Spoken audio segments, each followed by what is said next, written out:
Hello and welcome to the wonderful and profitable world of Forex trading. Forex Trading for Newbies is the course that will show you step by step how to be a successful Forex trader, even if you're starting from scratch.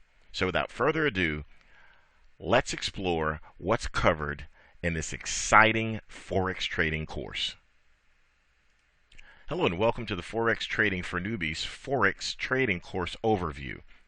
Here are some of the things that you are going to be learning in this exciting Forex trading course. First, you're going to learn how to download and install your free Forex trading software. The great thing about this, naturally besides the fact that it's free, is that it is full featured. What you can do with this software is you can chart any of your favorite Forex currency pairs. You get real-time data, and you also get a practice account where you have the ability to see how things progress with your trading before you commit real funds. This is very exciting news and will allow you to hone your Forex trading skills as we continue through the course, and allow you to follow along step by step and do things in exactly the right fashion. We have a quick start tutorial for you that will help you hit the ground running, so to speak. The quick start tutorial goes through lots of things in an abbreviated form in order to get you set up, again, as quickly as possible. Also, how to set up your Forex trading software, creating your workspace for profit. This is a more in-depth, step-by-step setup so that you can tweak your software workspace exactly the way you want it. And also, we show you how to set up each of the screens that we'll be using in the course so that it's so much easier for you to follow along and understand instantly all the things that are going on, so that it makes perfect sense to you and that Forex trading becomes simpler than you ever thought possible. The ever important introduction to risk control. There is no such thing as reward without risk. We want you to know that up front. We want you to be an educated Forex trader, and learning about risk control is absolutely essential. Here is where the rubber meets the road. There's a lot of theory surrounding Forex trading, but it's important to see live trading examples. So, we'll show you how to place trades with your software in the same fashion as we're doing in the live trading examples. Another live trading example, we show you the use of indicators and how indicators can be used to create your own customized Forex system. Breakout trading, very, very, very effective. Breakout trading takes advantage of trend momentum, either bullish or bearish, and allows you to ride that trend for maximum profit. Another live trading example, because we learn by doing the best way. Live trade follow-up, absolutely essential to cover what went right with the trades, what went wrong with the trades, etc. More live trade wrap-up here. Essential Forex correlation trading, how the currency pairs move in relation to one another, can make the difference between mediocre trading results and incredible trading success. And we go into this so that you will understand the basics of Forex correlation trading. Forex support and resistance, very, very important to get an idea of where prices may travel, where momentum may begin, where momentum may end, These are all very important things for you to know. And quite naturally, much, much more is covered in this extensive Forex Trading for Newbies course. So, without further ado, we're going to jump right in and start trading Forex. All right, the very first step to working with MetaTrader, of course, is to download MetaTrader itself. And we go to metaquotes.net for that. Scroll down here to download client terminal and open demo account. Scroll down here, download MetaTrader. And I like saving it to a folder on the hard drive. Your situation may be different. Some people may choose to run it from the actual site, but that's not my particular preference. We'll save mt4setup.exe right here.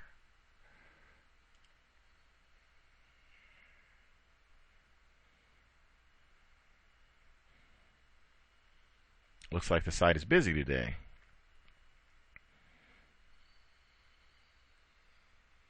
And then we'll open up the folder here. We'll pop right in. There we are. So we'll double click on the executable file here and we'll install. This installation will be in English. Read the end user license agreement and agree to it.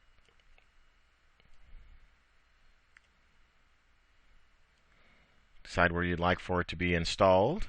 Typically, Windows machines, it's in the C program files directory.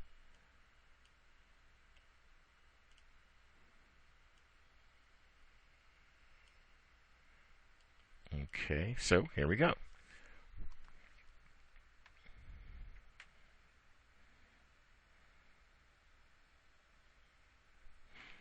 Now let's launch MetaTrader.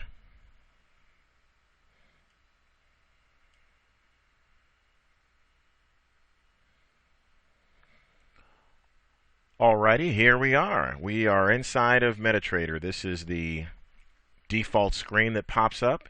And let's take a gander over here. We'll pop over here, go down, and here where it says open account.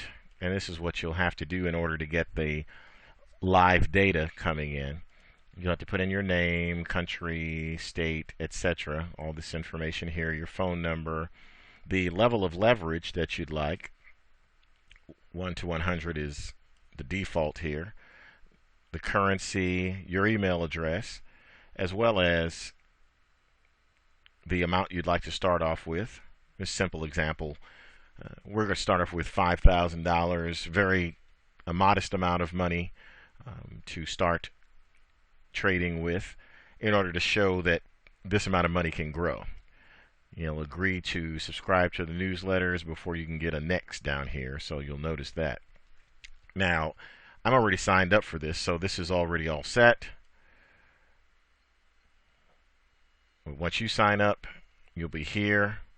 Your data will be live, and you'll notice down here in the trade that the equity balance will be $5,000, which was the amount that we previously specified.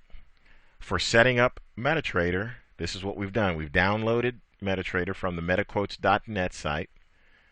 We've installed MetaTrader in our program files directory, or whichever directory you chose, and we've signed up for the demo account. When you receive your, you'll receive a username and passwords for your demo account, and keep those in a safe place when you receive those.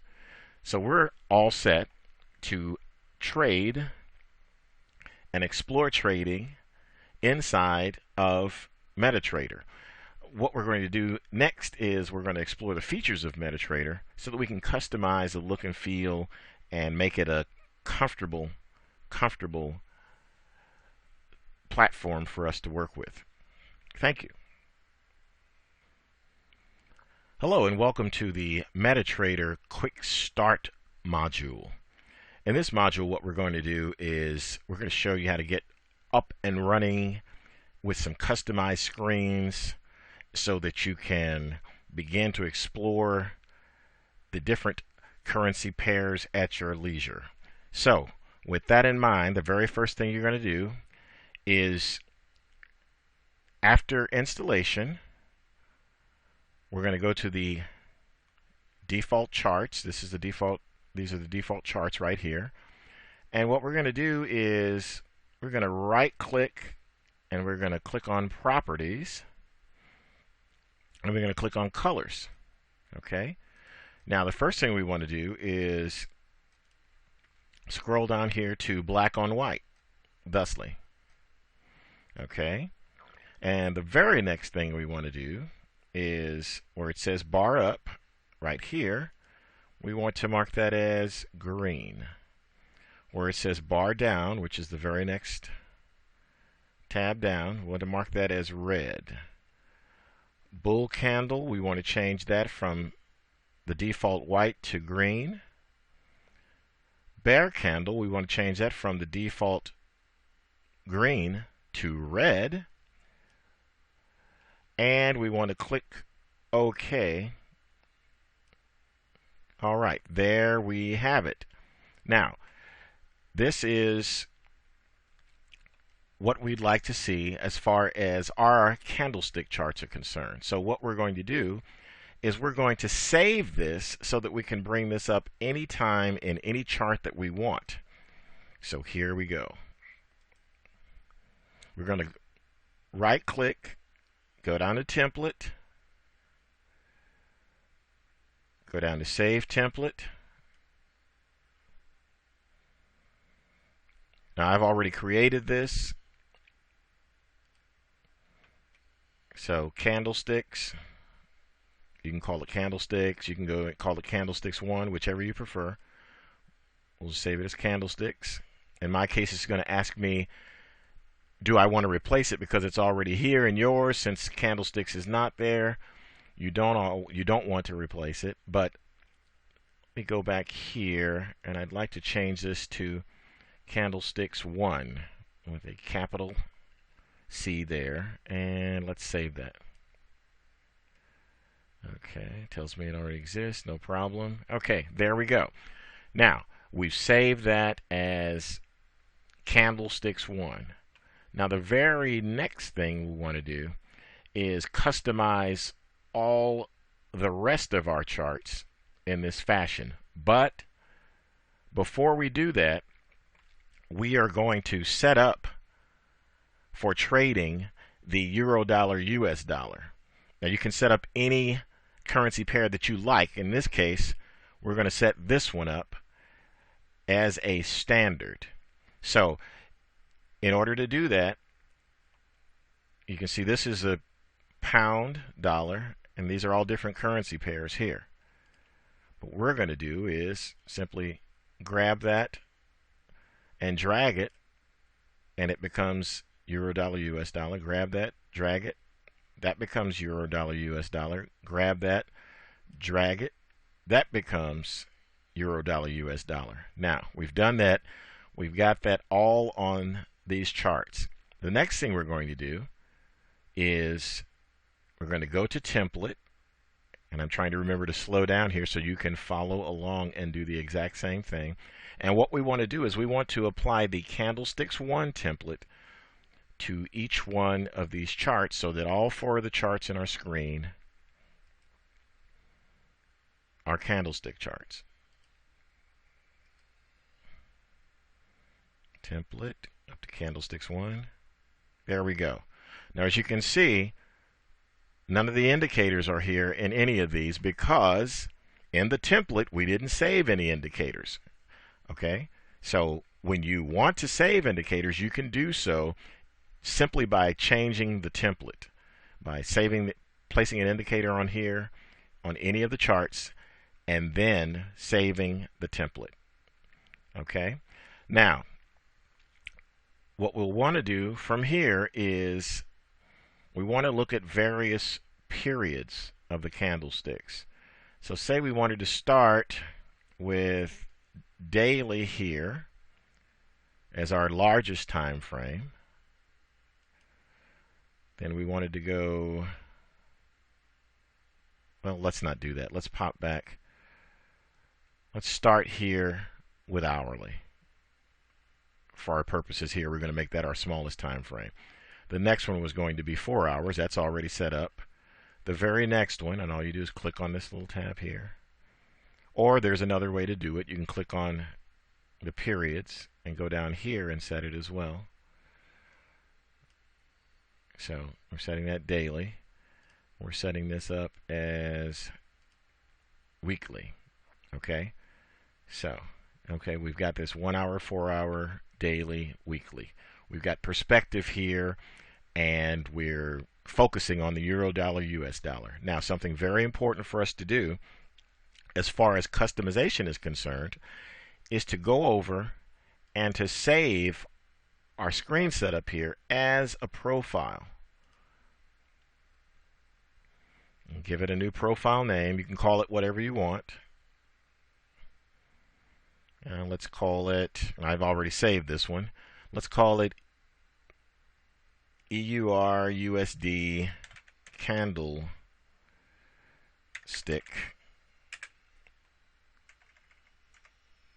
Make sure you spell it right so you'll know what you're looking at. Candlestick profile 1. Okay. So we're going to save it. There we go. There's our candlestick profile 1 all saved up. Show you back what we would have looked at as far as default. There's a default chart. We pop back over and go here to EUR USD candlestick profile 1.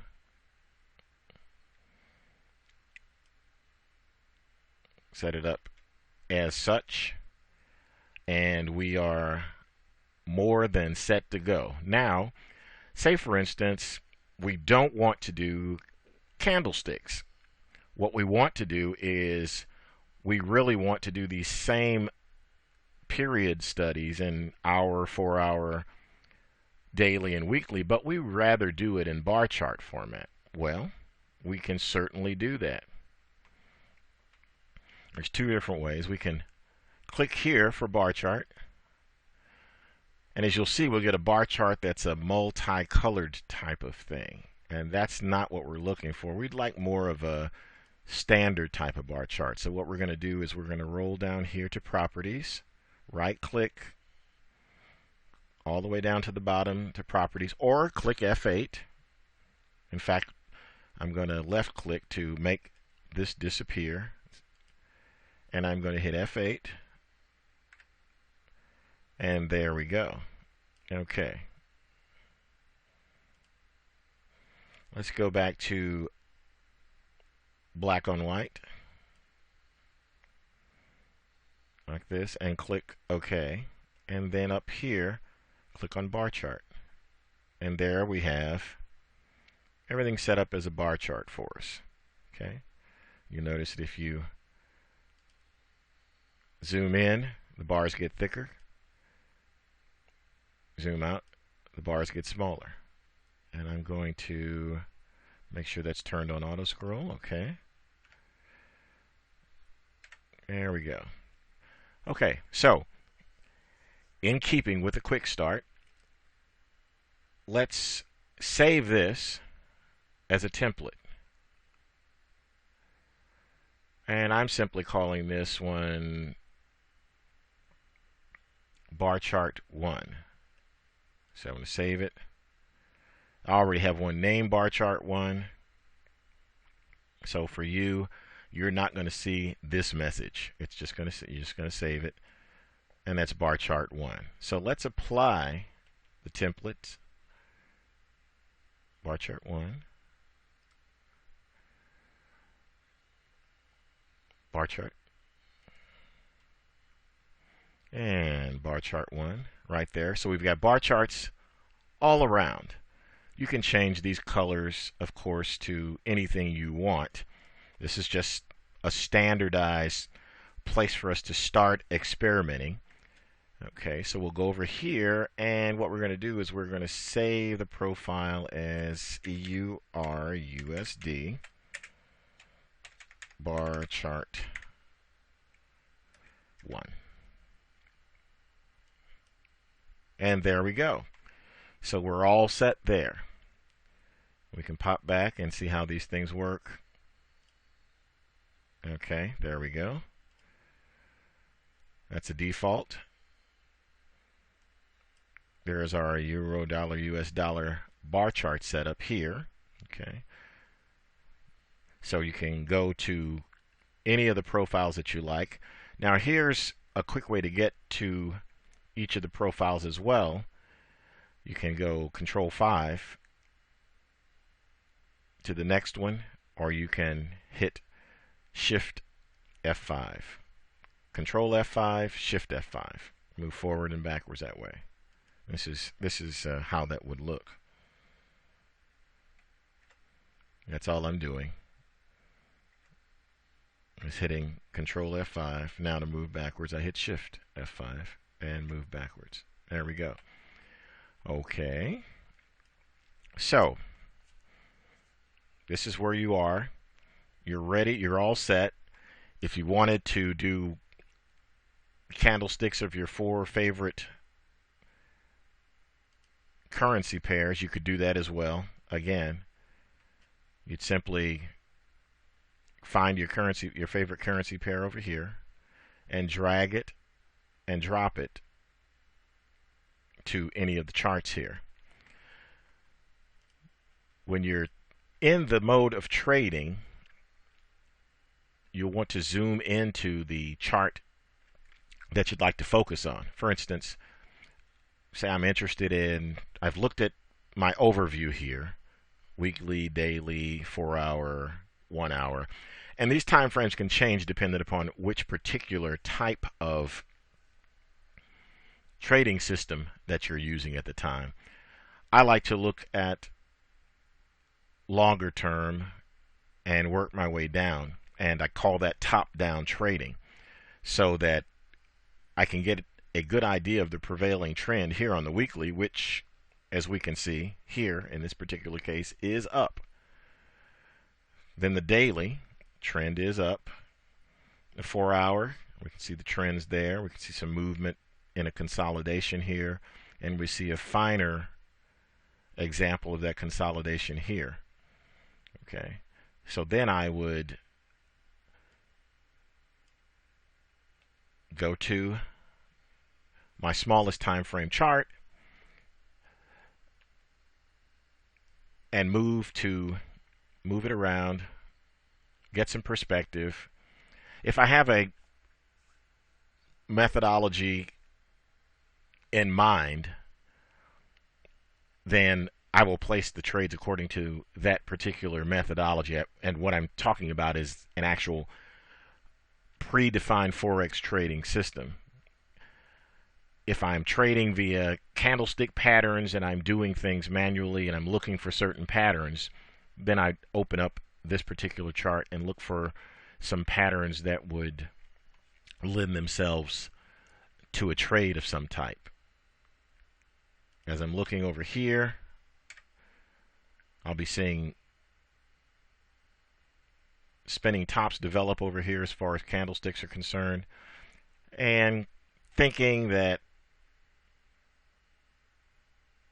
we're at a point of some trend exhaustion in this particular area. Anyway, let me minimize that. Not to go into too many specifics, just wanting you to see how you can set your charts up. Okay. Now, if you've got a particular favorite type of indicator that you want to use, you can do that too. There are lots of different ways to do that as far as indicators are concerned.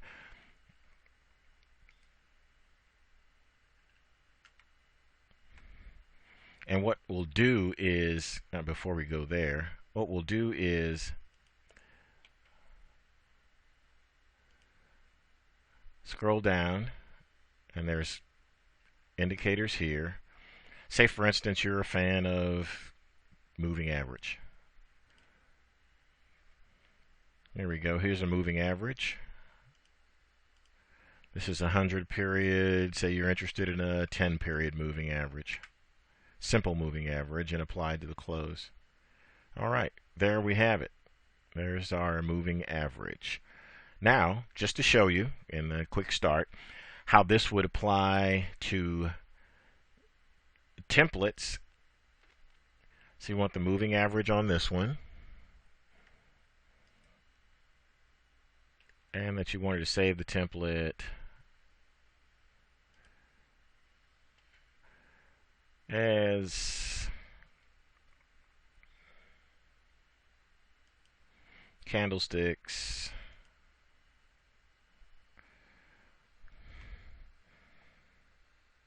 and put a dash in here, candlesticks, and we'll put 10 SMA. And the 10 stands for the period. It's a 10 period simple moving average is what SMA stands for. You put that in there and click save. And then as you can see, we can go back here through templates. There's the one we want. There's the one we want. There's the one we want. And what we've done here is we've applied the indicator to a template to show basically that whatever you place on your chart, your indicators, the type of chart, bar or candlestick, you can save as a template and then apply that template very easily to other currency pairs as well as other time frames. So that works out great. As you can see here, the weekly's been above the 10 period moving average. Daily, for the most part, has been above the 10 period moving average with some slowing in here. 4 hour, 1 hour. It's just a great way to get perspective again on all of your trading. Now, we'll pop back over here and just show you this. Okay, EUR USD candlestick. Let's see, candlestick 10 SMA. And again, you don't even have to name it as a, say, profile because it's in the profile section, so obviously it's a profile. And you can put that in there and click OK. And there you have it. We can go to Control F5, move forward, move forward, move forward, move forward. Okay, there we have candlesticks and with a variety of currency pairs, all 4 hours. There we have Euro dollar, US dollar.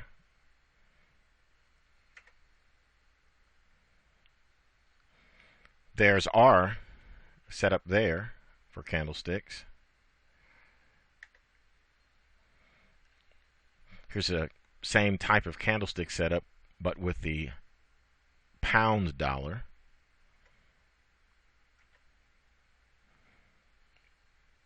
There we are again with a different type of moving average.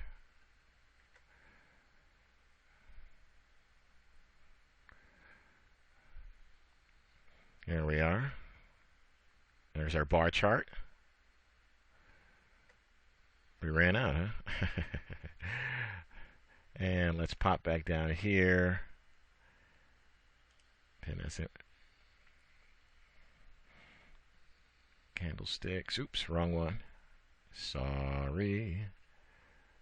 Go to our default. Okay. Here we are. We're all set. Back here at our default profile. And let's go straight to our EURUSD candlestick profile. I'm going to delete that indicator. So here we are. Here's a starting point. You can start with any particular currency pair that you want, but the entire purpose of the quick start video was to show you how to customize your charts, customize your templates, and be able to pull up a template at will with the information that you wanted on it, and also save groups of charts as profiles. Thank you very much for viewing the Quick Start module. Okay, so to run over the personal details again, in the previous screen mine were blanked out because they are, as I say, personal details, correct? So here you'd put your name, your country, city, state, zip, your address, your phone number, your email, currency you prefer to work in, and naturally you're going to have to check the I agree to subscribe to your newsletters in order to get the next button to show up. I'll show you how that works. See, you have to click that. Now here you have the opportunity to choose the level of leverage, 1 to 100, meaning basically if you had $1,000 in the account, then you can basically control a Forex contract worth $100,000, say the euro dollar, US dollar, for instance. Okay, so here you can adjust the amount of leverage. Here, again, as we stated before, I left this at $5,000. You may want to change that. It may change for certain types of things I want to demonstrate, such as a larger Forex portfolio using a standard account, a standard size contract. So in that case, it would need to be larger as far as the deposit level is concerned. But currently we're leaving this at the $5,000 mark. So here it is as it stands, and you fill in all these things and you continue through, and you'll be given a username and 2 passwords. Both of those you'll need to record and keep handy. Okay, so that's it for that section. I'll close that out and we'll get into some more MetaTrader platform basics. So as you can see, we're all set to go here. Down here, see the account balance, $5,000. Okay, in our virtual account. Now understand that, again, this is a demo account. This is virtual money, not real money. When it's time for you to open a real account, you won't be able to do that from the terminal itself as we're looking at it. You'll have to contact the appropriate brokerage company, whoever you happen to be trading through, and get things authorized there. You'll be able to see that when you go up here to the navigator window. It'll show up in accounts down here as the real account. So with that in mind, we just want to stress that, again, this is a demo account, and we are going to learn more about MetaTrader. This is the default screen that comes up in MetaTrader with 4 different currency pairs, euro dollar, US dollar. You can click on these and it'll highlight the particular one you're interested in. Great British Pound, US dollar, US dollar, Swiss franc, US dollar, Japanese yen. You can click on each of these and you can see the highlights change here as well.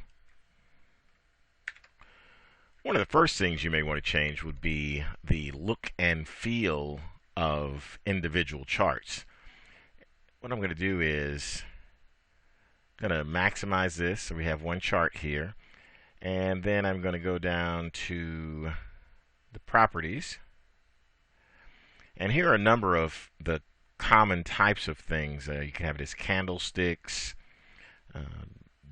Scaling can change. The chart can auto scroll, which basically means if you bring it over there, when it ticks, it'll pop back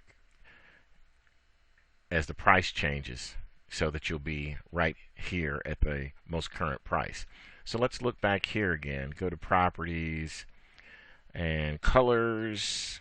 Let's say we wanted to change a color scheme. Here's one way to do it. You can hit the yellow and black, change the color scheme that way. That's back to the original size of the chart. Go back here. Let's change something else. Green on black we saw. Now there's black on white. Okay, which some people may prefer. As you can see, you can go through and see the charts that were alongside here by simply going down and clicking on one of the tabs, and you'll see that everything here is as it was originally preserved. Okay, so we've got that there. Okay, now let's say we want a more traditional looking kind of a candlestick. Okay, we've got the background is white. So we want a bull candle to be green. And it looks like green. And that we want a bear candle to be red. There we go.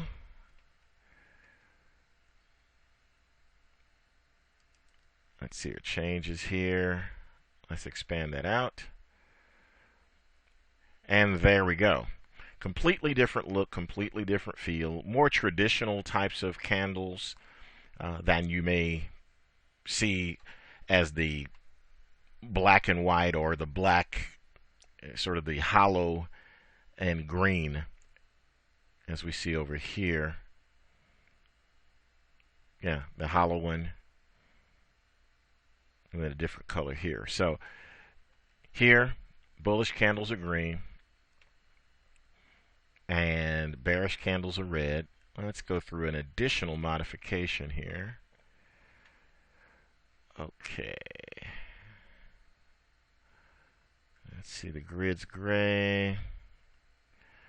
What I really like to do is to change just one additional thing here. Bar down, red, bar up, black. Let's make that green. So I want to remove that border from around there. There we go. That's how I want it to look. I want to remove the border and just have the pure candle there. So remove that black border, and this is what we get. Now we can pop up here, see the zoom in, and we can click on zoom in and get a closer, more bird's eye type of view. Auto scroll is on. You can turn auto scroll off if you want to, but auto scroll's on. You can see it pops right back when it's on. And we're here at the most recent price. Okay, now let's say, for instance, that this is a template that we would like to save. So let's do this. First, I'm going to go here. I'm going to delete that indicator because I don't want to include the indicator in the template. I'm going to go here to template. I'm going to put save template, and I'm going to give this template a name, and I'm going to call this template simply candlesticks. There we go. Candlesticks.tpl is the file name, and I'll save that, and away we go. So you can see there you've got a nice candlestick template set up. And you're back here. You could change all these if you wanted to. I'll show you exactly how to do that.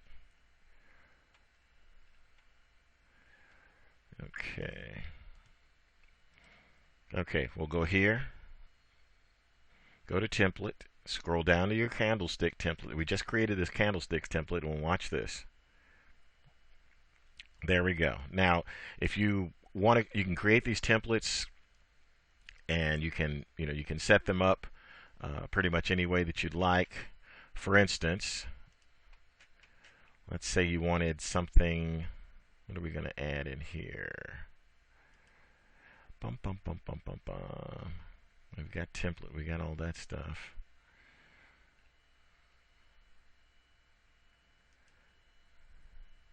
We could change these as well. Okay. But while we're doing this, I don't want you to forget about this because this is important, is profiles. And so let's save the profile as new profile. And you can call it whatever you want. New profile 1. And you may want to be a little bit more descriptive and call it something like candlestick profile, for instance. Save it like that. Okay. And I'll show you what the profiles and templates kind of work in the same way. Here you've got a British pound profile, so you can see that. We can tile all those windows kind of any way you want. You can tile those vertically, horizontally. I guess it thinks that's it. There we go, vertically like this. Cascade the windows, so you can choose which one you want. You could also make the selections down here as to which actual screen is on top. So there we go. So let's go back. Let's go back to candlestick profile. You see it loads right up. And what happens is, as you'll notice, there's our default profile. This is the first one as we load it up. That's the default MetaTrader profile. So we're going to pop back over. We're going to select our candlestick profile. Now notice that you can change a lot of things here. If you wanted to change and have an additional euro dollar US dollar chart, you could drag it over. See how it changes it here? It changes everything. And a new chart, you press this, you get an additional chart. Hold on, maybe I'm going too fast, but you get an additional chart. You click that, goes off. So if you want this to be, you could change this to pound. This is already changed down here, so you may not want to change this to anything. Again, you want to change this one, and you can leave the CCI, but for our purposes what we're going to do is I'd like to just have a different template here, and we'll go down there. We'll go to candlesticks for the time being.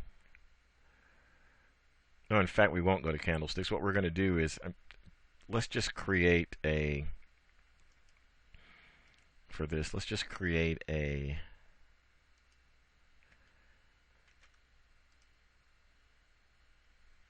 we've got a regular bar chart. That's what exactly we'll want here, is a regular bar chart, but we want the colors to be different. We want the we'll go here to a black on white, and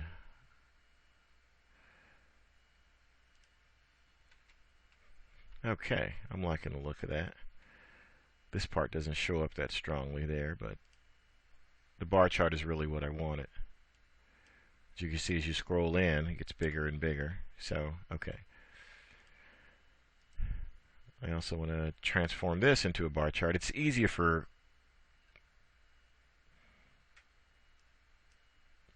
people to visualize it based upon how they see in particular what's best for them. So let's go here, and let's go down here, black on white.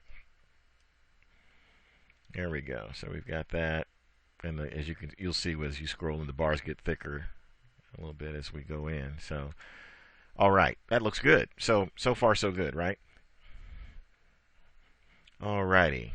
Now, let's go through some of the basics again.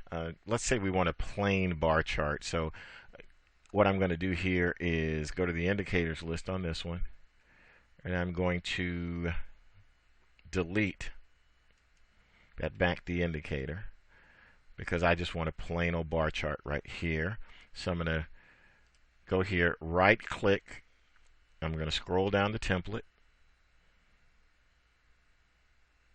I'm going to save template, and I'm going to name the template something very simple, bar chart. And let's give it a bar chart 1 in case we want to place one in here that's a bar chart with a particular indicator on it as well. So I'll pop down here, and I'll go to template, pop in bar chart, and there we go. Okay, so what I'm going to do here is also the profile.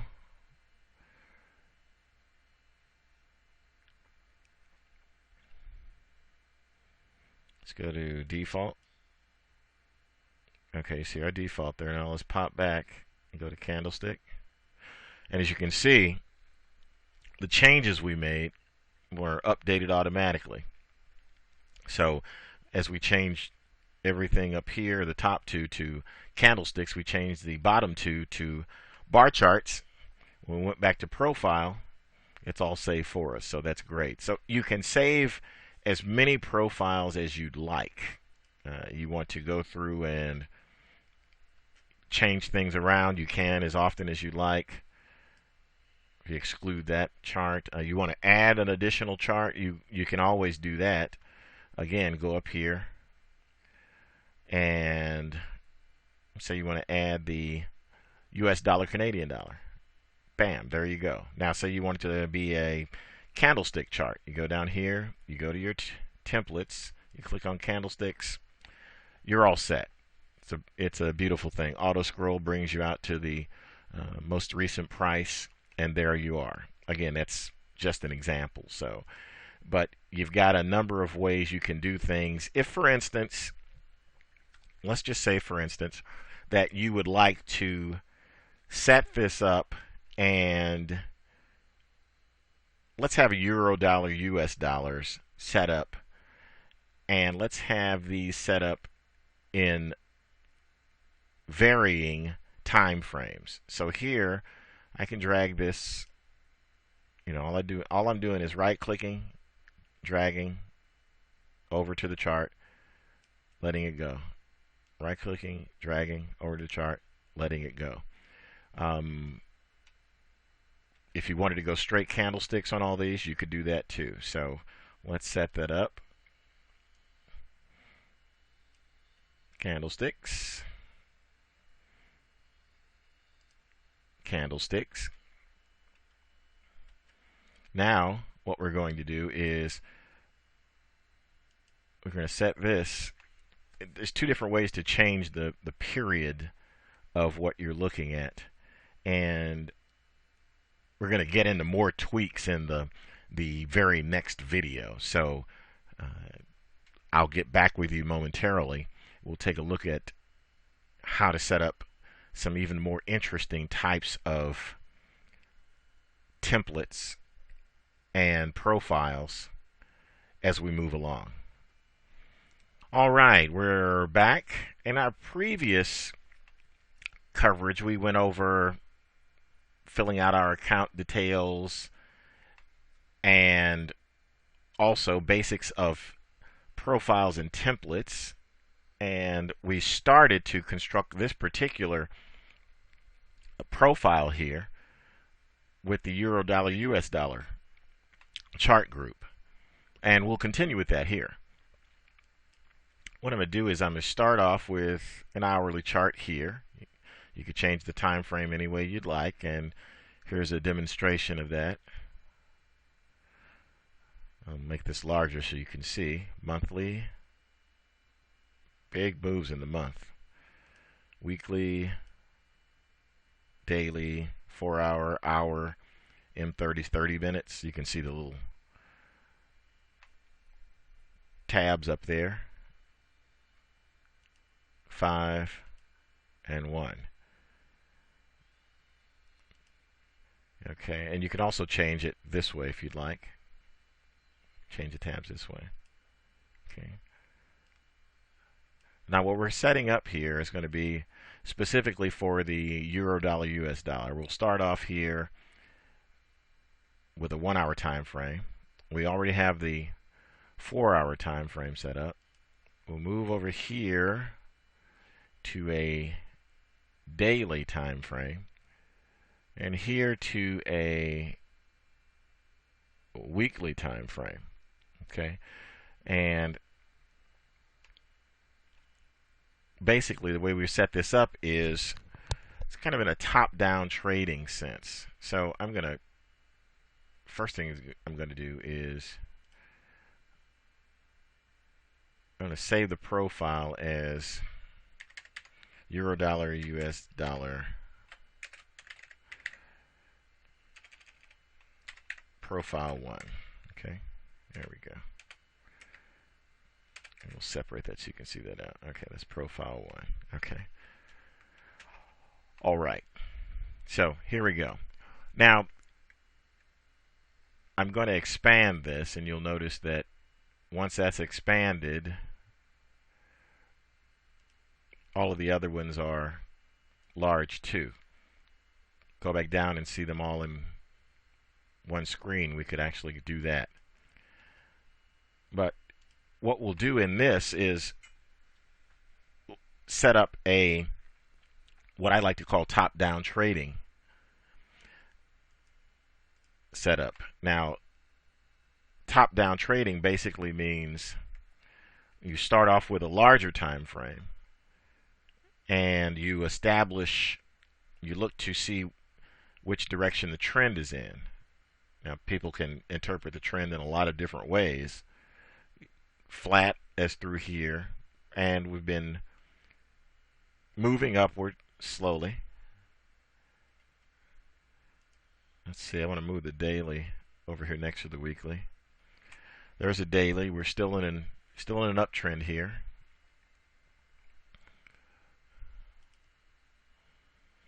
There's our 4-hour, and we've lost some upward momentum here. And 1 hour, this is what we're looking like. We're really bouncing around as evidenced here. Again, this is just one way to set up a screen for a particular currency pair that you might want to study. Now, this can be applicable with any of the other currency pairs, pound, dollar, yen, etc. You can set it up, and also if you prefer to trade on a smaller time frame, all these can be changed, and you could go 5-minute there, 15-minute there. I probably would go 30, but hour there, and say 4-hour there. Just a matter of personal preference as to what your particular trading methodology dictates you should be doing. But again, for top-down trading in a larger time frame sense, these are some of the parameters, and these are some of the ones that we'll be using as far as examples too. And a lot of people won't even bother to look at the weekly chart because they feel like it's too long term of a time frame in order for them to find useful and as scalpers or day traders. Now, some people look at all the time frames just to keep informed, but a lot of times, again, as we showed you previously, the very, very short-term scalpers are looking to get only a few pips of profit. So they, in particular, are going to look to grab small time frame charts like that, for instance. And that's basically that's the basics of setting up templates and profiles as well. If you wanted to insert indicators, you can always pop over here. I'll show you how you do that. It's a couple different ways. Okay, here's one. Let's go for one that everyone's familiar with, and that's your moving average. You can change a lot of parameters here with an indicator. The color, the type of line, the thickness of that line, where it will be applied, which type of moving average it is, simple, exponential, smooth, or linear weighted. The period of the moving average, be it 5, 15, or 50, or 200-day, is often used in the stock market. The default is set at 14. The shift, which I'll show you that, how the shift works, and that'll be the actual distance from the chart, and that can give you some interesting perspective too. All right, you can say we'll put it in all time frames if you want to. or you can put it in one, particular time frame only. We'll put all time frames. Not all charts, just all time frames. That just means that if I change it to hour, daily, weekly, etc., then the moving average is still there. Now, for instance, I'll show you something else in the template. If you had that template in the candlestick template, and you call it candle 14 simple moving average, let's call it SMA, like that, and you saved it, okay, then you can go over here. As you can see, the indicator is also applied. Now, here's one thing to be cautious of when using the power of templates. And you can create as many templates as you want, and profiles as well, which gives you tremendous flexibility. You can set up as many types of studies as you want. For instance, if you wanted to, you find some studies that are working particularly well on the euro dollar US dollar, you may say, hey, listen, I'd like to do that on the pound. Then you can do that on the pound. So I suggest you go to profiles and you say the profile as Great British Pound. I'm just saving the profile prior to doing anything.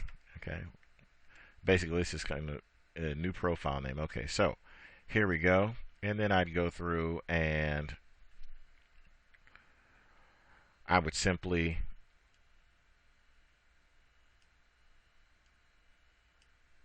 drag this over, and there you're done.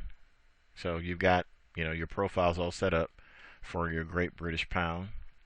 We go back to this profile and hit euro dollar US dollar. There's a euro dollar US dollar in this particular setup, and you may want to call these something different. Great British Pound, US dollar. You may want to call it GBP USD candlesticks, or EUR USD candlesticks, whichever you prefer. But as you can see, there is a ton of flexibility in what you can do as far as creating the profiles and then setting everything up exactly the way you want. So as an overview of templates, a template can store the chart type and color, chart scale, any attached expert advisor and its parameters, and we'll talk about expert advisors a bit later, any type of technical indicator, and any types of line studies as well, such as trend lines. This is what a trend line will look like.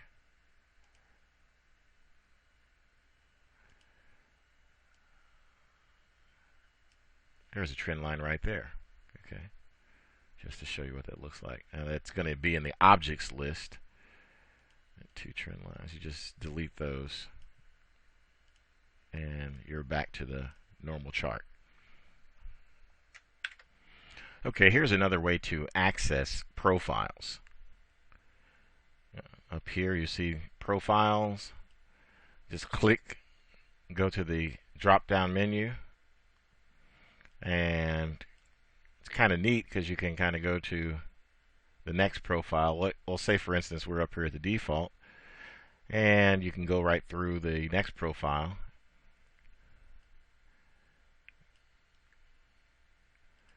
And the next one. Sorry, wrong one. Wrong little click there. And the next one. So you can just hit Control F5. I'll show you how that works as well.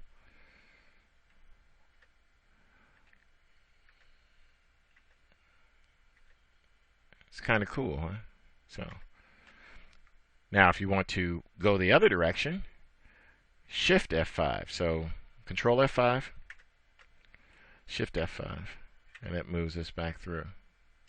All right. So profiles are a great way to store groups of charts. These could all be, different, for instance. They don't have to be the same. Again, as we see here, or it could be one particular market that you're interested in, one currency pair, and it could be the euro dollar, US dollar. However you want to do it, you can save the profiles and templates.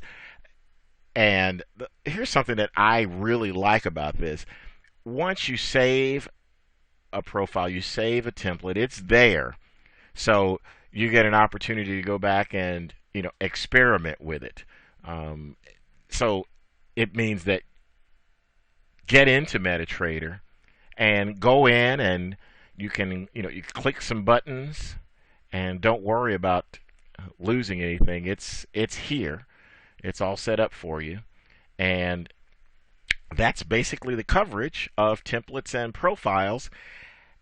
I wanted to show you this first so that you can have a framework for the other things that we're going to do as we get into looking at indicators and look at actual trading inside of MetaTrader.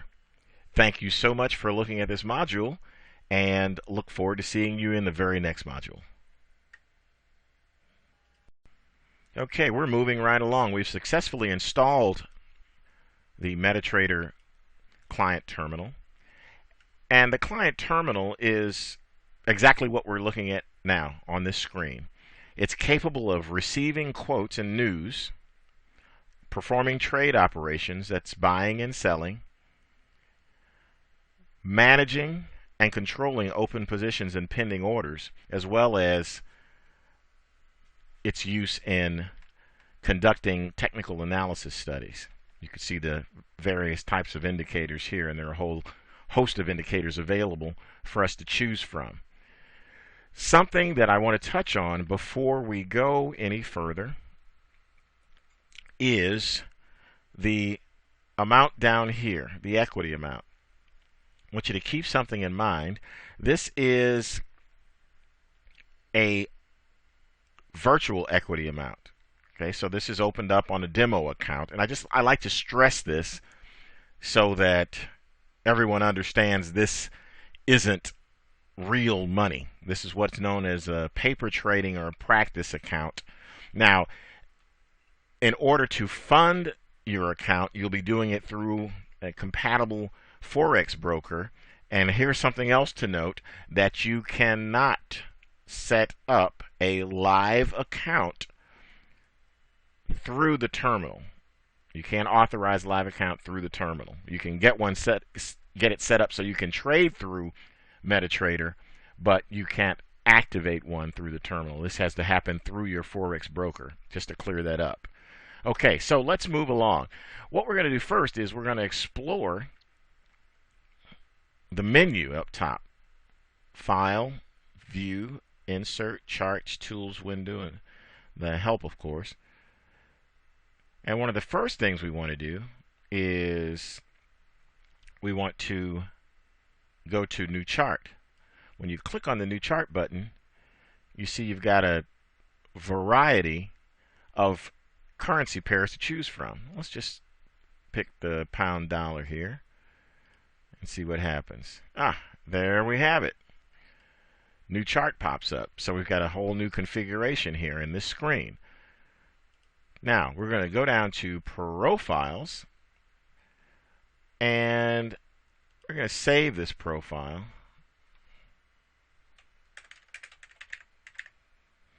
I'll show you how useful this is. This is really, really wonderful. Always helps to spell it correctly. Remember that.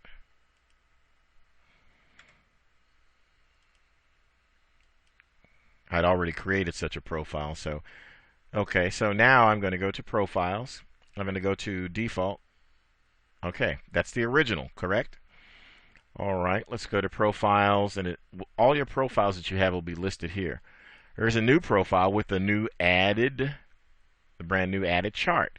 So you can save groups of charts and indicators and studies into a profile and have them at your ready disposal for any type of trading that you wish to do, any type of studies that you wish to conduct. You may concentrate on the euro dollar, US dollar, or the pound dollar, or the dollar yen, whichever. And you may want to have the charts all set up for that specific currency pair, such as this one. Here, if we go to the British pound, each of these, let's do this vertically, is a pound dollar chart. And the difference here is that each of these has a different time frame. Okay? Now, while we're in the chart window here, there is something I'd like to show you very quickly. And that's that if you click on the maximize button, each of the charts in this group, there were 3, gets maximized. And you can move to the tabs down here to move from one chart to the next should you like to see the chart larger. You go back here, and we're back to the original format. We'll pop back here, go into our default profile, as you can see, and there we have it. Okay, so you can see profiles can be very, very powerful, a very powerful way to store all of our favorite settings and setups. So keep that in mind, that setting up a profile is very simple. Saving a profile is easy, as well as removing a profile. If you want to remove a profile, let's say we want to remove new profile 1. Click that. Are you sure? It always asks for confirmation here, and we say yes. Okay, and it's gone. So we go back here. New profile is no longer available. Okay, so let's move along. I'll move here to Save As. Okay. Now what Save As does is it takes the current chart, and let me roll back one moment here. The current chart is, you can see, will be that darker color up there. So this is the active chart. And so when you click here, we click Save As, you may be wondering, what the heck is Save As? Well, what it's going to do is it's going to save the data in this particular chart to a .csv format, which is comma separated value format, which is compatible with Microsoft Excel. So it automatically will name it, as you can see here, euro dollar, US dollar 240. What the 240 is 60, which is how many minutes are in an hour, times 4 for 240. So this is the 4-hour chart that we're looking at. So let's go ahead and save that. Okay, it says it exists. Okay, we save that. And let's open that up. Alright, here it is, all opened up. Okay. And scroll all the way down here to see things. This is the most recent time. These are the times, as well as the open, high, low, close, and then that last is a volume figure. So this is basically raw data that you have an opportunity to work with in Excel if you choose to do so. Just wanted you to see what the Save As button is all about and what the file format means as far as the name's concerned. Okay, so we pop back up here. Now, let's pop into Save as Picture. Can save the active workspace. Let's pop in here. Let's save the active workspace as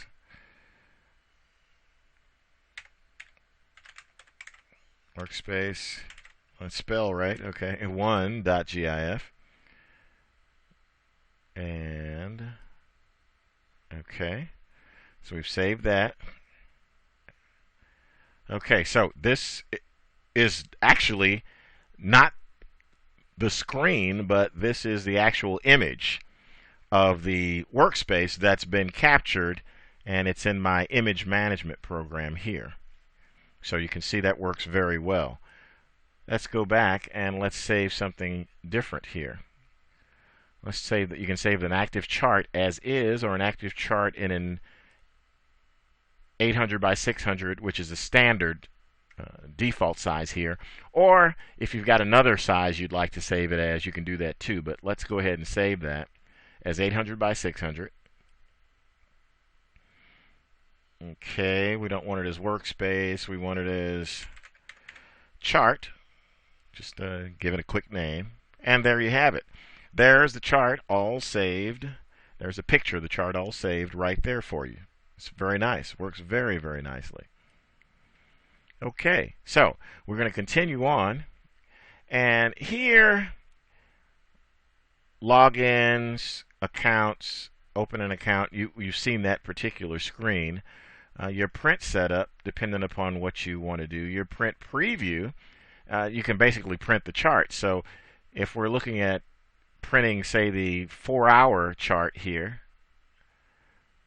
that's what the print preview will look like in black and white, showing that it's from MetaTrader and it's in this particular format. Okay, just so you'll see that.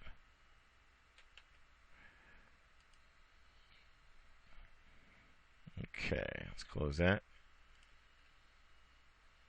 Go back. Close out the print, and we're back. Okay, so that basically covers everything moving down here. Of course, exit will close out MetaTrader totally, but that covers everything under our file menu. And when we come back, we're going to cover the view, insert charts, and the other menu tabs up at the top. Thank you very much. See you in the next module. Hello and welcome to the next module. Previously we covered the file menu, and now we're going to cover in this module the view menu. Starting off with languages. This is a sub-menu, this section over here. Anything off the main menu is called a sub-menu. And we'll start off with languages here. You can select any of the desired languages, and you can switch the terminal interface to this language. Now, for the language changes to take effect, you have to restart MetaTrader, just so you'll know. Next on the list, toolbars. Again, this is called a submenu for managing the toolbars. Active toolbars are checked. The selection of a toolbar allows you to enable or disable that particular toolbar. Let's go through a for instance here. Let's click this on standard, and you see the standard toolbar disappears. Go back down and see it's not checked there. So we'll check the standard toolbar and pop that back up. And the same holds true for the other toolbars as well, all along here. Line studies, charts. You'll see the charts toolbar disappears. Activate the charts toolbar. And let's roll back down here to customize. In customize, you have an opportunity to change some things here. And this is set up for your standard toolbar here. If you wanted print preview, you could either insert that or you could remove it.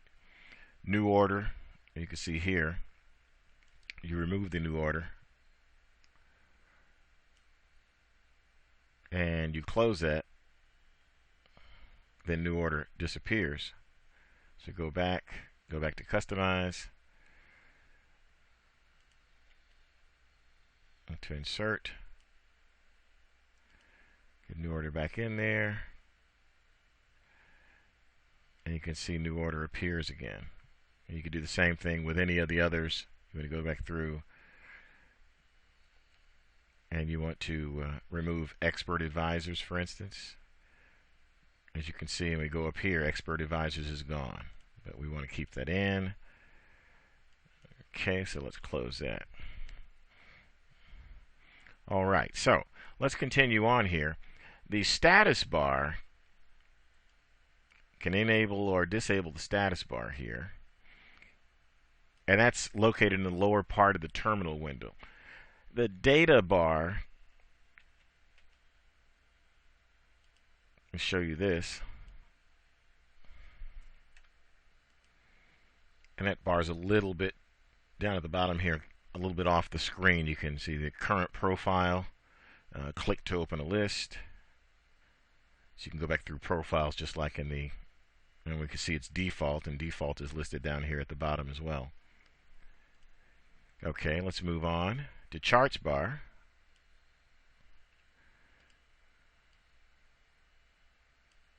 Okay, and you can see it takes this part away down here, which are just the tabs for scrolling through the various types of charts. There we go. Okay, we'll pop back up here. And now here we can go through each of these, the full screen mode. Now if you're in full screen mode, it will keep these charts all the same size, but you can still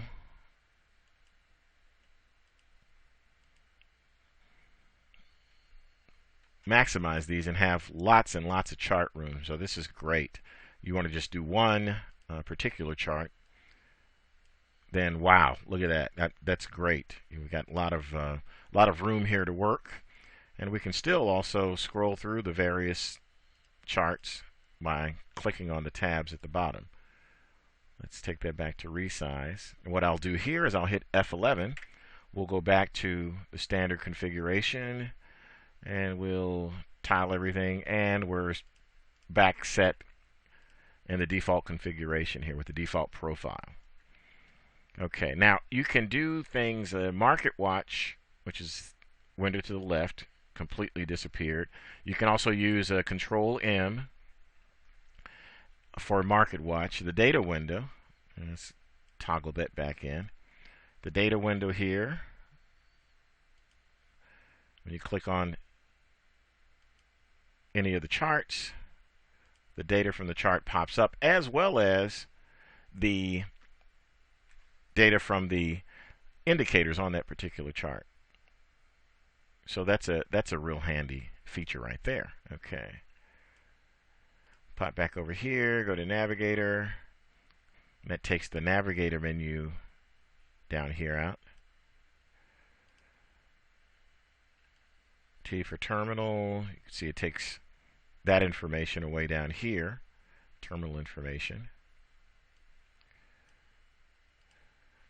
For the strategy tester, if you're creating your own trading systems, which does take more than just a small level of skill in order to do it correctly, but you can do that and test things and optimize them down at the bottom. Remove that, and we're back here again. That basically wraps it up for the view menu. Next, we'll cover the insert menu. Hello and welcome to the insert menu module. Before we get started with the insert menu itself, select a chart and maximize it, as I'm doing here, so that we can have a larger chart to work with. Now let's pop on over to the insert menu, and this is where many of the goodies of MetaTrader are. The indicators, including the moving average, and just to give you an example, we'll click on moving average here.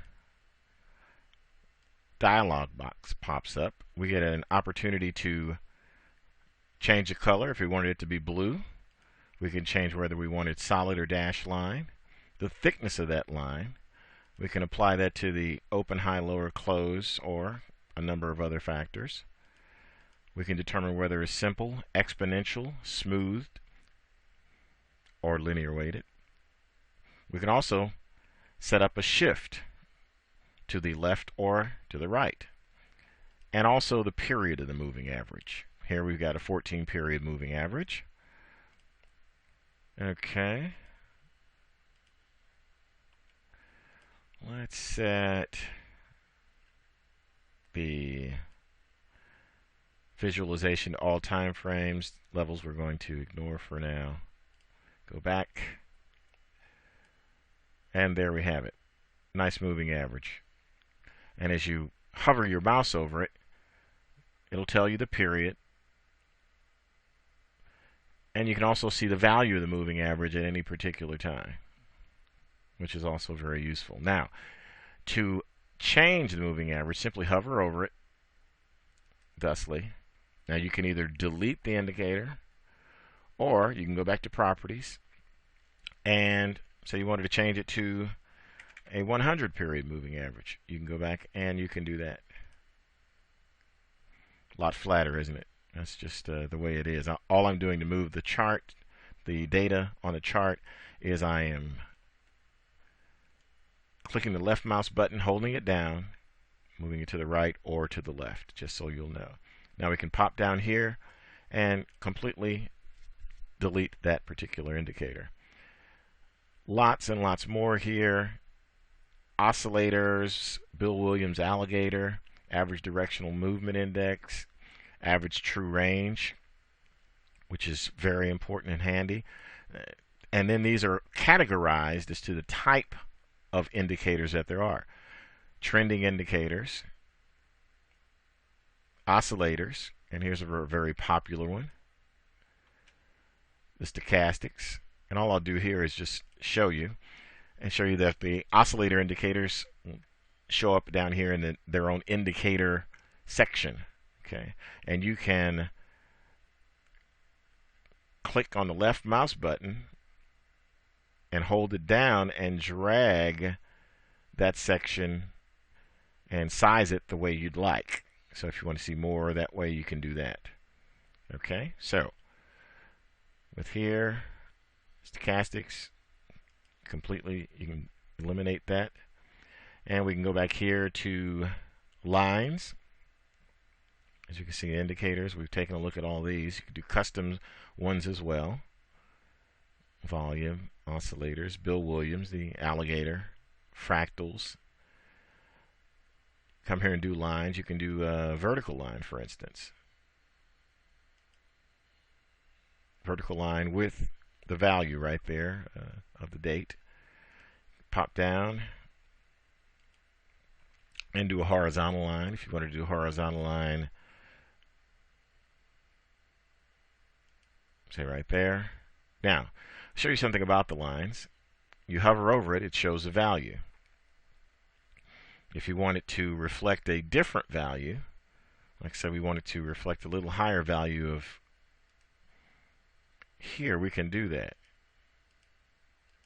Hover over it. Go to the objects list. See where it says objects list? And it shows, that's not what I want to use right now, but it shows the value right here, what's what. Vertical line, horizontal line. So let's pop through here and change the parameters. And let's say we want to change the parameters to 1.48295. We can do that very easily. 95. And there it hops up there. Now, if you want to change the color,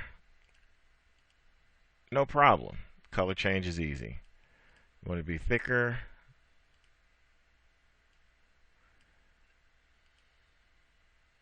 Big green, it can do that. Let's not make it green. Everything on there is green. Aqua. Nice aqua color. Same thing with the vertical line. You want to move it somewhere, you can. To a different date. If you want to move it to, let's see, which is this? Okay, that's October the 2nd. You want to move it to the 3rd. Let's do that. And we're over on the 3rd, just like that. Want to remove the objects? No problem. Go to the objects list, hit that, delete, delete, gone. Just like that. All right, back to the menu. Trend lines. This is a little bit different. Rather than a one-click, a trend line is a two-click situation. We click,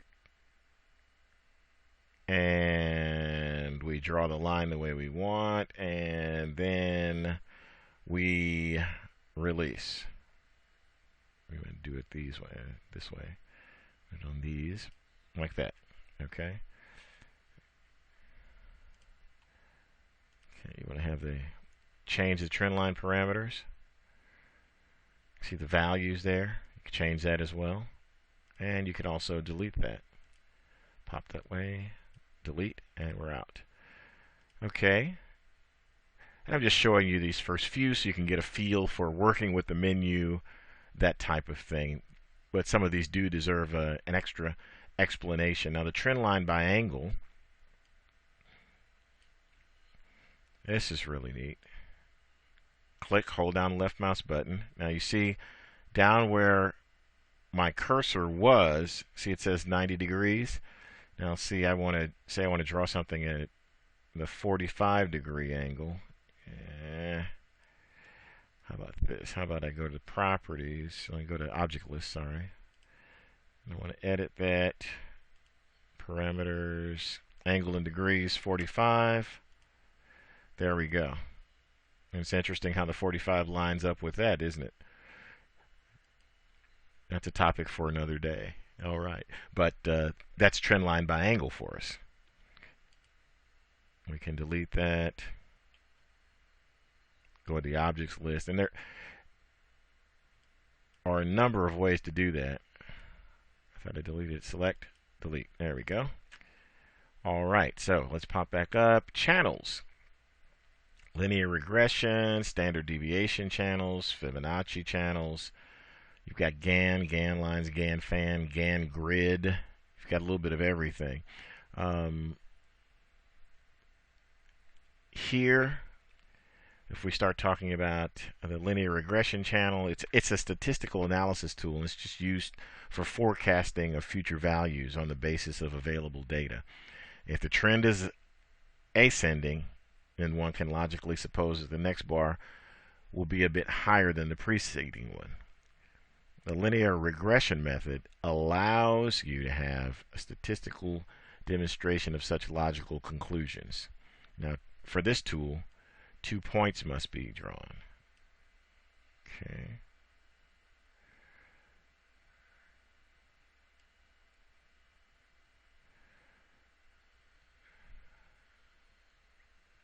And take a look at that. It's interesting, isn't it?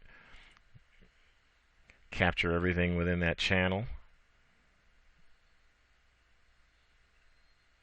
Another interesting tool. All right, the regression channel. Okay, so again, just wanted to show you some samples of some things. Rectangles. This allows you to draw some objects on the chart if you wanted to do that for some particular reason. If you wanted to draw a rectangle and then you wanted to add text, for instance, you can go through here. You can add text. Rectangle is blue. Did I spell rectangle right? You'll have to help me out on this. Okay, here we go. There we go. This rectangle is blue. Okay, now as far as the text is concerned, go to text properties. You can change it any way you'd like to. If you want the font to be larger, you can go to a larger font. You want the color to be different, you can go to a different color. You want any of the other parameters. You want the angle to be 45 degrees. You could change that. Value to be there. There we go. It doesn't mean anything in this particular point, but this could be very handy if, for instance, you are drawing a trend line, for instance. And the trend line is going in that particular direction as well. So you can label that trend line. That in itself is pretty handy. So let's delete that. Delete this. Go to the objects list here. This is always... All right. All the objects are gone there. We'll continue on. Arrows. Now, arrows are very handy if you're wanting to identify a few things. For instance, let's say this was the start of the up move. We'll go to the arrow Its thickness. No change there. That makes sense. And if we want an up move to be green, we can change that.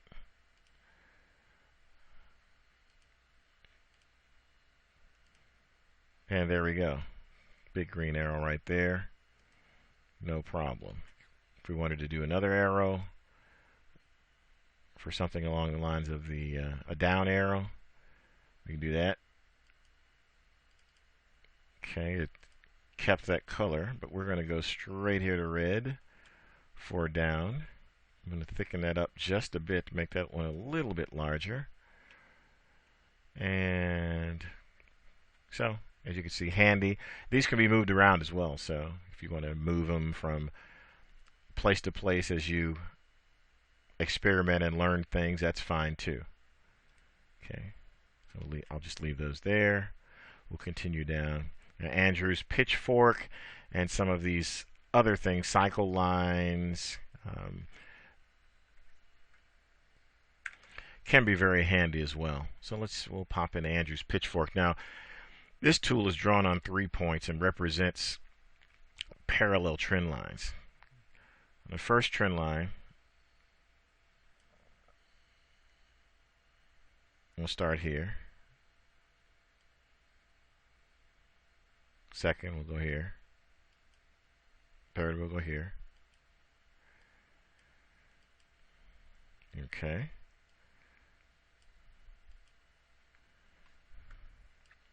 There we are. There's the Andrew's pitchfork there. You see it containing prices here and having a median trend line that the prices oscillate around. That can be very, very handy. Let's pop down here to cycle lines. Cycle lines are interesting. Let's see. Let me do that again so we'll do that correctly. You see how you can change that cycle from larger to smaller. This could be very handy if you're looking to find some sort of cycle or pattern inside of the data, such as maybe looking for, it moves through every 8 hours there's a peak, or every 8 hours there's a valley. No matter how short term these cycles might be, they can end up being very, very handy. So let's remove this. Remove all these from our objects list and clean up our chart a little bit. Okay, there we go. Down here, text label.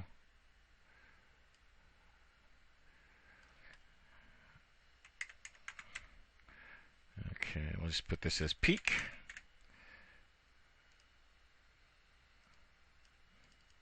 Okay, now the interesting thing about this is anchored, so it's a little bit different. You can see where it shifts here.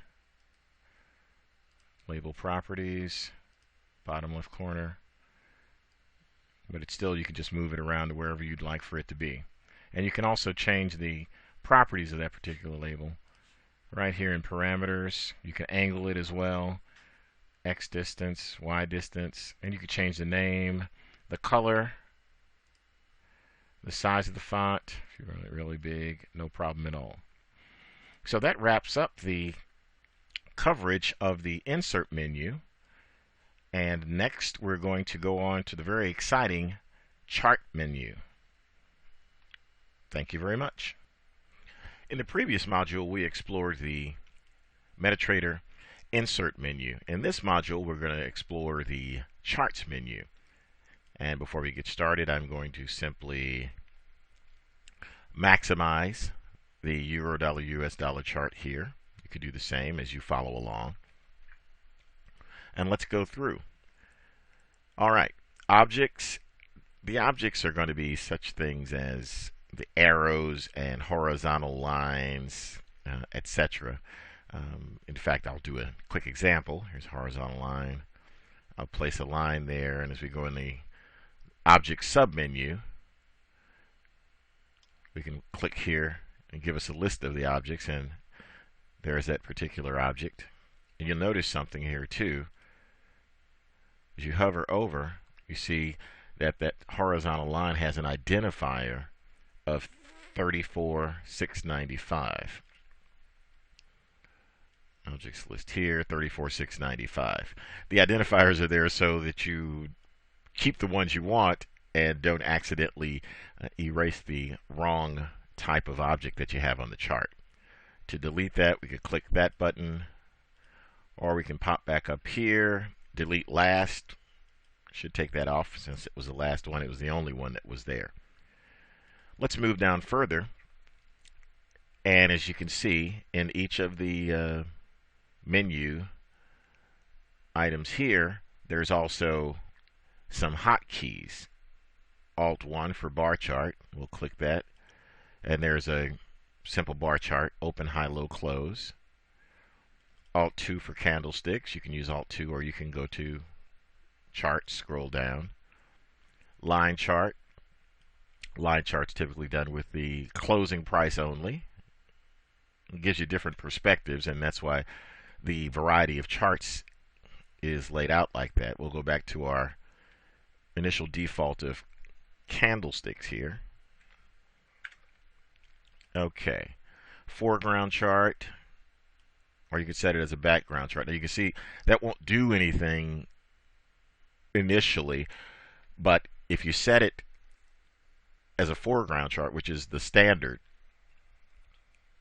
this means that the indicators will be on the chart as well. That if you set it as if you click this and you go to non-foreground, that means the indicators will be up front rather than behind. And looking at it, it doesn't seem like it makes very much difference. In fact, let's take a horizontal line here. Okay. And let's change the foreground to a background chart. Okay, you see here that over here that the line is on top of the chart essentially. So we'll move this back to the default there, and we can go back to delete last, as we did in our objects list, and we can move down further here to periodicity. This is a fun one.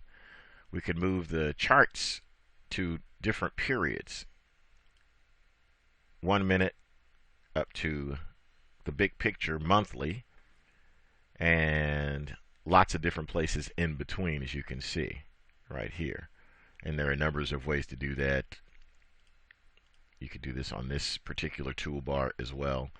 We had it set at 4 hours, so we'll stay there with that one. All right, this one is going to be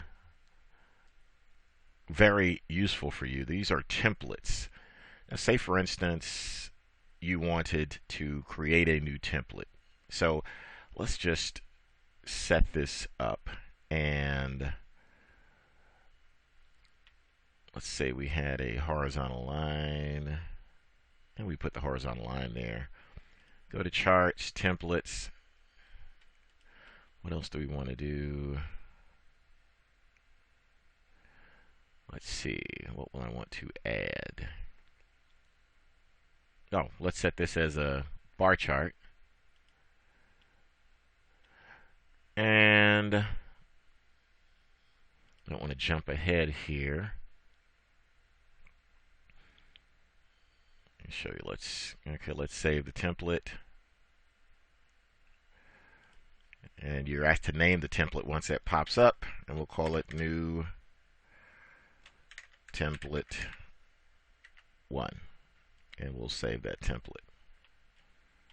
Okay, now let's go back to the objects list, go back to candlesticks, go up here to objects, delete the last. Let's go down to templates and click on new template 1, and all of our settings are saved, horizontal line as well as chart type. This is especially useful when you are doing such things as, well, just about anything really. You can set these up, and you can go along and you can set up templates for actually pretty much anything you want. We'll go here to the next chart. Let's apply the template there. New template 1. Now you see it applies the template here, okay, and turns this into a bar chart. Now if we had a moving average or any other indicator on here, this would be listed here as well. The horizontal line, of course, is at a whole different level because the price is here on a whole different level. So templates are very, very useful. And if we take this, say for instance, and we go down here and we say we want to save this as with this MACD, moving average convergence divergence, we want to save that particular type of chart setup as a template. We can save that, and we can call that something. We have to make a name. Template 2. Now you'll notice something that I do here, and that's I keep the name continuous. That doesn't mean that you can't put dashes in there as well. You can do that as well if you wish. That's no problem at all. So open new template 2. Okay, so let's go up here to the pound, and let's apply new template 2. Yeah, there we have it. The same indicator, same setup, everything all apply to a completely different chart. You can see the power in this. What we're going to do is pop back here, and we're going to move on from templates, but here's one thing we'll do is we'll set some templates up for some further studies, and we'll save a profile now that we're in templates. But first I'm going to move further down, and we're going to work through the rest of this menu, and then we're going to come back to the templates because there's some information we need to cover there. Okay, refresh just brings all your data up to date. Grid, you can turn the grid, I'm going to maximize that. You can turn that grid on and off. Go to the object. I'm just going to take this horizontal line off.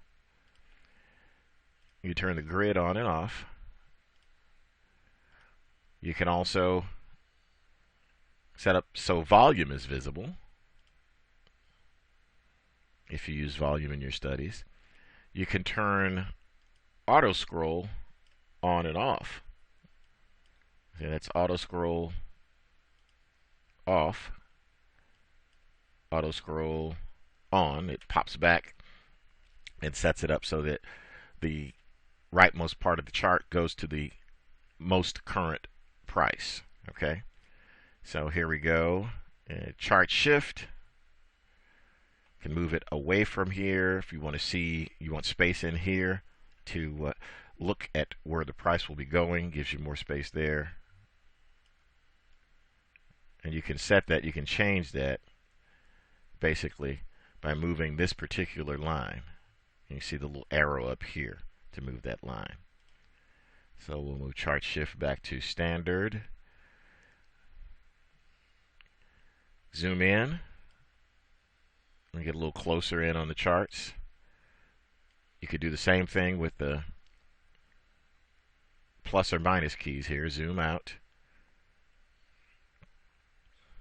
I'm hitting the minus key to zoom out. You can see that happening. Now I'm hitting the plus key to zoom in. Okay. Let's go back here. Okay. Alrighty. Now I'm going to turn off auto scroll so you can see what step by step means. F12, step by step. Look at the rightmost part of the chart here. You see how that goes. Now that's a tedious way of doing it, going to the charts menu and going through it, clicking that each time. So you can just go up and hit F12, hit F12, hit F12, hit F12, hit F12. This is a great way to step through the data and see what is going to happen next. So if you're doing a study and say we're looking at breakouts of supports and resistance, we can step through and we can see right here that the price is going sideways.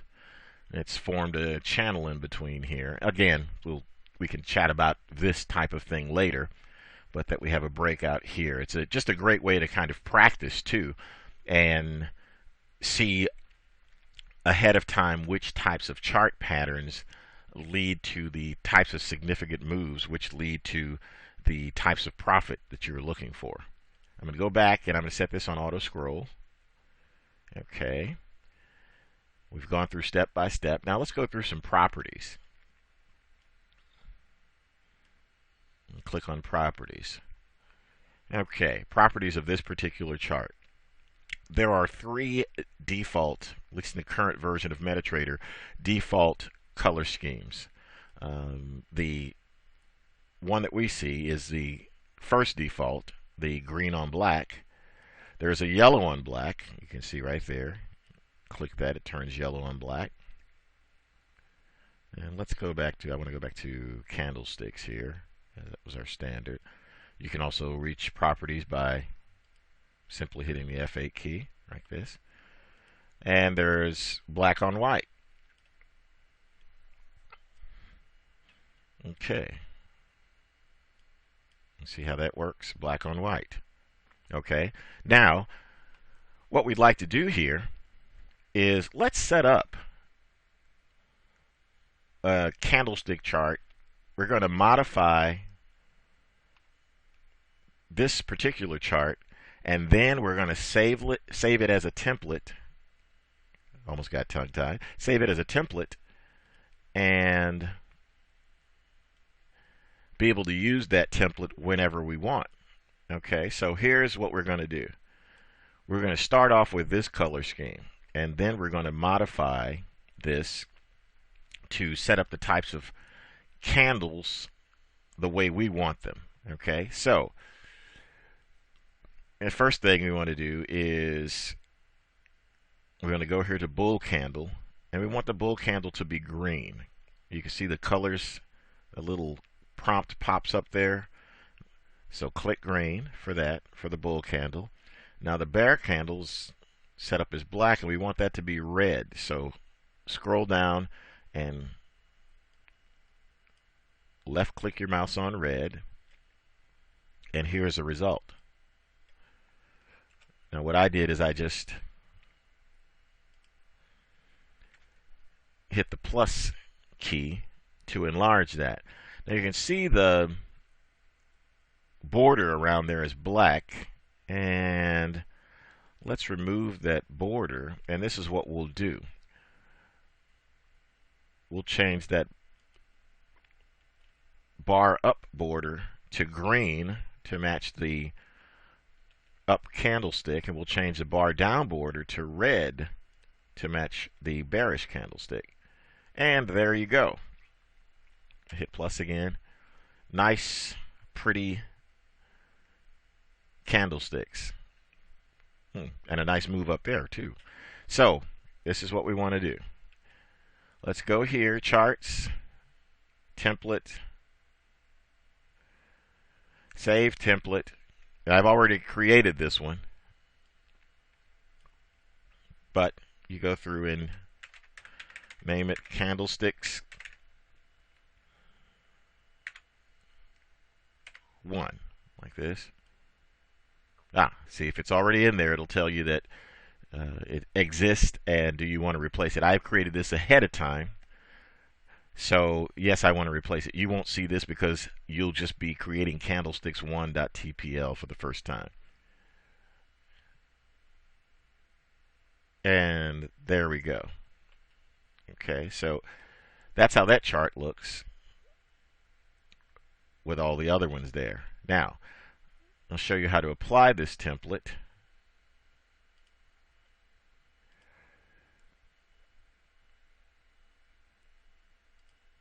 How easy it is to apply a template in general to any chart. Scroll down to template, go down to candlesticks 1. There we go. Scroll down to template. Go down to candlesticks 1. There we go. all set up nicely. Now, let's pop back over here, go to Profiles, and save the profile.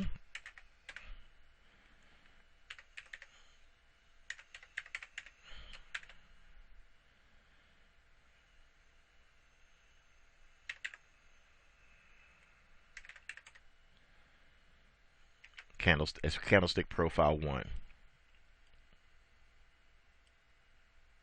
Okay, so we'll pop back over, go to Profiles. There's our default. Let's pop back over. We want candlestick profile 1. There's candlestick profile 1, all set up for us and ready to go. You could do this with any number of templates, set templates up any way you want for specialized studies, and this way you don't have to recreate your favorite settings manually each and every time you're in front of your screen and ready for your trading day. And that concludes our charts menu module. Thank you very much. Next we'll be covering the tools menu. Hello, welcome to the tools menu module. We're going to pop right in here and explore the first item on the tools menu, which is new order, which can also be reached by pressing F9. We'll click here, and instantly what will pop up is our new order window showing us where the prices are, and that we can instantly click buy or sell to immediately get into a position. This is called a market order, and you are filled at the prevailing price basically in your market order. Okay, so some of the other options here. Let's look. You want to change markets. There we go. Euro dollar, US dollar, dollar franc, pound dollar, whichever you are choosing to trade. Change the volume here. You can set your stop loss, and you can see it goes close to the, all you do is click on that and it goes close to the price that you're at. Now you're setting a stop loss for one or the other. Quite naturally, when you're in a long position, your stop loss is going to be below where you place your order. When you're in a short position, your stop loss is going to be higher than where you place your order. You could set up take profit here too, a single click. If you're in a buy, you take your profit higher. If you're in a sell, you take your profit lower. And you can also set this up for instant execution or even a pending order. Now, in pending orders, you can get in the buy at a limit, and you can see here the little entry price moves down. Okay, it says the open price you set must differ from the market price by at least 40 pips. And I believe this is going to be different with different brokers. So you can set that up to be different with different brokers. Okay. Because as not all brokers have the same margin requirements necessarily, their requirements for the placement of orders as well are different. Now here you can see the stop loss line move. There we go. Move it. Scroll down there and you can see the take profit line move too. It's very, very handy. It's nice to be able to see these types of things. Now you've got a variety of things you can do here. You can expire this order at a particular time, or you don't have to. A couple different things you can do: buy limit, sell limit, buy stop, and sell stop. All great things to have in our arsenal as we trade. And again, back up here, another option will be the volume. And volume will be particularly important. And this is the actual lot volume. Okay, it's not the volume of the market itself, like how many contracts are traded overall. This is what you're doing as far as your lot size is concerned. There's one lot, two, three, four, up to 8 in this particular case, and it's set up this way based upon the amount that you open your demo account with. So we got a lot of flexibility here. Okay, that's basically the order window. It's very intuitive and easy to use and very, very straightforward. Now let's pop over to the History Center. In the History Center, we've got an opportunity to gather even more information and download more history for the particular time frame we're interested in studying. You can see here in the 1 hour charts, we're basically starting the data back on the 12th all the way to the 19th. Now we're interested in editing this data. You could easily do this. You could edit the data. You could delete that data. You can export that data in the form of a .csv file. You can also import data. Should you have particular data files with lots of history that you want to import, you can do that as well. Let's say, for instance, let's pop back over here. Our database, 7,537 records. Let's download. Now what it'll say is you're going to download from MetaQuotes Software Corporation history, but your account is open with Alpari. This is where the demo account is open. And it says, please do not forget that the downloaded history data can differ from the data stored on the trade server. This is why this data cannot be used in disputes over historical prices with Alpari. If you still want to continue, press OK. We're in a demo account, and for looking at more history, we want to press OK. You can see what will happen. Sometimes this will take a bit of time in order to complete. We can just see the start of the green bar there as it moves along. And rather than have you watch this entire thing, I'll pause this and we'll come back to it. Now when we look at our hourly data, you'll notice that it goes back a lot further than the 12th of October as shown initially here.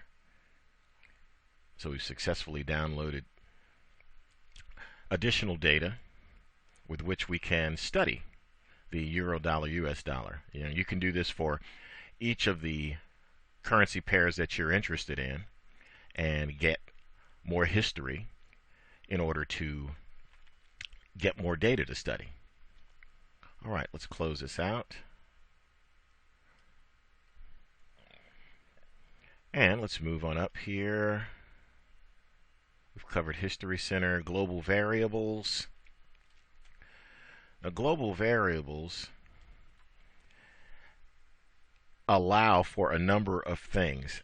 This is something that is a bit more advanced, but sometimes there is a need to interchange information and to provide possibility of prompt transfer of moderate amounts of information among experts, as well as organize conflict-free simultaneous working of several experts. So that is what global variables allow for. The values are saved between terminal launches. Unlike those of variables claimed at a global level,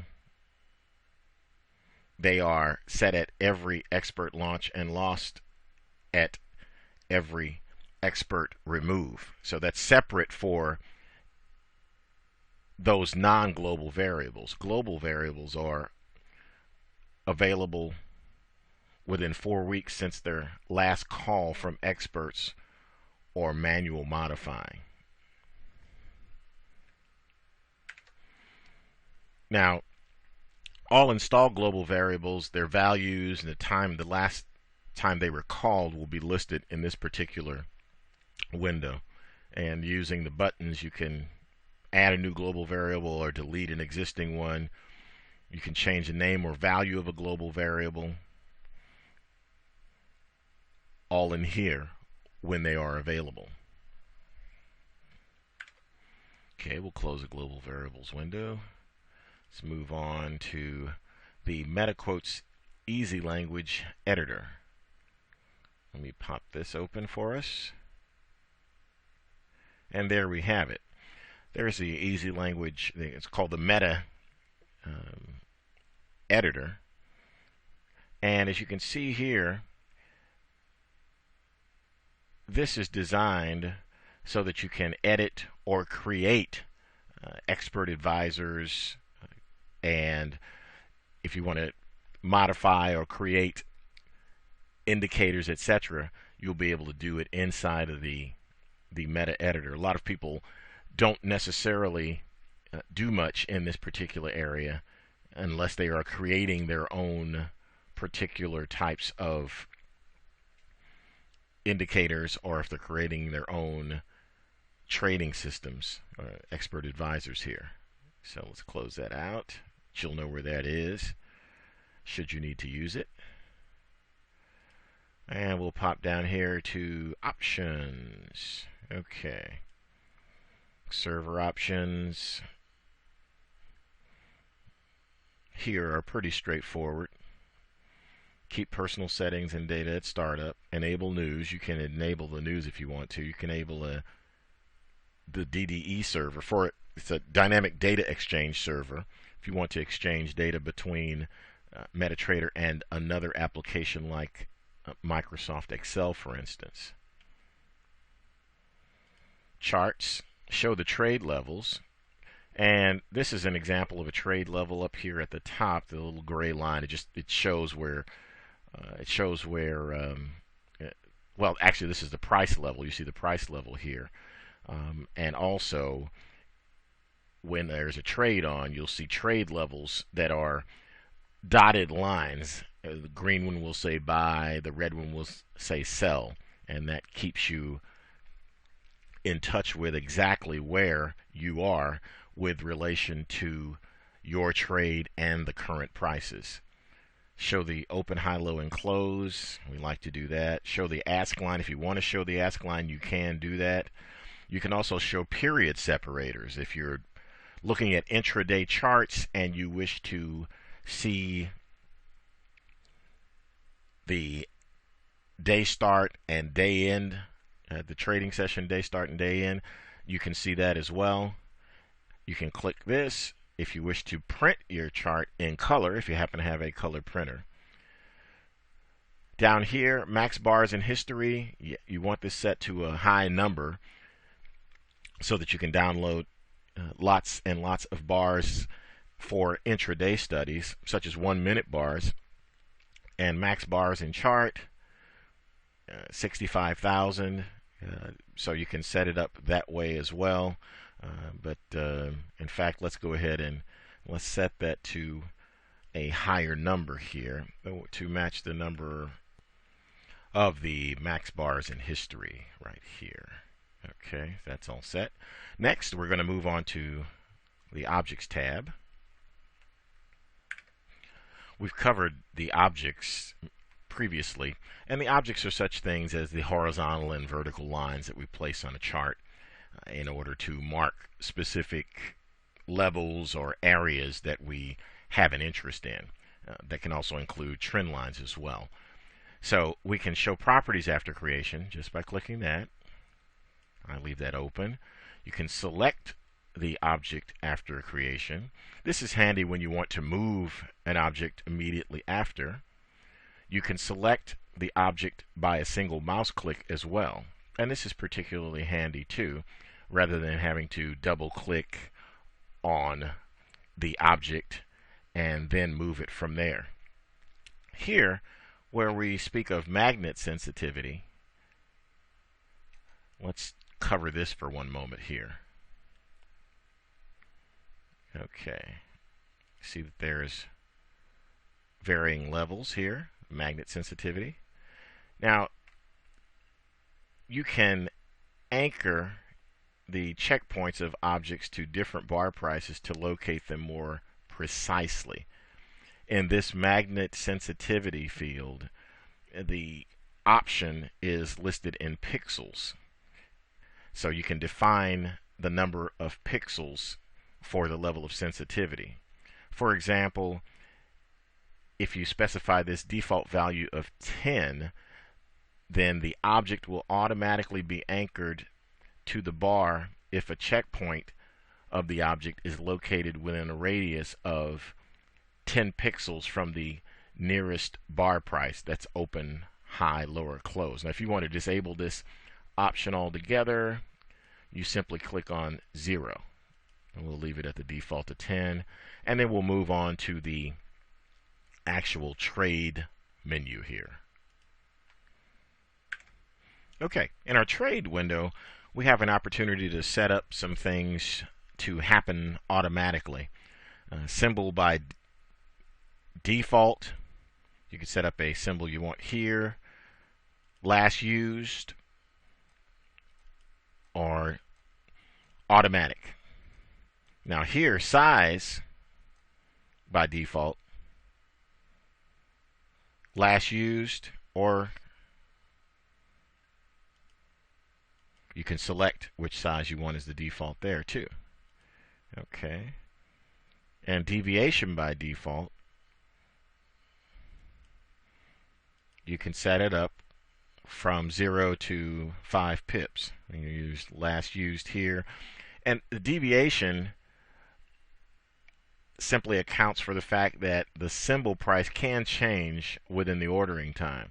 And as a result, the price of the prepared order will not correspond with the market one, and the position will not be open. The deviation option, it helps you to avoid this. It gives you a maximal permissible deviation from the value given in the order that can be specified in this field.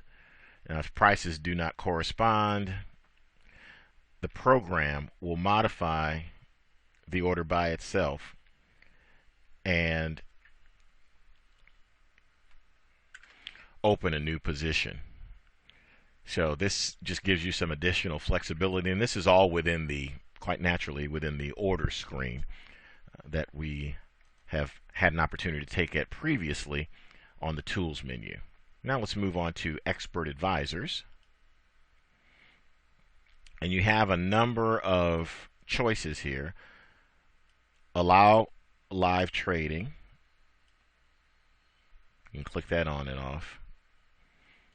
And you can click this if you want manual confirmation. In other words, you're allowing it to trade in an automatic fashion, except that before the order's placed, you have to manually confirm, click on confirm in order to place that order itself. Otherwise, if you leave that unchecked, then you allow live trading and things can go on automatically. Okay, you can enable the experts except for custom indicators and scripts. You can disable when the account has been changed, disable experts when the profile has been changed. This gives you some additional levels of flexibility as well. This way, if you're changing to a particular profile, then you don't have to have any of the other residual experts from a previous profile in the new profile. The DLL imports dynamic link libraries. Your expert advisor's manuals will tell you whether or not to allow these, etc. Allow external experts import, which may be information from an expert advisor server as well. Okay, so now to email. For email alerts, you can enable your email server here, and you place your information in here, SMTP server. There's an example right there. Your login, your password, And you can specify a from and a to field as well. And you can also test that right here if you do enable that, so that you can be emailed an alert while you're out on the road if you wish to keep that closely in touch with what is going on at the time. Publisher. This will work if you happen to have an FTP account, and you can actually publish the results of your current account activity. And this is handy. Publishing your account status is handy if you want to share this information with someone or a group of people automatically without sort of emailing each of them individually. This will be put up on, again, up on an FTP server. And FTP stands for File Transfer Protocol, up on the web. Now, only reports of active accounts can be published. If the account number in the given field does not match with the current one, the reports will not be published. So if your account is your actual account is 12345, and you put the account number in here of 6, 7, 8, 9, 10, then the account will not publish the account status. Let's move on to events. All right. Now, in this tab, signals of system events can be set up in the terminal. It's a very convenient tool to inform you about changes in the terminal status. Signals can be set up in this tab. For this to be done, they have to be enabled right here. Okay. And let's go through what each of these events are. Connection to the server. The signal you will receive here is in wave format, so this is a sound, and the signal of a successful connection to the server will sound off as you start up MetaTrader. Disconnect, no connection to the server. It's a signal of interruption of connection, and that's a good thing to know as well. Notifying by email. If this signal has triggered, it is recommended that you check the terminal mailbox window down here. So something's going on, you're being notified by email. Timeout.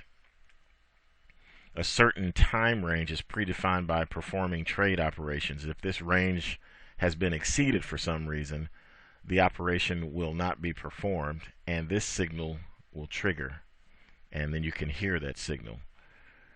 The OK signal is trade operation has been successfully performed. No errors occurred during the performing of this operation. Always good to know. News, receiving of news. If this signal is triggered, it is recommended you go down here and check the news server for if you happen to have news active on your MetaTrader platform. I'll move down here to Expert Advisor. Just let you know when the Expert Advisor, if you happen to have any, is performing a trade operation. This is confirmation. And this request to the Expert Advisor for confirmation of a trade operation. Now this signal can only trigger if the manual confirmation option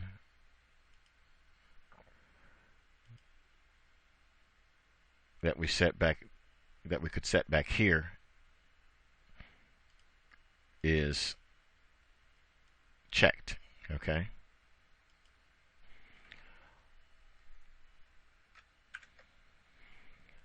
All right. Back to alert.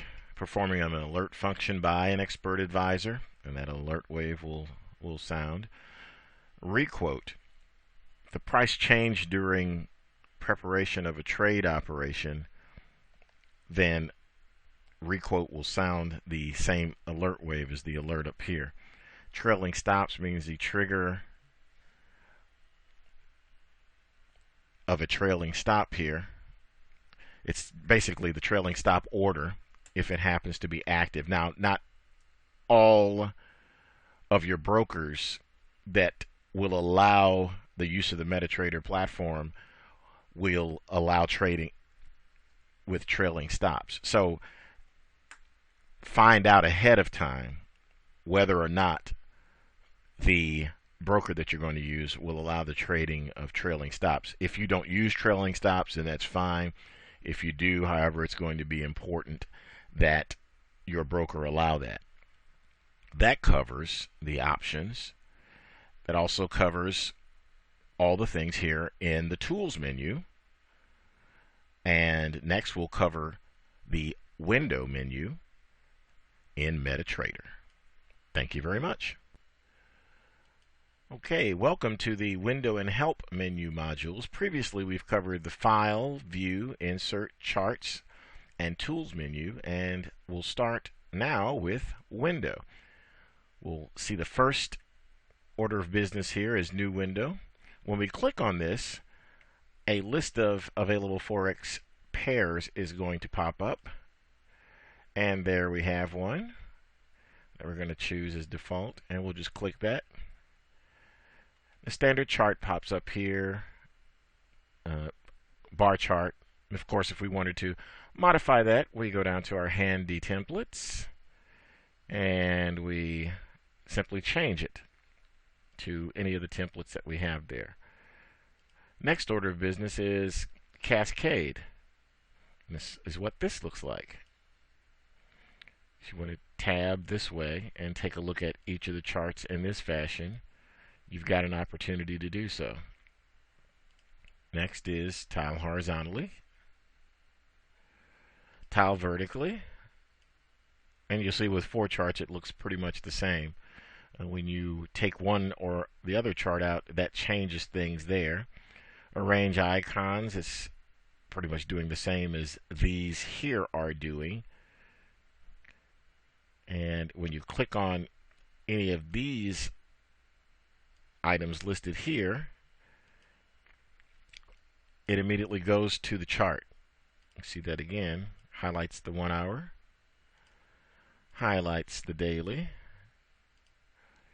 highlights the 4 hour, and highlights the weekly over here, as you can see. Okay, and the window menu is pretty straightforward, pretty intuitive and self-explanatory, easy to handle. The help menu gives you access to all kinds of information, basically a lot of the information that we've covered here and some additional information as well. The community menu right here, the community item, will take you to a place where you can discuss MetaTrader with other traders. This is very, very handy as well.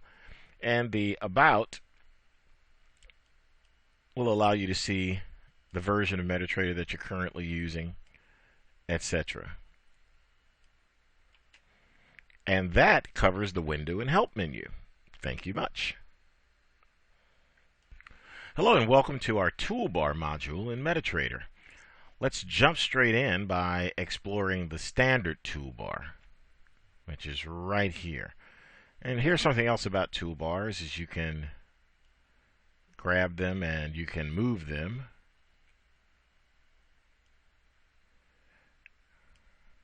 There we go. Have to get a hold of them. Sometimes they don't seem like they want to be that cooperative. And we move it over here. There we go. Let's move this back here to standard place. Okay. First up, as you notice when you hover over an object here, it tells you exactly what that particular component of the toolbar does. Here,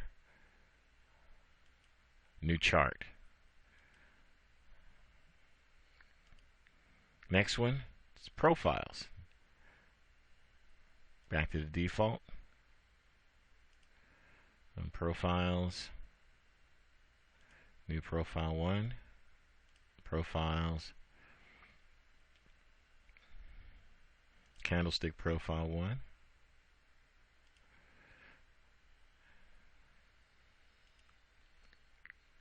And our standard here, EURUSD candlestick profile 1. Okay, now we can go here, and what this will do is it will toggle open and close the market watch window. Okay, there we go, market watch. Okay, and while we're here at the market watch window, let's just expand that out so you see what that looks like. Also down here you can see that you can take a look at a tick chart. Moving along. Close that back off. And I'll put it back over in its standard position. Right there. Now you can arrange this really any way you'd like. So if you want to toggle that off, you can do that. Leave that off as well. On to the next. Data window. Click here. And as we hover our mouse over the price, we can see the date, time, open, high, low, close, and volume of each of the bars right here. A lot more volume in the weekly bars, quite obviously. And daily, less volume, 4 hours. And hourly, of course, since that's our smallest time frame. We go back here and click again, and it closes the data window. Navigator, we can toggle the navigator along with the market watch off if we want 4 charts thusly. When we arrange those charts, we can simply go tile them that way. Now, if we want those market watch and navigator windows back, we click here, we click here. You see this is out of skew, so we go back over here and we're all set. Everything's looking good. Let's scroll back up here, give us more room in the navigator window down here. Alright, terminal, that can be toggled on and off as well. Strategy tester for testing strategies. That's a more advanced topic. You're going to test strategies, that's always a good thing. Oftentimes, when you make the purchase or lease of a commercially available Forex expert advisor, they give you ways to backtest their own strategy. So you may want to experiment with that as well. Meta editor, we've explored that before. And close that window. Expert advisors. This will activate an expert advisor if there happens to be one in that particular window. Matter of fact, let's take a look at how that works. I'll take the simple moving average advisor and I left click and drag it into the window here. I'll put on allow live trading.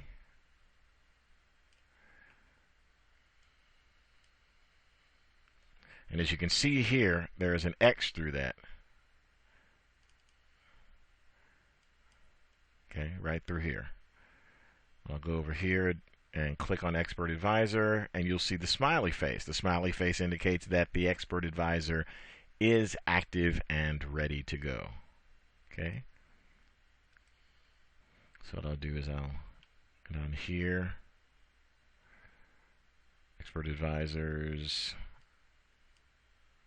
Alright. Alright. Now let's continue along to the new order window.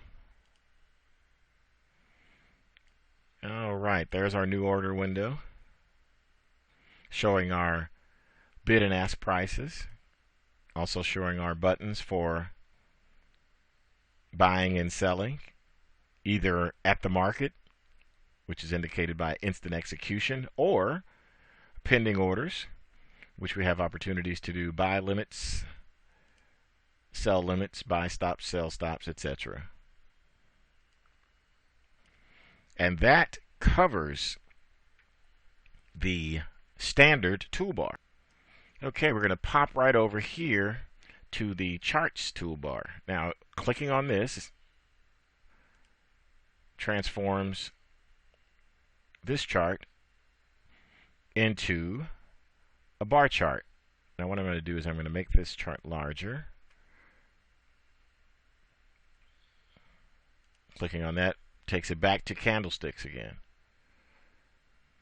Clicking on this makes it a line chart, in which the line is composed of the closing prices of the bars of this particular period. This is an hourly bar, so those are all hourly closes there. Can zoom, make those candlesticks look nice and pretty. Can zoom out the other direction. Okay, and as you can see, zoom in. See how the chart pops over there. Zoom out. Now watch it go back to the right. That's because this is set to on. That's auto scroll. You can toggle auto scroll off or on, and for our purposes currently we're leaving it on. Chart shift allows you to move the chart away from the right side, creating a bit of room in between the actual last price of the chart and the price listing here in this right hand column. Show you what that looks like. Where this comes in useful is if you're doing studies and say you have a trend line of some sort, you need more room to the right in order to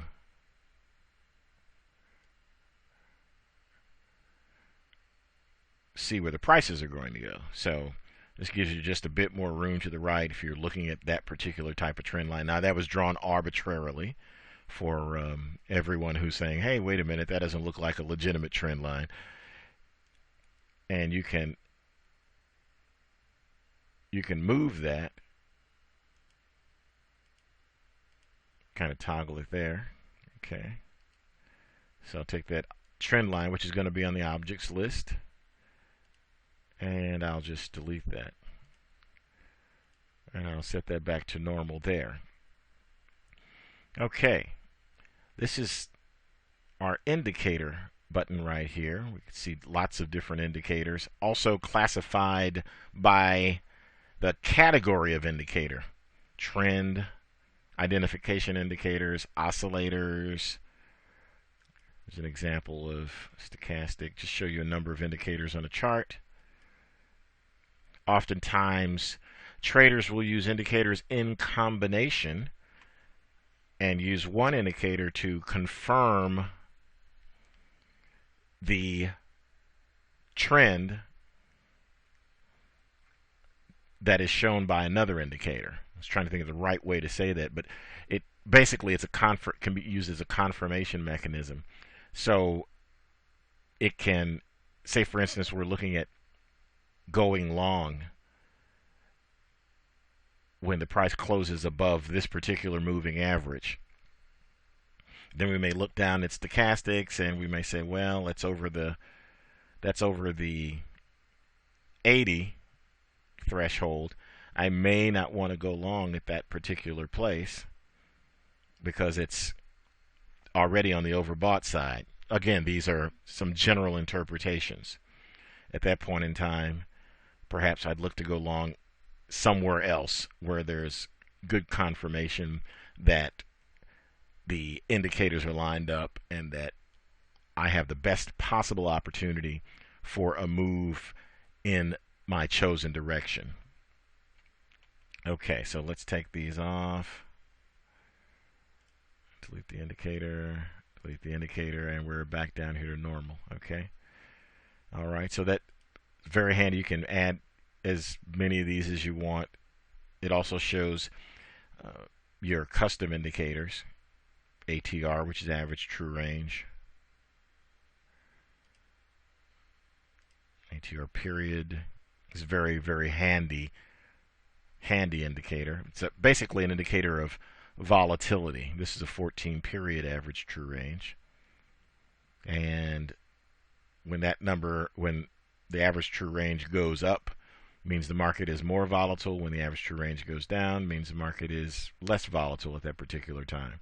And as you can see here, this lower average true range for this particular time period, and you look at the chart and you see the types of, well, we scroll back automatically, but you see the types of bars that we're looking at right there. So that's another handy indicator. Okay, go to indicators list. Now indicators, they're like anything else, again, and I'm certain we'll have an opportunity to chat about this in the future, but indicators are like anything else. They are a tool. Some people prefer to use that tool.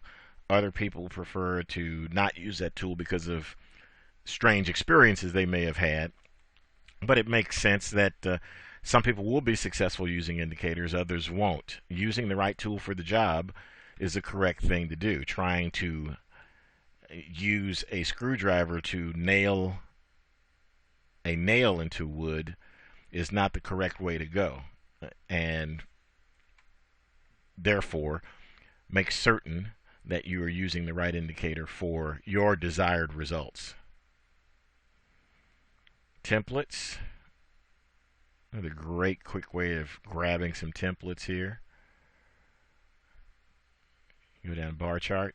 There's our bar chart template that we used. Candlesticks 1 is our standard candlesticks template, so you can always access templates there very, very quickly. Now our next section is the line studies toolbar. And here, this is our standard cursor.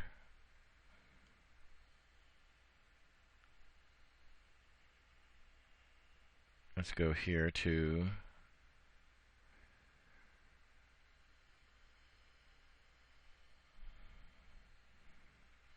this nice little crosshair. As you can see here, little crosshair. Here's a vertical line. You could draw a vertical line for a number of reasons. Perhaps you're interested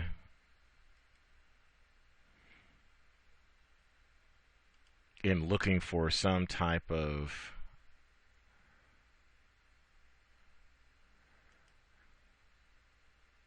period where you're looking for periods of tops and periods of bottoms, etc., etc., trying to time things along that particular way, or you're trying to identify maybe, I want to turn off auto scroll, an area of consolidation perhaps, and you want to say look at something along these lines. So okay, when we get out of this particular spot right here, that would be good. We'll be breaking out of that little consolidation. Again, that's just off the cuff example.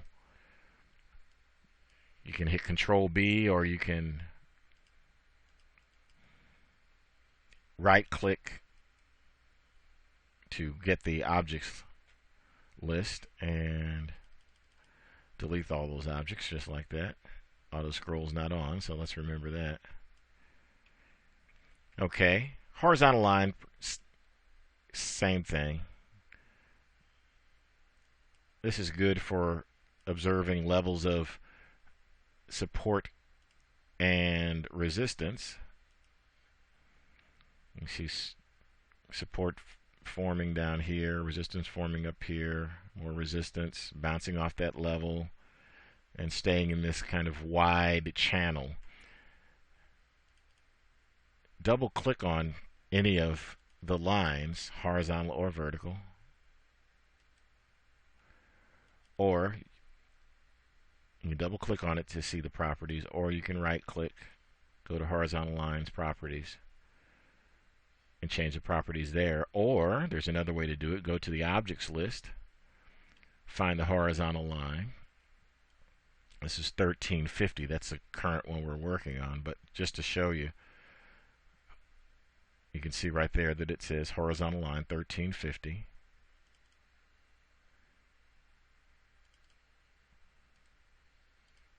I don't think I'm as good at double clicking on it as most people are. But you can change the value of this as well as some of the simple parameters here, the thickness, etc. So pop it in here, and let's say we want to change this horizontal line to this area up here, 1.49780. 1.49780 should pop right up to that line there. And you can also alternatively hold down your left mouse button and drag the horizontal line as well. If I wanted to go to a specific price, it's just easier for me to type the price in. Sometimes if I'm trying to drag it to a precise place, even as I'm trying to do this here now, and I get pretty close. That's not bad. That's not bad. So you've got to, now you see it's still not the exact number. It's 1.49779 rather than 1.49780. It is close, but when you want precision, it seems simpler to type that number in. I'm going to go here to Objects List. I'm going to select both of those and delete both of those objects. Let's continue on to the trend line. Very, very handy tool. And let's grab ourselves a trend line. Trend lines are used to see when there are changes. Now you left click and then you angle your trend line the way you want it to go. And the trend line should contain the bulk of the prices in any direction. You can see it falling out of the trend here and consequently making some downside movement there. Okay. So you can also take the trend line, double click it for trend line properties, and set the value of each of these if you want to do that.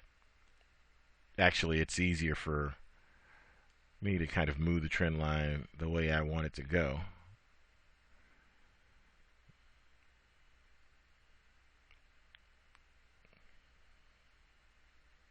Maybe simplest for you to do this as well. So, but that's that. Okay, objects list, delete the trend line.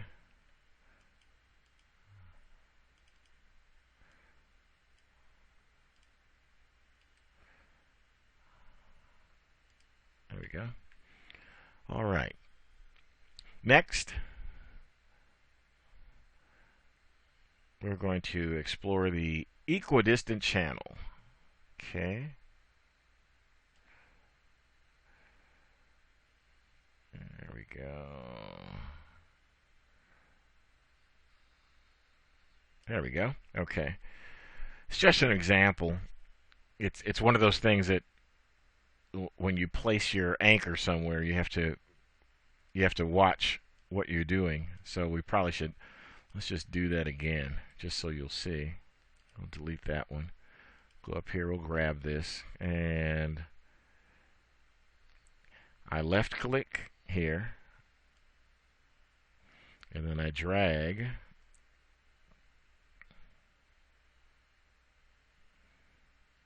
It's easier to do it from a lower point, but hold on. Here we go. Hold on one moment. Equidistant channel.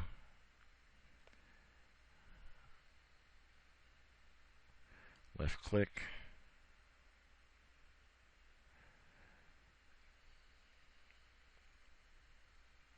And go back around to here. Okay, there's the parameters of the channel. Since you got two lines, you've got a couple of different values there that you can change as well.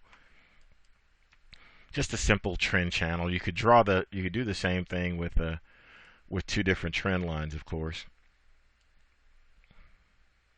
or the same type of thing. I don't like how that one's come out, so let me delete that. But let's grab it just so you'll see. There we go. And grabbing another one. Start off down here. Again, the same type of thing, so just so you'll see. All right. And there we are. We're back. Now we're going to move on to Fibonacci retracement. Okay, so I'll click here. I'll pick a point that I want to start at, and we'll start right here. I'll left click, and I'll go to my other point, my secondary point, and I'll let go. And here are all of the Fibonacci retracement lines right here. See, it comes up 23, 38.2. There's basically 50% retracement, 61, all the way back to 100. Now, isn't it interesting how it comes up to 100 and then completely reverses, goes back down, basically a 100% retracement of this prior move right here, and then starts to move back up again, back up to the 100% level. Again, that's how many traders get into and out of trades based upon Fibonacci extensions as well as Fibonacci retracements. Let's go here, objects list, and here, let's select it. You can edit it as well. See Fibo levels, you can set the levels up here. The values of your 2 points as well. I'm going to delete that, and we're going to move on to the next part of the line studies menu. Text. Click text, and there we have text. So if you want to label something, now this particular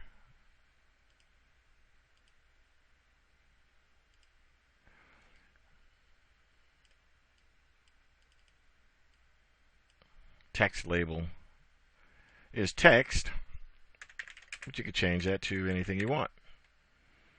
More text, for instance. There we go. You can move the text around as well if you want to. And lots of other things you can do with it. Text properties, you can see here. You can change the color of it. I'm going to go with teal, no problem. You want to change the name of it, you can do that too. Call it text 2010, for instance.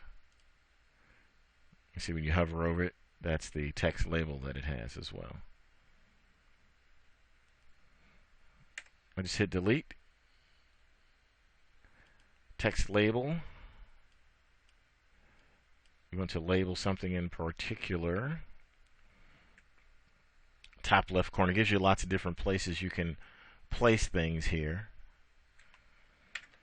Okay, let's hit this. Now this is different than just straight text because, as you can see, this label does not move as we go back and forth on the chart.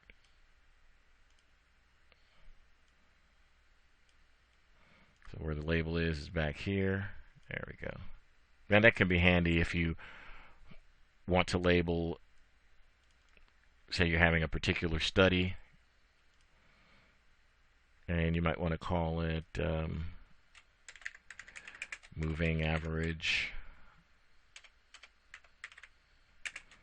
studies, for instance. Okay, there we go. Sorry, consistency there. And it could be set up here as moving average studies. Pretty straightforward. Very handy as well. The fact that it doesn't move is nice. You won't have to change that that text label all the time. Okay, just highlight it and hit delete. And here we have some arrows. Let's take a look at some of these.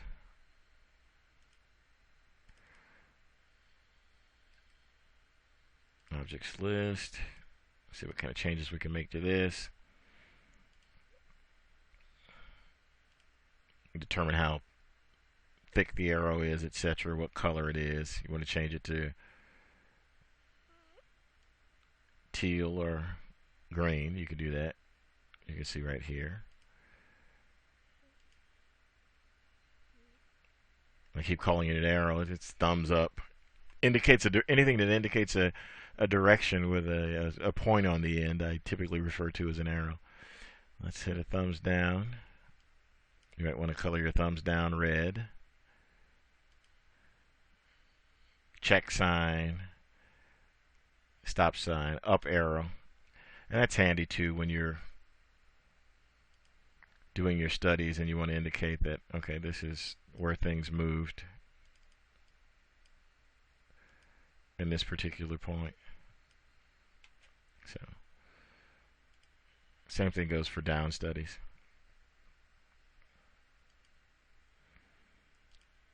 And stops. So if you're selling short, you may want to place a stop up here. And the nice thing about this is you can delete all arrows pretty effortlessly. That's a good thing. All right. That's line studies. Now the next toolbar is what's known as the periodicity toolbar. And you can simply refer to it as the time frame toolbar as well. So here we go.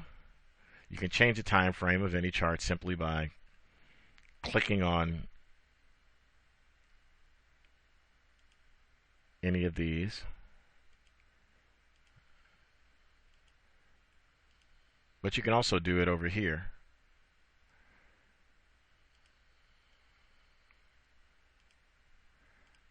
So it's simple to I'll turn on auto scroll again. Monthly, weekly, daily, 4 hour, 1 hour, 30 minutes, 15 minutes, 5. Takes a little bit longer to draw. And then a 1. Okay. And this was actually our standard 1 hour chart, so that's it. That's the periodicity menu, and that's how that works. So we've covered. Now the 1 minute data takes a little while to draw, so that's why you'll see this move here as it's working to read the data. All right. There's 1 minute data. It can be resource intensive too. So looks like it. I had another window pop up in the background. So here we are, back to 1 hour. That's our standard. Back here, we've now explored the 4 toolbars: standard toolbar, the charts toolbar, the line studies toolbar, as well as the periodicity toolbar. You've got a lot of MetaTrader knowledge under your belt. How to change your charts, how to change groups of charts, lots of different things here. How to add an expert advisor to the chart, how to add an indicator to a chart, etc. How to add groups of indicators to a chart. So you are well informed and should be able to work your way around MetaTrader as well as anyone. You are now in a position to start to study the markets and benefit from the fact that MetaTrader is a freely available client terminal with data available from a variety of brokers to allow you to study the markets, stay a student of the markets, and enjoy the process of learning to profit in the exciting world of Forex trading. Thank you very much. Welcome to the Risk Control training module. Risk control is very important. In fact, without proper risk control, nothing else you do in Forex trading will matter. Nothing. Let's explore an example of improper risk control. If you start off with an account, say $5,000, you've got a $5,000 account ready to trade Forex, you're excited, you jump into a trade, and the trade is risking $2,500. You should hear a big buzzer go off in your head that goes, bad trading idea. Bad trading idea. BTA, as we call them. If you do this, this means basically that it only takes 2 consecutive trades to take you completely out of the game. Our objective is not to be taken out of the game. Our objective is to set up a solid foundation and be able to survive the times when our trading methodologies aren't exactly in sync with the market, and we end up having the inevitable losing trade, or trades for that matter.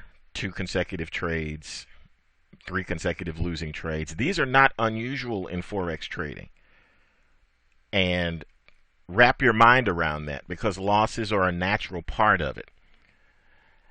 We'll talk more about losses as we go through live examples as well. Okay, so here we are in MetaTrader. We've got everything set up. We're talking about risk control.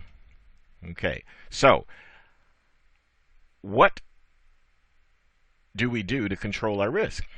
Great question. What we do to control our risk is first determined by the trading system that we're using. Now, conservatively, many suggest that you risk between 1 and 3% of your available capital per trade. So, say we're in this screen and we're looking to trade the euro dollar US dollar, and we have $5,000 we're using as a standard here in this particular case in our account. So on one side of that, 3% would be $150. So what does that mean in terms of market movement? That's very important. So this is what we're going to do. We're going to go up to the 1 hour chart here, and we're going to maximize that chart. Then we're going to go up and we're going to zoom in just one touch. And you'll notice that now that we've maximized this chart, the other charts are maximized too, weekly and so forth. Okay? All right. Now, as a for instance, let's take a look at the weekly chart, and let's click on the zoom in here. I'll wait one moment while you do that on your chart. What we'd like to look at is market movement. We're looking at a candlestick chart setup here, and we want to look at market movement in order to get a feel for the types of risks in the different time frames. This is very important because, well, if we're risking 3%, we're risking $150. Well, quite naturally, we couldn't use a standard lot size of $10 per pip in the euro dollar US dollar because, well, I guess we could, but that would be not very many as far as pips is concerned. It'd be a small move, in other words, basically. So we're talking about 15 pips. And giving the market 15 pips of room to move that's a scalping kind of setup. And if we're doing scalping and the trading system that works for it, then that's fine. But if we're looking for time frames, we're trying to evaluate which time frame we should trade in. And let me hold on one moment and clarify why I'm talking about time frames.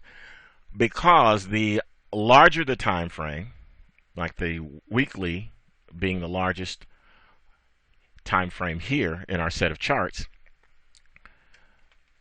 the more room the market will need to move in order for it to go through its natural gyrations. Now, I'm going to pop here and we're going to go into custom indicators and we're going to scroll down to ATR. And I'm just going to set that at 10. So set yours at 10 as well. Okay, what's going to pop up is this blue line down here. If you want to, we can make that blue line a little thicker, if I'm not mistaken. Will it give us an opportunity to do that? Yes, it will. Here we go.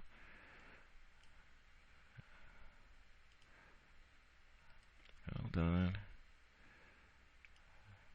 Okay. Colors. Doesn't look like it's going to give us an opportunity to make that thicker. That's okay. This is fine for our purposes. We'll take a look at the blue line then. Okay. So let's take a look at the values here as we're looking around. In fact, let's go up here, click on data window, and you'll see that our ATR, our average true range, is listed right here as we scroll along each of these weekly prices. Now, the average true range is the average of the true range. And the true range is described as the greatest of one of the three of the following: the difference between the current high and the current low, and that's commonly called simply the range. The difference between the current high and the previous close, or the difference between the current low and the previous close. Whichever one of those is greatest is the value that we'll get. Now let's take a look. Okay, we're on the weekly chart and we're looking at the average true range. And as you can see over here, 0.0252. And if we look at that, that's 252 pips. That one, 256 pips. 257. Again, we're looking at the average. If we come down to places like this, you see how big those ranges are. And over here, almost 600 pips. Big, very big. And that's, again, that's an average. So this is obviously going to be bigger than that, but we're averaging in those previous true ranges as well. You can see from this example that if you're trading on weekly charts, that you're going to need room for the market to move. Now, there's a few ways you can do this and give the market room, but with a $5,000 account, trying to trade a standard lot with a 15 pip stop is not going to work very well. It's not going to work very well. So what we're going to do here is let's go to a daily chart, for instance. And let's Expand that. Okay, auto scroll brings us back. And let's do the same thing there. Let's go down and grab our average true range. We'll do 10 period. There we go. What are we looking at here? Okay. We're looking at some smaller numbers here. Looking at some smaller numbers, but we're still looking at the 100 plus pip range, not the 15 pip range. You can see that's really something. So that's 100, 100, 100, 100. Okay. So let's move on to the next time frame. And we'll pull this down to ATR. Okay, here we go. Click on OK. I'm going to click that to expand that a bit. Okay. All right. There we go. We're looking at 60, 50. That's a big one there. Again, these are averages. 40. Okay, so this is looking a lot more reasonable for the type of trading we're talking about with regard to the type of risk control that we need.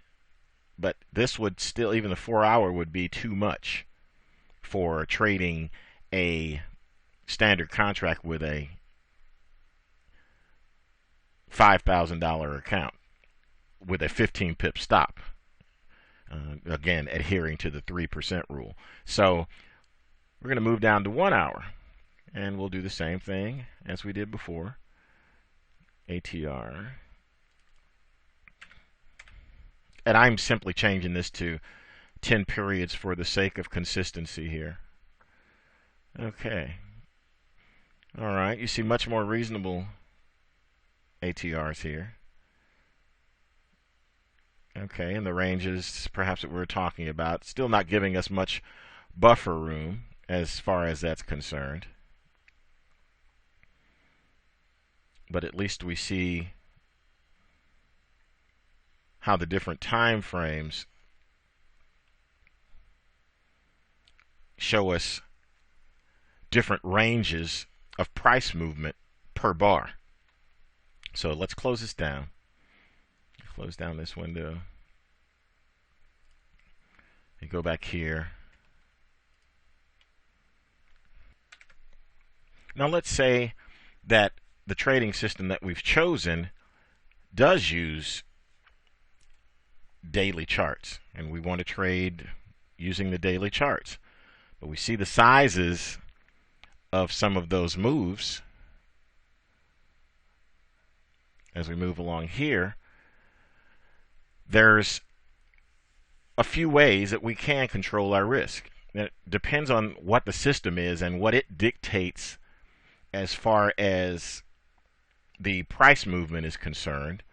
So for instance, if we are trading a daily system and the system has a stop loss of 100 pips, then we quite obviously can't use a standard contract for that, because that would mean that that 100 pip risk that we're taking would end up being the 100 times the $10 per full size pip. So that'd be $1,000. That $1,000 would be 1/5 or 20% of the total $5,000. And that would be too great of a risk per trade. So what we'll do is we'll trade the daily chart, but what we'll have to do is we'll have to scale our level of leverage as far as volume is concerned. So rather than going with one full-size contract, if for instance we went to something that was a tenth of that size for our 100 pip stop, then it would put us right inside of our 3%. So let's go over the logic in this. The trading system, the one that is our virtual imaginary trading system that we're saying that we'd like to trade, uses daily charts and uses a 100 pip stop. We can't trade that using a standard size contract because it wouldn't take very many consecutive losing trades in order for us to blow our account completely out of the water. So what we do is the smart thing, and we scale down in order to still trade on the daily chart by giving the system the necessary amount of room. So rather than risking the $1,000 per trade, we're risking $100 per trade by setting ourselves up in this fashion. So the $100 per trade turns out to be 2% of our total account equity at the start of trading. This is fine. We're able to do that. We're able to trade on a larger time frame chart, be it daily, be it weekly, as long as we're inside of our risk parameters, not going outside of that 3% of account equity. Some people will go to 5, and actually the higher the percentage of your account equity you risk per trade, the greater probability of blowing your account out, the greater your risk of ruin, basically. Some people call that ROR. But as you can see here, we can control our risk with virtually any account size as long as the broker that you're using allows flexibility in the size of the trades that you place. And as it turns out, we have good flexibility here in the size of the trades that we place. So that's good. That's good to know. I'm going to set this back to the standard. But that's basically some risk control guidelines in a nutshell. Now, if you go to smaller time frames, if say, let's pop this up, and let's pop, we're going to do that, and we're going to do this, and we're going to do this. Okay. All right. Now, we're looking at an extremely short time frame here. This is 5 minutes. Many people do scalp, and scalping is defined as grabbing a small number of pips, and small is relative, but for instance, 100 pips is not a scalp. So 100 pips profit is not a scalp by any stretch of the imagination. 100 pips is bigger than a scalp. 5, 10, 3, 7, 12 pips, that's scalping. So in here, as we're moving along, if you take a look here, if you're trading on a short time frame, small time frame, then as you look over to the ATR window there, you look at, we can look here too, you can see 11, 10, 10. So the market moves in a smaller range in a smaller time frame. So you can trade on a chart of this type of time frame and allow the market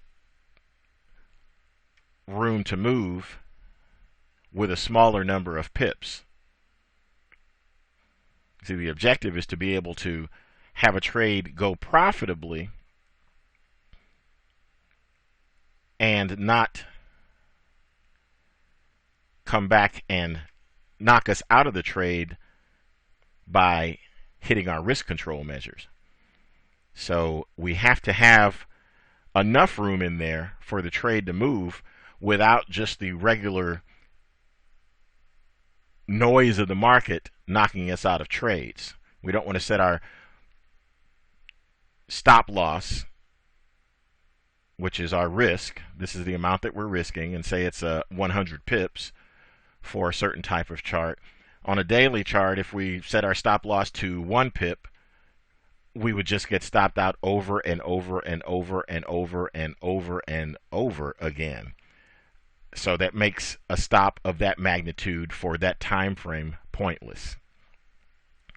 So let's go back here to hourly, close the data window. That is a brief introduction to risk control, also an introduction to the wonderful scalability of Forex, which allows us to trade different lot sizes based upon the risk control that we need for our particular account size. Thank you very much for joining us in this module, and I hope you found this to be very, very helpful. Let me emphasize again that the most important thing you can do is to get control of your risk. Once you get control of your risk and you have the discipline to continue to control your risk, you will be miles ahead of Forex traders worldwide. Thanks again. Hello and welcome to our first actual trade example, just to show you how trading works here inside of MetaTrader. Okay, we're going to pop up here, and what I'm actually going to do is I want to sell. This is basically, just consider this to be a random trade to show you the order process. I want to sell here, but what I want to do is I want to place a stop up here above the previous week's high. Let's find out what that was. The previous week's high was 1.50598. So I'm going to place a short order. I'm going to sell, and I'm going to place a stop up above that high, 5 pips in fact above that high. Okay, so placing that 5 pips above would be 1.50648. So this is what we're going to do. Going to place a new order, and I'm going to sell at the market. And since we're using a certain size of an account, if I were to use the standard size, then that stop would be out of reach. So what I'm going to do here is I am going to use this size. Okay. You can see that I'm moving the stop over here, just so you'll see.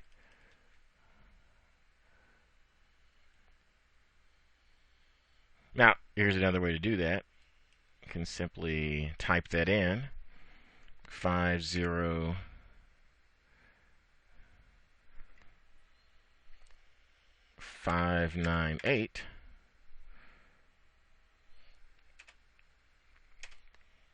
Sorry about that. 50648. That's what we're actually after. Okay. Instant execution, comment. And the comment here is first live trade example. Placing an order. Okay. Like to have, oh, that's all the that's all it let me do there. Okay, so live trading example, First live trading example. And here we go. I'm going to sell at the market.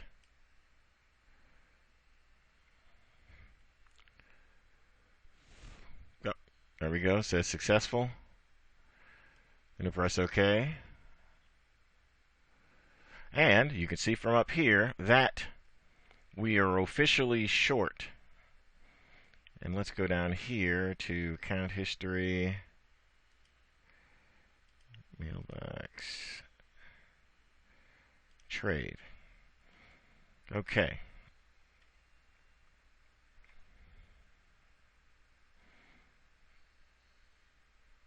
We are short from this price, 1.48388, around here.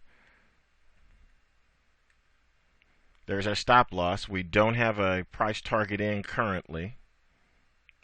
You can see how this is moving. If this was a full-size contract, it'd be moving further against us, but it is not, so we're okay. So we're moving along quite fine. Okay, so here's a way to determine range too when you're looking for places to set your stops. You go to ATR down here, go to your indicator list. There's ATR, and set that period to 1. Like so. You see the previous week, the average true range is 233 pips. So that's actually a pretty small range. You see that the current week, it's 380 pips. And this is just on this particular, we're just talking about this particular bar right here. And in fact, if you go over to, let's put it here, this area here, and subtract the low from the high, that's the number that you'll get. That verifies that that's the range. What that number lets you know is the simple range from the high to the low. And that range is important because if you're trading based upon that range and you're saying, okay, I want my stop based upon price action, so when if the market moves back up here and breaks the highest high, then I want to be out because the momentum has shifted from downward to upward. Now this is a big time frame. Weekly is a big time frame for anyone to trade. That's why we've scaled ourselves correctly to this particular size. And as you can see, even though the market's moved against us, hasn't cost us very much, has it? Has not cost us very much. And that's the whole point of doing this particular exercise, giving you a feel for risk control, how to find out the range of the particular market that you're trading too. That's always important. And then you have an opportunity to measure things like risk reward. So if you're measuring risk reward, you might look at this and say, okay, look, here we are. We're right here. I'm risking 233 pips. And you might say, I like a 1-to-1, or I like to risk 233 pips to make twice as much, to make 466 pips. So you'd place a profit target down here. Again, we don't have an exit already set up because this is a simple trade entry example, and that's it. Okay, we're back, and as you can see, the market has moved against us somewhat. If this were standard, we'd be looking at a larger loss, 10 times that amount, or $100, which is nothing to be shaking in our boots about, of course. So this is what we'll do. We're having a good time in a live trading example, so let's put in a profit target. what I'll show you how to do here is to take your order and modify it.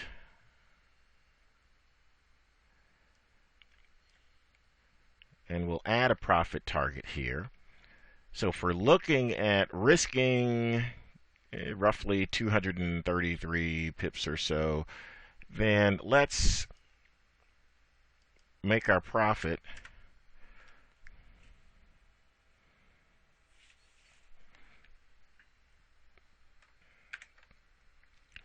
make our profit 466 pips.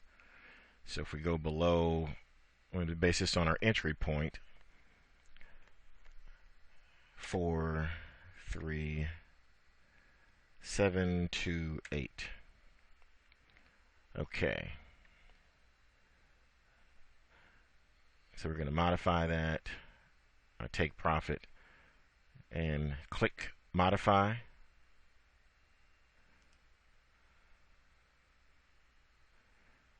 All right. Okay, we sell at that, which we're already in. Stop loss is set. Take profit is there. Let's go OK. There we go.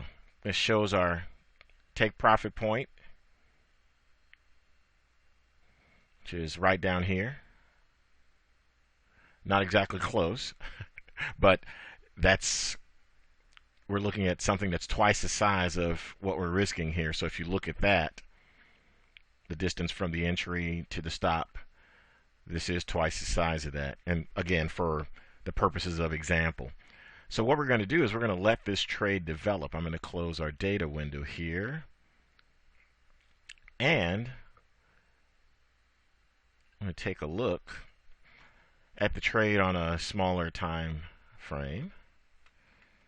Okay, we don't have to watch our price down here constantly, but we can if we want to.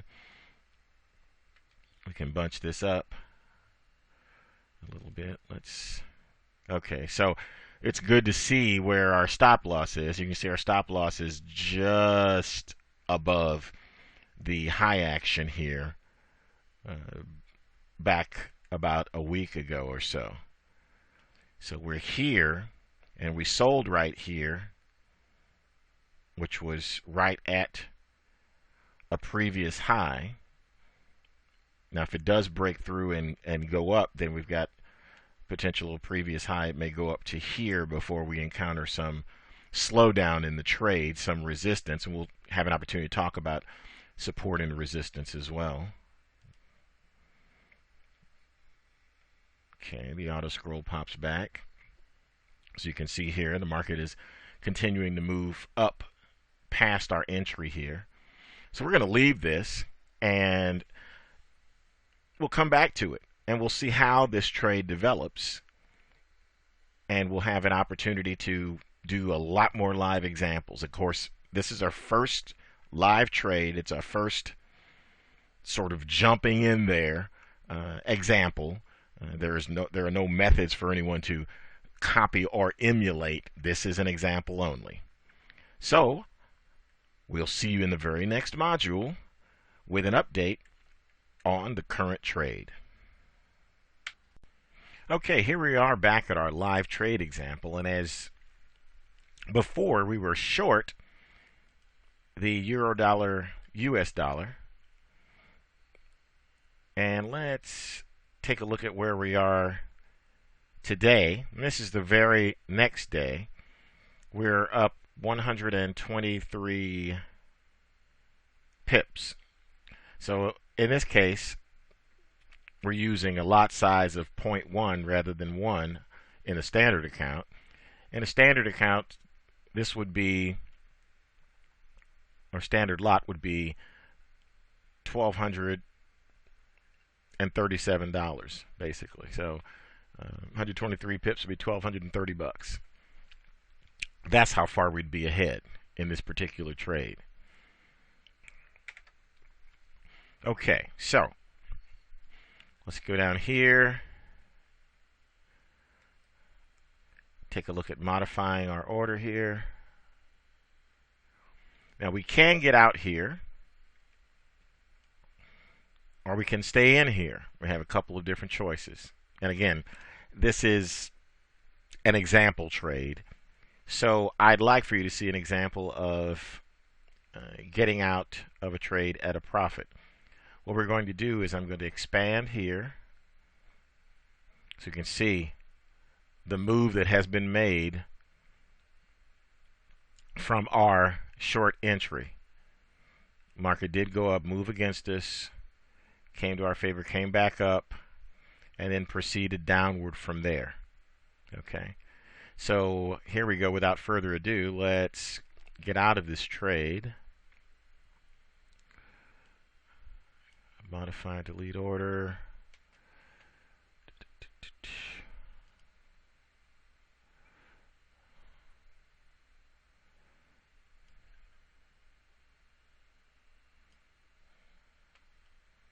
Okay, we're going to close this out.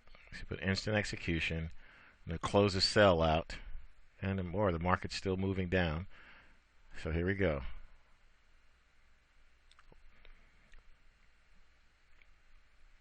All right, that's it. Now, as you'll see, that trade's completely closed out.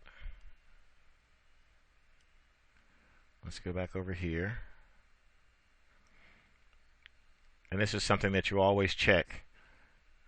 There's no profit target line. There's no stop loss line. So there are no pending orders. That is a good thing. That's exactly what we want. The order here canceled out the stop loss, canceled out the take profit, and closed at 1.47134. This means our profit on this particular trade was $125 because we're using a 1/10 lot size, standard lot size, in a standard account that would have been 125 times $10 per pip, which would have been $1,250, which is fine. Now, there may be people out there thinking, well, why in the world didn't we go for that $1,250? And the reason is that going for that $1,250 would have required a larger than reasonable amount of risk. That would have required that rather than our stop be $233, that our stop up above this point here on this weekly chart would have been $2,330. That's almost 50% of our initial equity. And here we can see all the things here from our trade, the details. 120, a little bit over 125 pips. So we're happy with that. That's a very, very, very simplified example of a complete Forex trade. Now we're going to have more examples. Do not worry about that. Examples you can follow along with. You can place the same trades in your charts, which I would actually prefer that you do so that you can see everything that's going on. Now, one additional thing that I'd like for you to do is to, on your chart, I've already done it here, is to create a monthly chart to add to our particular profile here. Okay, now I can close this chart and I'll show you how to create it on your own. Okay, we go up here, new chart. Okay, you see it's our standard chart there. We're going to go to templates, go to candlesticks 1, and there you go. And we go up here, hit the plus sign, make that a little bit bigger for us. You can see that's still hourly, so we go up here to monthly to complete a longer time frame, and there we have a nice beautiful monthly candlestick chart. Okay, So we can easily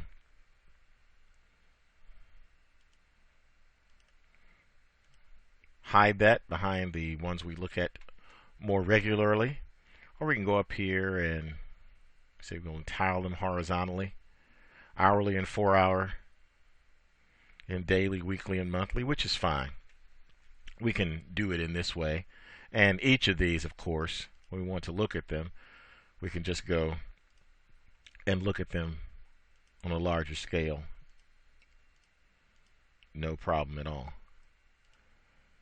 So now, this is what we're looking at. I wanted to include the larger time frame of monthly just to give us some additional perspective and really go top down. Monthly, weekly, daily, hourly, 4 hours, hourly. Got ahead of myself there. So does this mean that we're not going to look at shorter time frames? No, doesn't mean that at all. We are going to look at some shorter time frames, and we can set those up. In fact, any of these can be set up to be a shorter time frame. For instance, we could easily do this.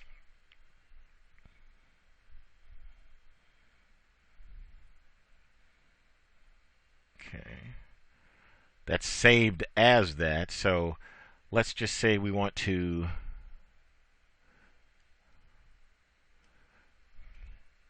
create another profile. Let's see. One moment. I like to keep the profile names consistent. Okay, we want to name that candlesticks, but we want to make it candlesticks and then call it candlesticks intraday. So that's what I want to do. Save EURUSD candlesticks intraday and put it as 1. Okay, intraday 1, because most likely we'll have more than one particular type of candlestick chart. And we save that profile. Go back over here.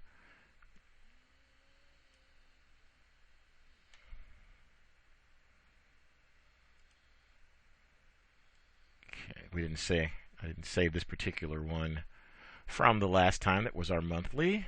That was my fault. So go back to the monthly and expand it. Okay. You can always hide it behind there if you wanted to. Or you can do something standard and then just go through and you're all set there. So we want to save that.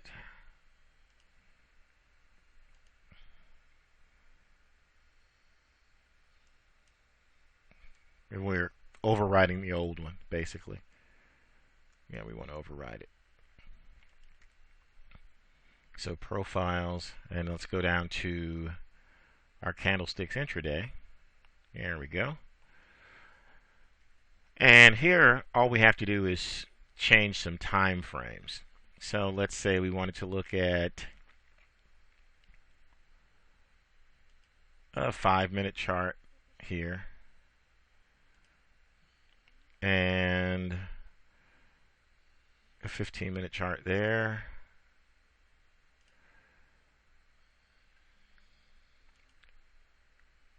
Have to have an hourly chart everywhere. 4 hours. And down here, we're going to go with daily. Okay.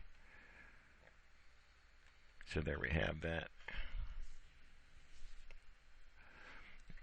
Okay, so go back over here to profiles. Let's save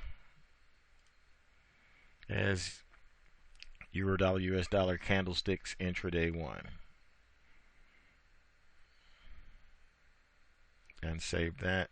Already exists. Okay, so now let's go back to our standard as we were looking at over here. Euro dollar US dollar candlesticks 1. and make sure it's set up. Yes, it's set up correctly. Okay, so now we've got a couple of different ways that we can work. I hadn't really put the ATR, the average true range, down here on this chart as we had in some of the others, because we weren't necessarily looking for the range of the month in particular, but we can always add that at any time we want. So our next thing that we're going to do is we're actually going to enter an additional trade. We're not going to do that now, so we're not going to make a trade example. What we're going to do is we are going to wait until Monday, and this is Friday, and it is about 4:12 p.m. Eastern Standard Time in the United States, and we're going to let the market do its thing, and we're going to come back on a fresh session and jump right into more trade examples. We're going to run into more indicators. You're going to be introduced into more indicators. We're going to talk more about trading without indicators, so there's tons of possibilities here. And basically, your objective is to learn to control risk, which is what you've seen in this particular example. And there's probably no one that's jumping up and down about making $125 for certain. But that's $125 that was made basically in one day on a $5,000 account while controlling our risk. And our risk was $233 at the time. So we've done a good job of getting into a profitable trade.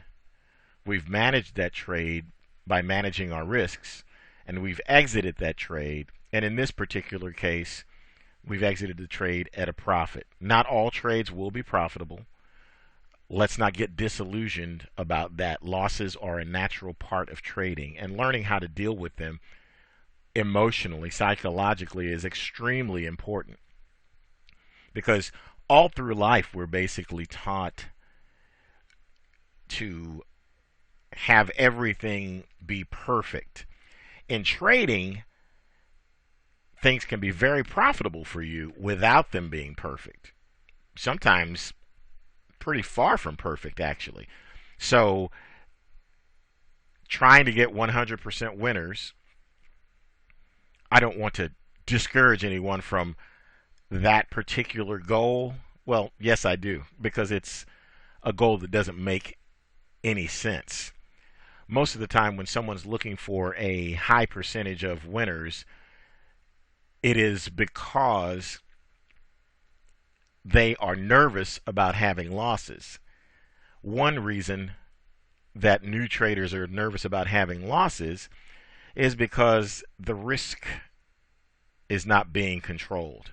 For instance, in our previous trade, had we been trading a standard lot of $10 per pip, then risking that 233 pips times 10 would have been a big chunk of our initial equity. But by scaling it down and risking a small percentage of our account equity, we placed ourselves in a position to trade in a much more relaxed fashion. $233, if it had turned out to be a loser, it's not the end of the world. $2,330, it turned out to be a loser. Well, how many more times can we have a losing trade of that type? Well, one more time, and then we're no longer trading Forex. I hope that makes sense. And I know I emphasize risk control, risk control, risk control, discipline, discipline, discipline. And I sound like a broken record, and that's good, because everyone else that you come into contact with in the Forex arena should be telling you the same thing. Control your risk. So this is what we've done, and we've ended up with a successful trade at this particular point in time. This one is a profitable trade, and we're going to look, as I said before, at a lot more exciting live examples, so you can see it where the rubber meets the road. I'll be placing the new orders here, and we'll just be chugging along. So I look forward to seeing you in the next module, where we're going to look for an entry point for our very next trade. Thank you very much. Hello and welcome to another live trading module. In our previous module, we traded based upon looking at the weekly chart initially. Let's expand that just one bit. And we sold the breakout of the low of this particular week right here. We sold down here. We came down and we took 125 pips of profit. That's one type of breakout trade. That's simply breakout of the low. Now we're going to go to the next time frame, which is daily. We're going to take a look at some things here. Let's take a pop here, expand that just a taste. There we go. Now here we have two different types of breakouts that we want to look at. Typically there's a breakout of a high or low either on individual bars or on a group of bars. For instance, we could say that we'll take a horizontal line here. I'll just place it right there. We can say that 1, 2, 3, 4, 5, 6, 7, 8, 9, 10. We could say that's easily the highest high of the last 10 days. 8, 9, 10. And we could say that that is easily the lowest low of the last 10 days. So this defines what's known as a channel breakout, because the boundaries form a channel within which prices trade. Now, as you can see, prices are still inside of this channel for this particular breakout. Okay, so at that particular point, nothing would happen. But how the breakouts work is you basically choose the time period, and this is daily.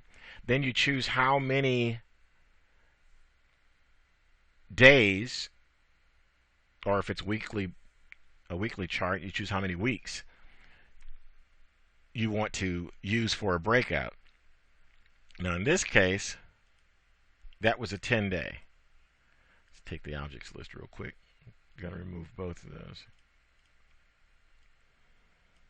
Okay. If you're looking for the last, say the last 3 days, not including the current day, take a look here. That's the highest high. That's the lowest low, basically. So we're looking at, that's the channel right there. So if the price moves up above here, we'd look to get long and buy the euro dollar US dollar going upward. The price breaks down and breaks below this channel that we've defined, then we'd want to sell. In this case, we have more than one type of a breakout trade, right?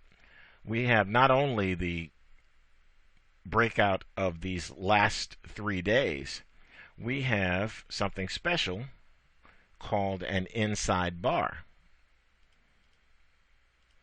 And an inside bar is basically a bar whose high is lower than the previous high, as I'm showing with the arrow here, and whose low is higher than the previous low. So this bar right here in particular would be an inside bar. And the way it's looking, this bar today on my chart is looking like an inside bar so far, but it's the day's not over yet, so it can go either way. So what we want to do is we want to sell the breakout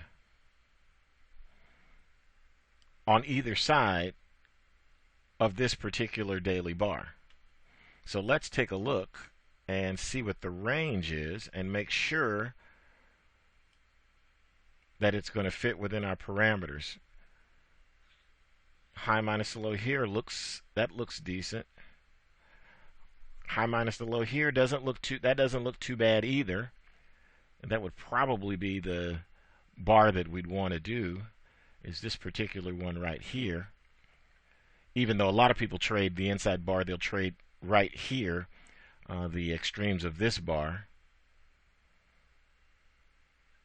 But we'd like to move to this bar here and use the full 3-day kind of extremes. So that's the 3-day high extreme, that's a 3-day low extreme. Okay? So let's take a look. Okay, that's 176 pips, and that is near our risk parameters.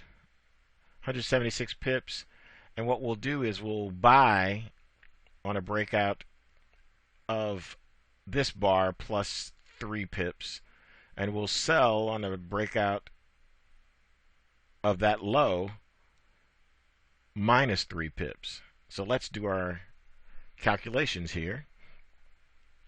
You can see that our high is 1.48587 and our low is 1.46827. Okay, so we can actually place an order based upon this bar, and it'll be a pending order, of course. So let's pop over. Let's pop to new order. And it's going to be a pending order. Okay, since we look to buy above the market, we're going to place a buy stop up here. And the price we want to place that buy stop at is 1.46827. Okay. What did it tell me? Invalid stop loss or take profit. I'm not trying to stop loss or take profit. Just want to buy stop. Open price you set must differ from market price by at least 40. This is a particular limitation of this platform, is that you have to be so far away in order to do it. But the price is actually 40 pips away, so I don't understand what the problem is. Let's try that again. Make sure I've got my price right. There we go. Always double check your prices, right? Okay.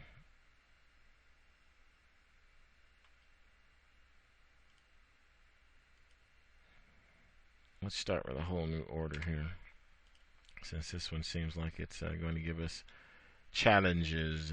Okay. Pending order, buy stop here.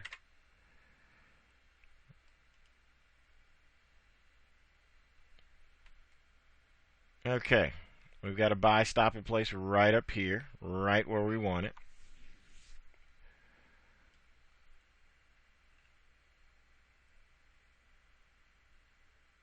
Okay. Now we're going to place a sell stop. Sell stop at the price 1.46787. Okay.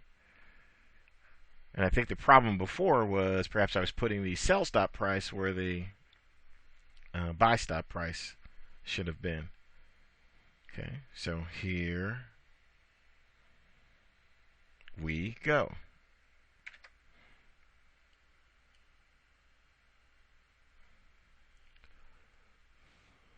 All right. So let's put a comment in here.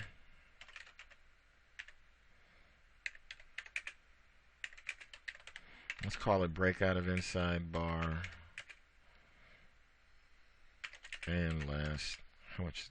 I'm not gonna.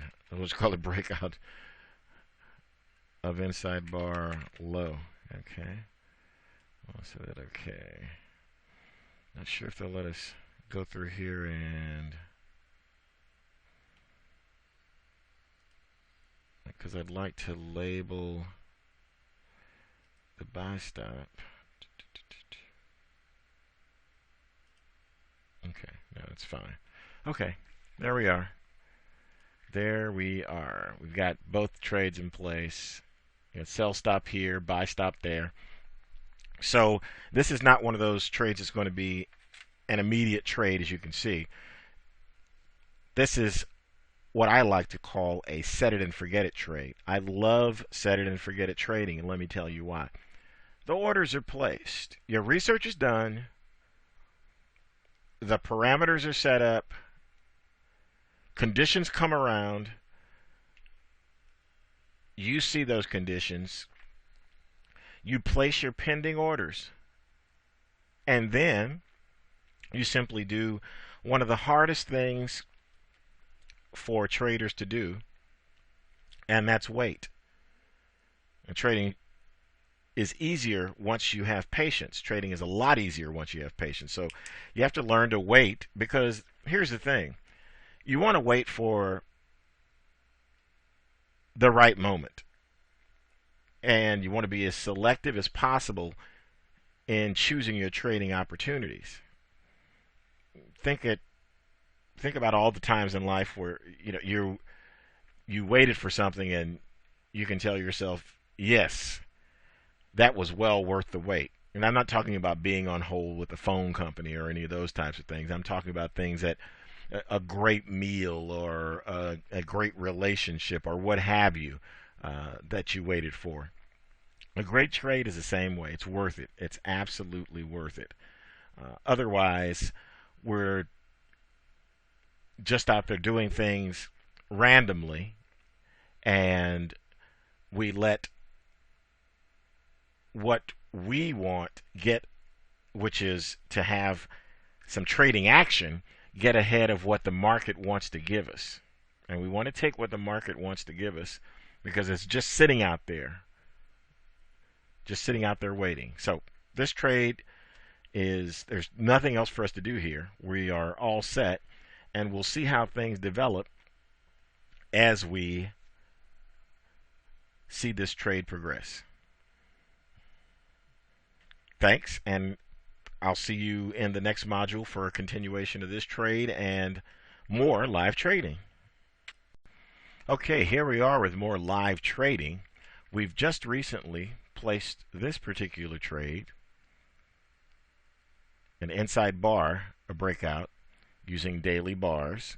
This is also a breakout of a channel of the last 3 days highs and lows. So it's a channel breakout as well as an inside bar breakout. So this is good. We've got this trade on. What we're going to talk about now is expanding our trading opportunities. So here's what we're going to do. We're going to go over to File, go over to Profiles, and go to Save As,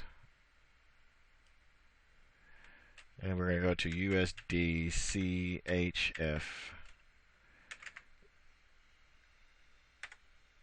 candlesticks 1. Okay, so just name your profile the same way, just like that. There we are. Okay, now here's what we're going to do. What we want to do is we want to use a different currency pair, and we're going to use the US dollar Swiss franc. But we're going to have the same kind of profile setup here. So here we go.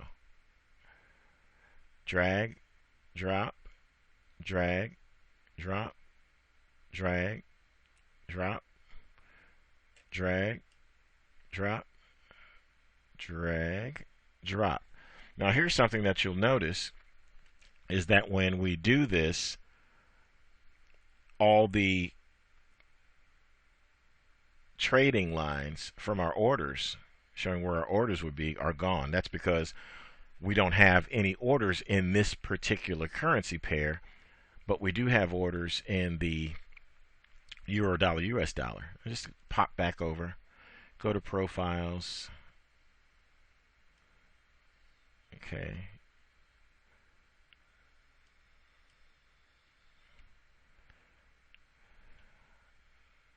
There we go. Okay, so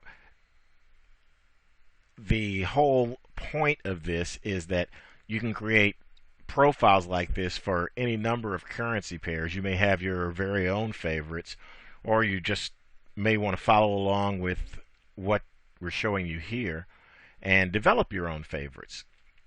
One of the reasons that I like the euro dollar US dollar is because it's traded. It's very liquid, and we want to trade in those currency pairs that are as liquid as possible. That's what we're striving for. The euro dollar US dollar, the US dollar Swiss franc, the pound dollar, and the US dollar Japanese yen, all very liquid, and there are others that are liquid too, but in the majors, which are the ones which contribute the most volume to the Forex market, these are the four that we typically concentrate on. Although you can look into other areas and trade pretty much anything you want, as long as you have your risk control in place, have your parameters all in, have everything all set. So I'm going to pop back over here to US dollar, Swiss franc. Okay, there we go. That's everything we were looking at before, just in the form of the wonderful US dollar, Swiss franc. And as you can see, lots of interesting things. You can look around and find patterns and trades that are of interest to you. The nice thing about technical analysis in general and patterns in general is that you can not only apply the same principles to various time frames of charts, such as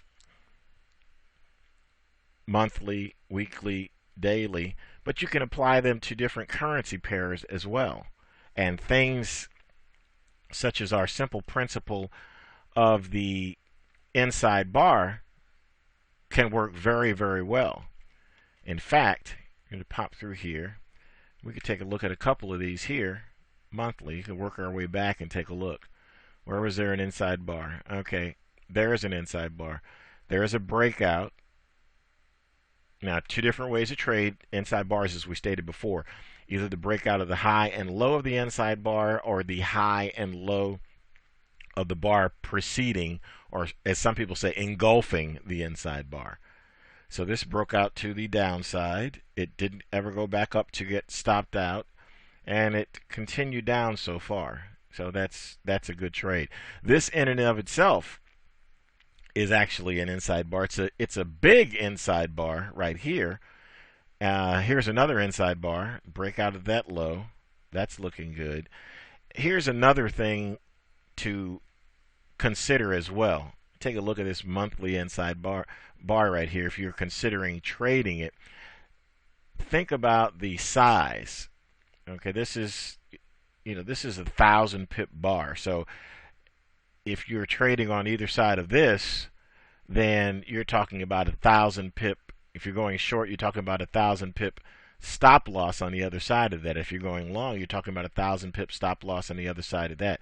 So the size of the bars, the magnitude of the move makes a big difference too.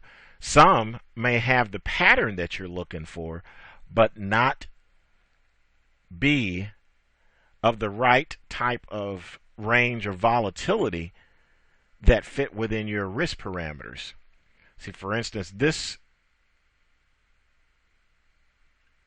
month right here, well, that's almost 2,000 pips. Big, big move. So you may not want to trade that particular inside bar. So you may look for something, smaller. May look for something along these lines. That's still big. Monthly trading on monthly charts, period, requires either a lot of capital, either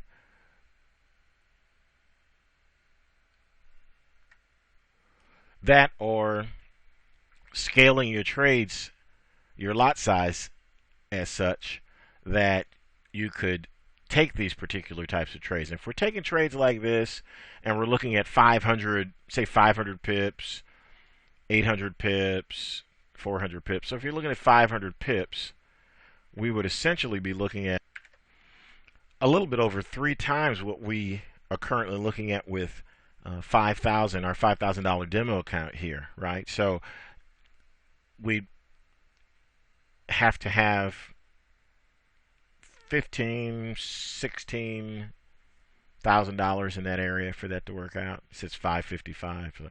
So as that goes up, you basically, if you're looking to risk 3%, you look along here and you take, say, this particular bar, the high minus the low of this particular bar, and you see up there that it says, okay, it's 814.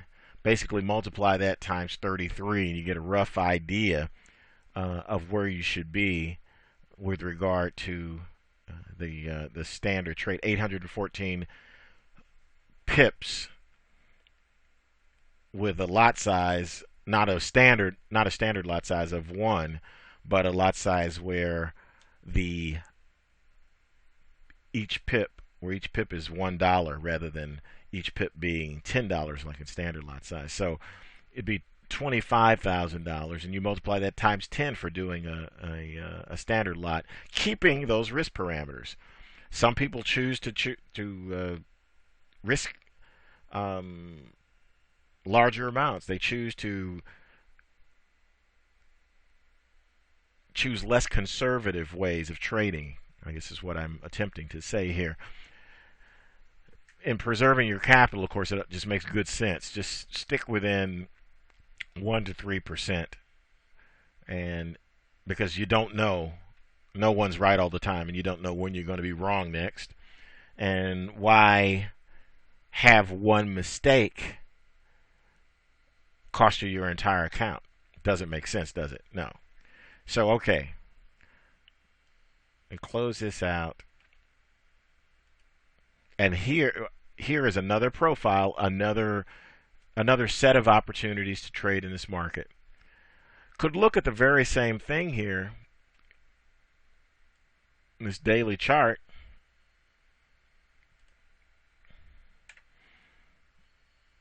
and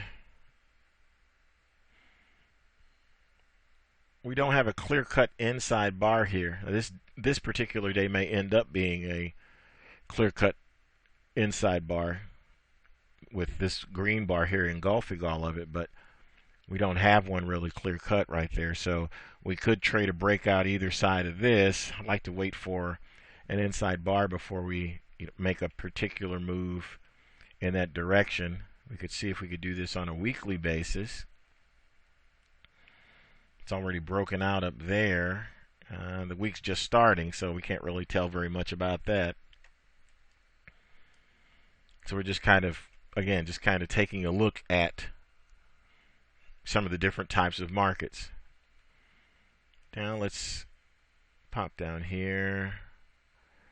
Profile, save as. Yes, you already know what I'm going to do next, don't you? We're going to do Great British Pound, US dollar.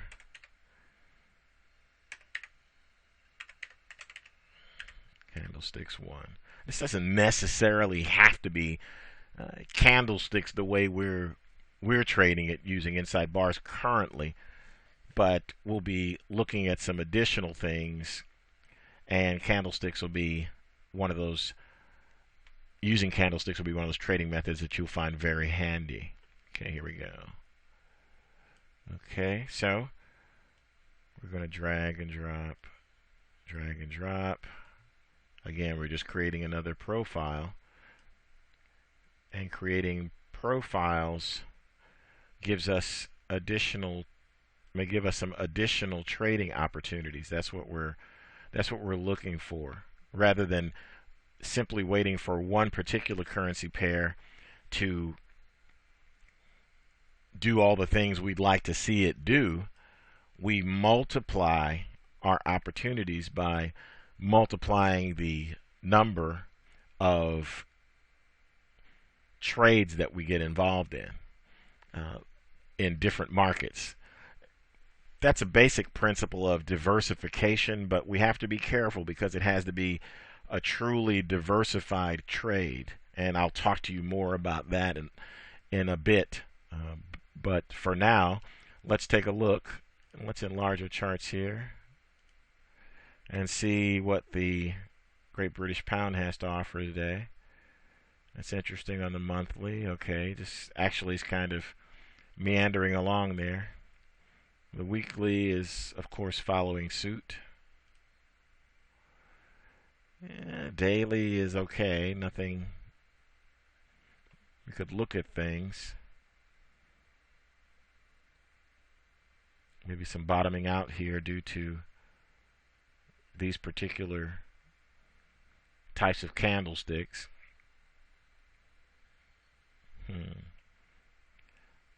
Actually, there we have an inside bar, and we could actually trade the inside bar. Let's take a look. Unfortunately, we can't because 267 pips plus you add 3 on one side for 273 on the other side for 273 outside of our risk parameters. So that's a trade we would pass on. You pass on trades outside of your risk parameters because taking those trades can get you in trouble. Now, when the daily seems like it's too big in a particular currency pair, of course, you can always look for those same patterns in smaller time frames, like the 4-hour here.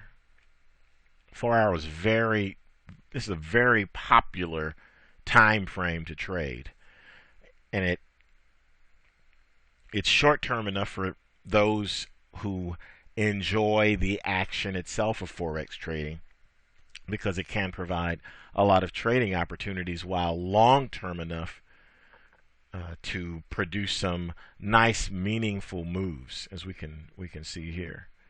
Actually, you see right here, breakout of that inside bar. Actually, it's to both sides. That's another technique called fading the breakout. So you wait for it to break out one side, and you then place your pending order on the other side of that bar prior to the inside bar. And in this case, if you're would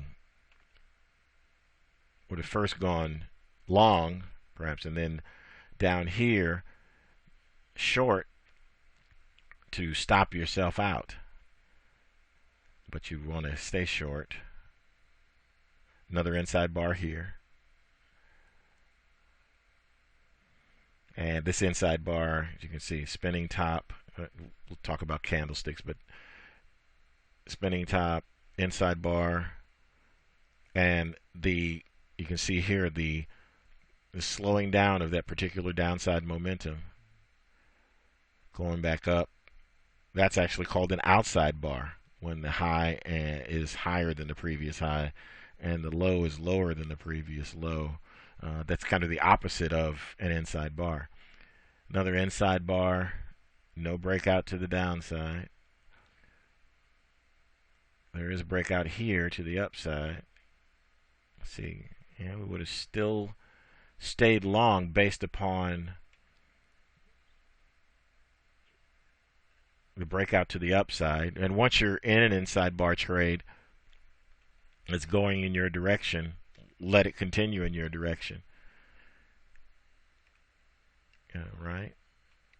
So we'd still be long, still be long, still be long. Then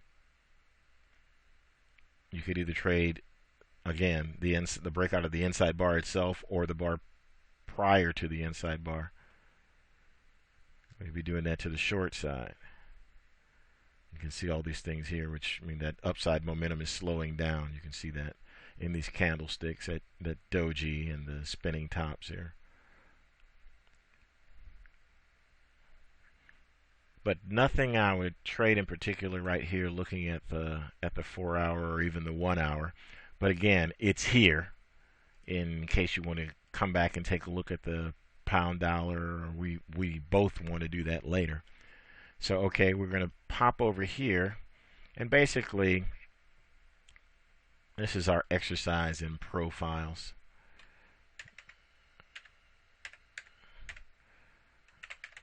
It's another very popular currency pair to trade. We'll pop in here and let's just set our profile up. Sorry, wrong one. No problem. If you put the wrong thing in there, just put it in there. Whatever you pop over the top of it, it replaces the previous currency pair anyway. It's pretty neat, huh? Yeah, I love the way this works too. So, okay. Okay. So there we have it. Let's see what the US dollar Japanese yen looks like. Monthly, could be some bottoming out there. Let's see weekly, what the weekly looks like.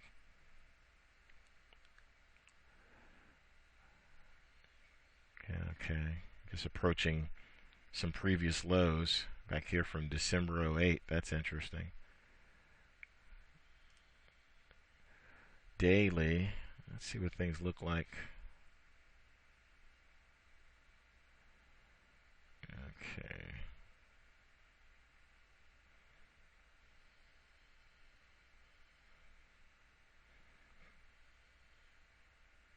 Japanese yen can really get moving. Don't see any particular pattern that we may be interested in here, so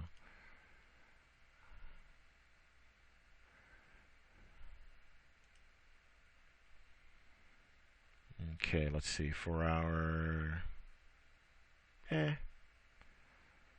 Again, just show you have to be selective, and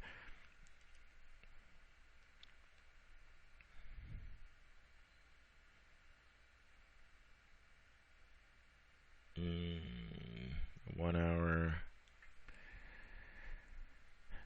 The 1 hour still in a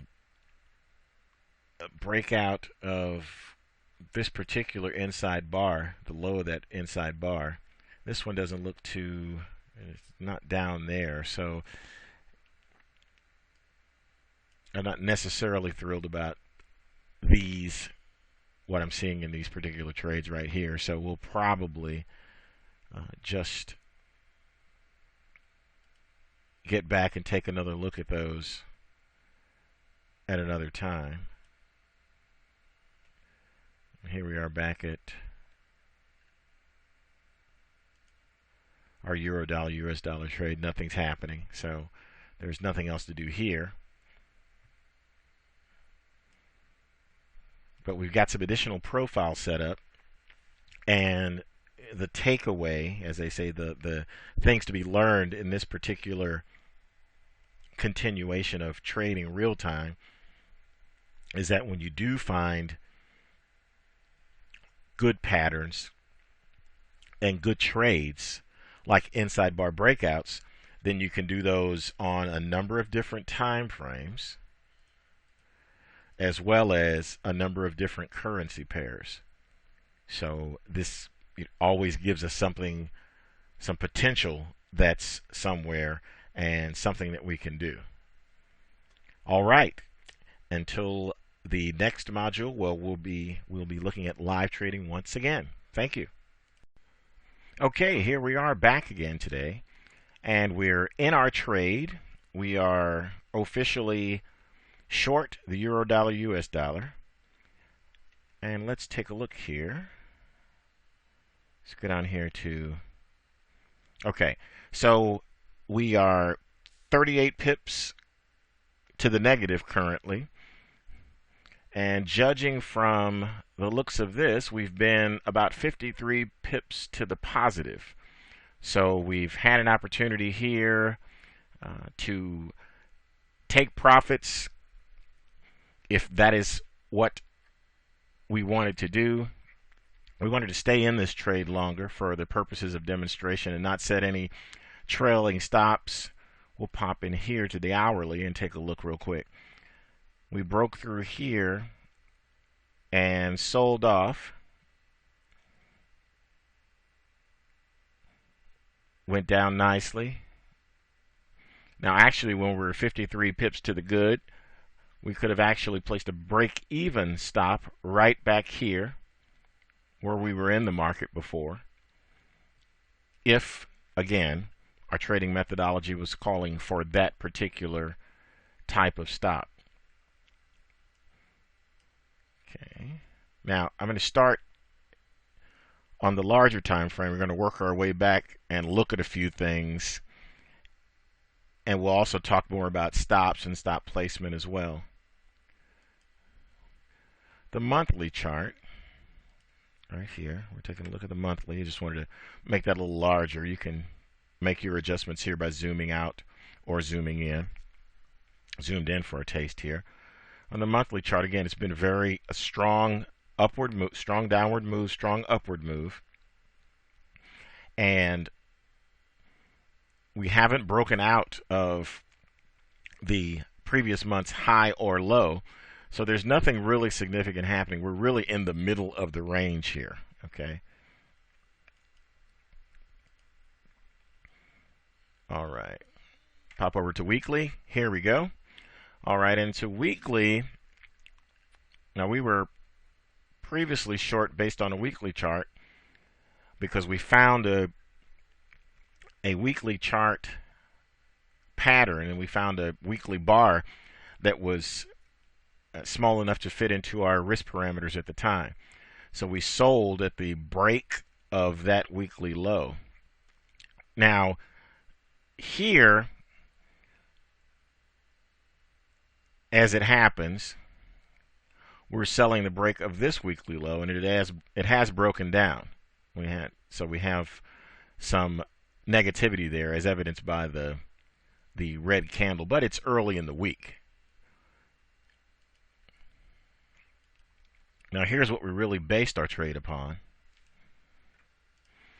was the daily chart, placing our stop up here and our entry point right down here. So again, we came out a little bit to the good, then the market moved back up against us, and this is where the market is now. It's about 1/4 of the way back up to where our stop is. And we're going to leave our stop in place currently because it's based upon what we've got drawn up here, where the market had a little problem getting through that as our resistance line. It did break through support, and we sold based upon that. Take a look at the 4-hour here. Top down trading again. Had a nice size bar down, and then a turnaround bar. And this is the reversal bar here, actually. It's the bar up. Then we move up, and here's where we are right here so far today. Okay, we can expand that if we want. Since we've been expanding them, we'll take another look at it this way. Now here we are. We've come down here.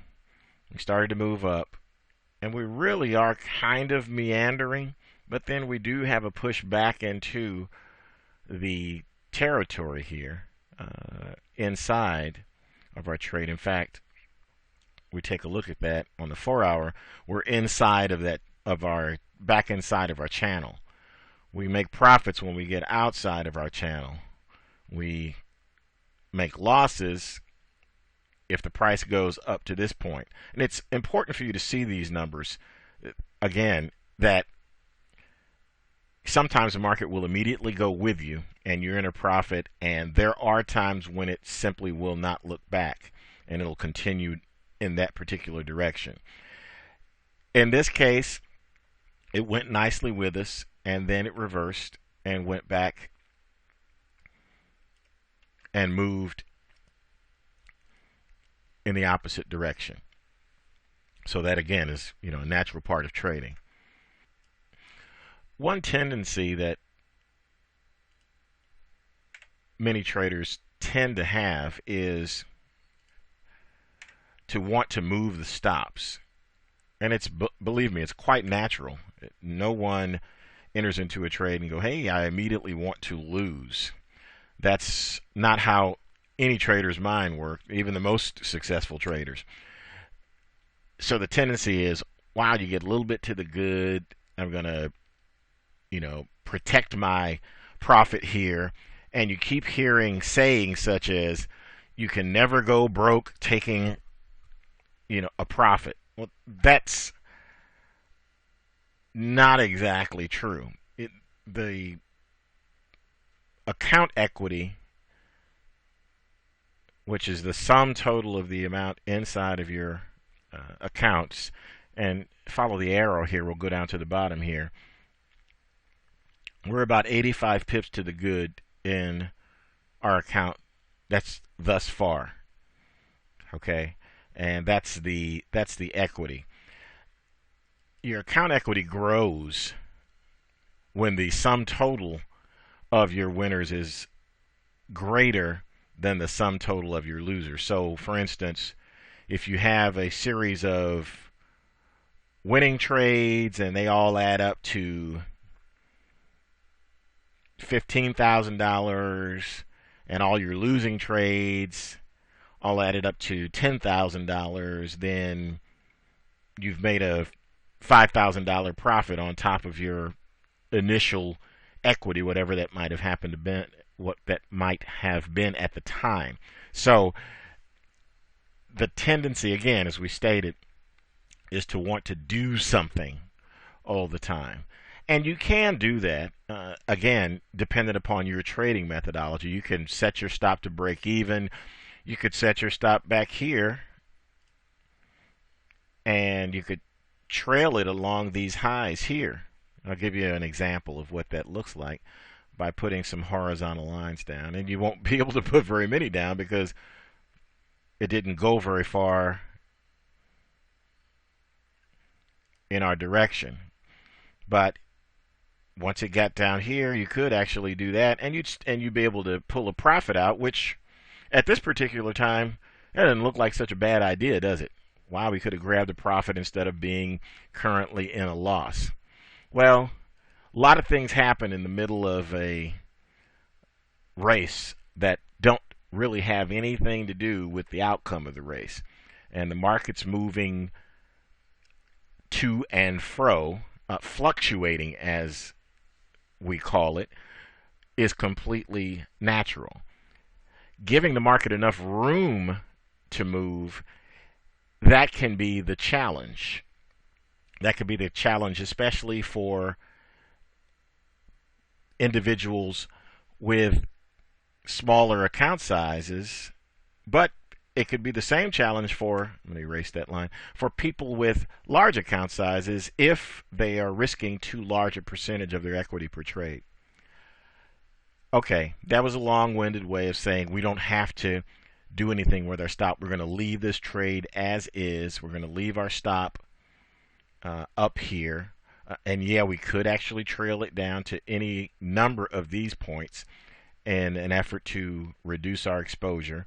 And some people will actually go through and move not only a stop to a break-even point, but a stop to points such as these, that high, then down to that high, Then down to that high. Of course, someone would have been stopped out at that particular point. And that's called a trailing stop because it trails or follows the price action. So a trailing stop on a sell gets lower and lower and lower and lower as the price moves down. Going upward, a trailing stop gets higher and higher and higher and higher. And a trailing stop is designed to help the trader preserve the profit or capital in general. And it's a very useful tool when we give the market enough room. Now you can imagine having a trailing stop that's 1 pip. Quite obviously, it would have to be a very slow moving market for a 1 pip trailing stop to be effective. I would venture to say you get stopped out a lot trying that. So with all that in mind, and again, the long-winded way of saying we're going to have to be patient and we're going to see where this trade goes. Now, the possibility that the market can move all the way up here and stop us out is there, as well as move down from here and get us into a better get us into profit and a better position. So what we're going to do is we're going to leave this trade and we'll come back to it and we'll take a look at it and we'll see where we are from there. Thank you very much, and I'll see you in the next module. Hello and welcome back. We are still short the euro dollar US dollar, and as you can see here, the market has moved against us, and we are down 164 pips currently, and we're watching the market move up towards, right here, towards our stop. Now, what most likely will happen in this case is that we'll see some continued activity to the upside, and then we'll see the stop get hit. Okay, so when we see the stop get hit, that's important information to know because every trade's not a winner. We stated that before. The key, of course, is to have the sum total of your winners be greater than the sum total of your losses. So we look back down here. This is where we are equity-wise. And this is important, too, because you have to evaluate how you feel about actually being in negative equity. So at 49.61, we're actually below the $5,000 mark that we started off with as far as profits is concerned. So that in and of itself is something that we need to digest, and it's important. Now, it may not sound that important right now as we're working on a demo account, but believe me, when it is real money, it will be important. So treat it as if it is. Now, the $163, $165 down that we are currently out of a $5,000 account is not cause for panic because we are properly trading using risk control. We have the right lot size right here in order to take a number of losses and still have enough in our account to continue to trade. That buffer is very, very important because no matter how many good opportunities come along, if you don't have the money in your account due to poor risk control or whatever, then you won't be able to take advantage of those opportunities. So we'll leave this, close that down, and what I'd like for you to do is go over to your profiles, and remember we had a euro dollar US dollar candlesticks intraday 1, so click on that and open that up. Okay, there we are. Now, what I'd like for you to do here is go to Profiles again and save profile as. You can pop this up here, but we don't want that name. We actually want USD CHF. So we're interested in the dollar Swiss franc. And we'll save that profile, and then what we do is we go over here and we drag and drop.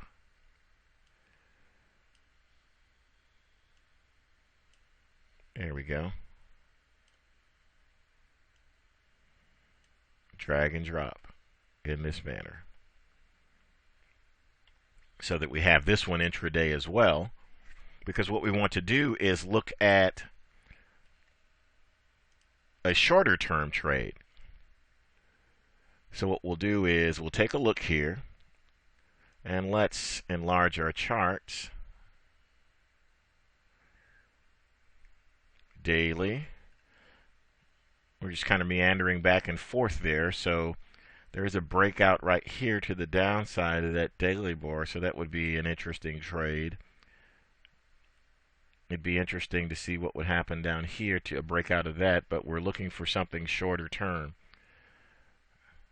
The trend here is clearly down. Now we may bounce back up at this particular stage because of these prices here, which may form some level of support.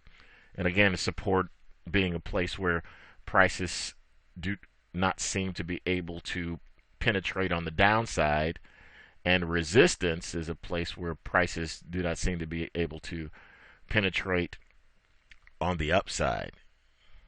Okay, that's 4 hour. Let's take a look. Top down trading, the 1 hour chart. Again, getting ready to bounce back down into this particular area. In 15-minute.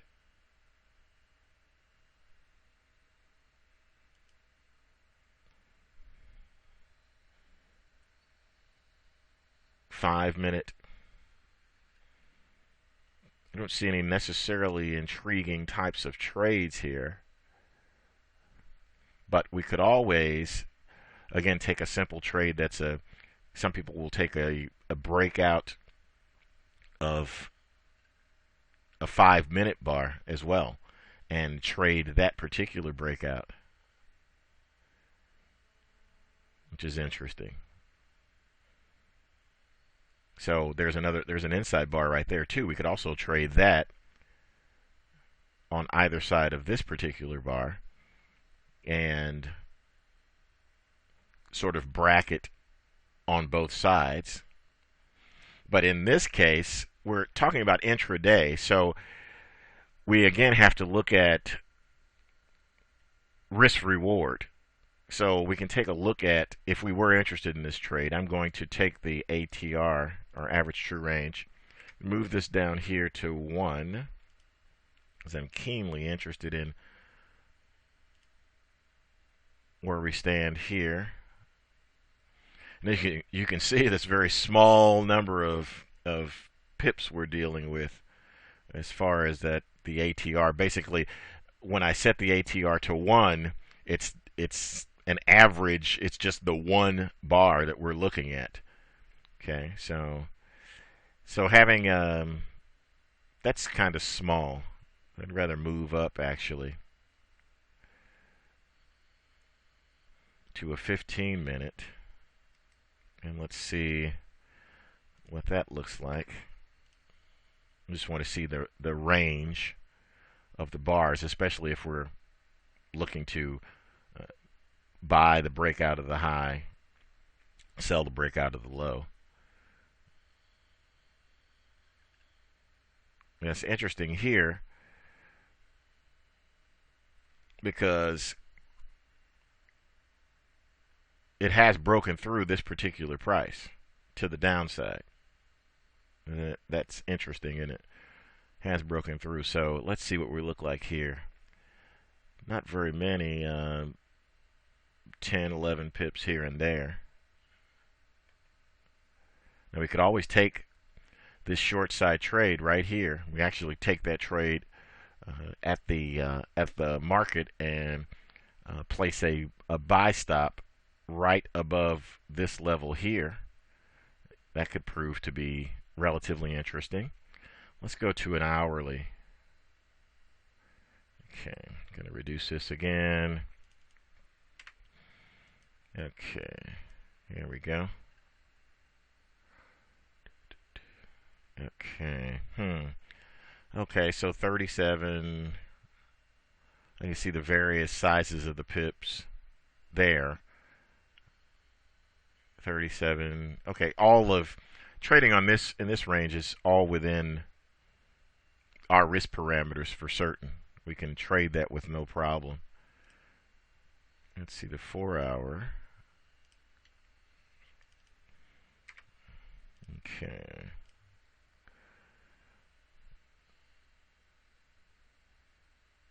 But in reality, the 4 hours are fine too.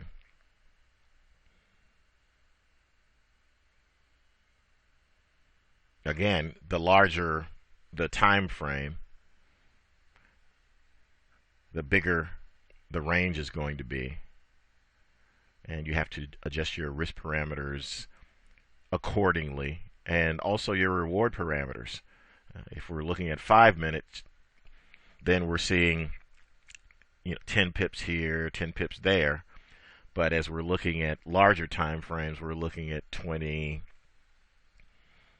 30, 50 pips, etc. Let's take a look at the daily.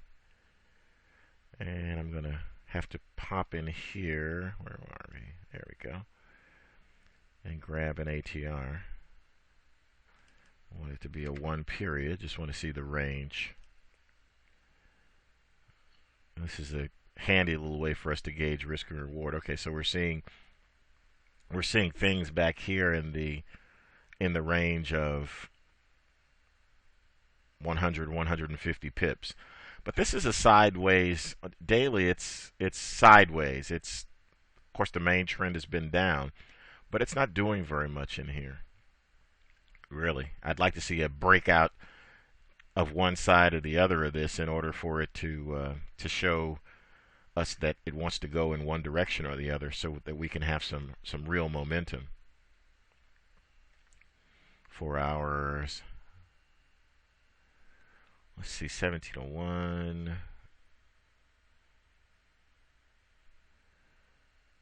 Okay. No, not really. Not seeing anything particularly interesting there. We could trade this, the hour here, and we could trade a breakout, and we could trade a breakout again based upon some support down here, and have our either breakout on the upside or on the downside. That's one thing about the market, as you'll notice. It's going to go one direction or the other, or meander back and forth.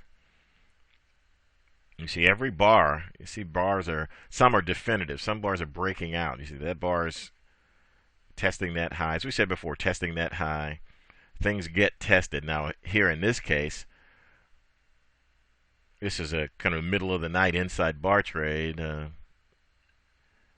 You see these all come down this way. That's the end of yesterday, actually, looking real good. So I think in essence what we're going to do is we're going to leave this alone until we see something a little bit more definitive, and then come back and find something that makes more sense to us as far as the trade's concerned. So we'll reduce that. Okay.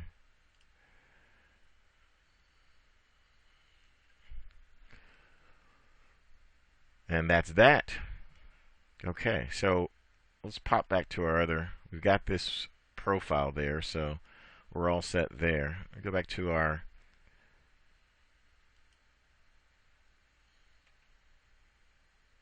trade that we're in, and it's up here dancing around at these levels, looking like it's going to go up a little further and perhaps stop us out. So we'll have to see what's going to happen a little bit later.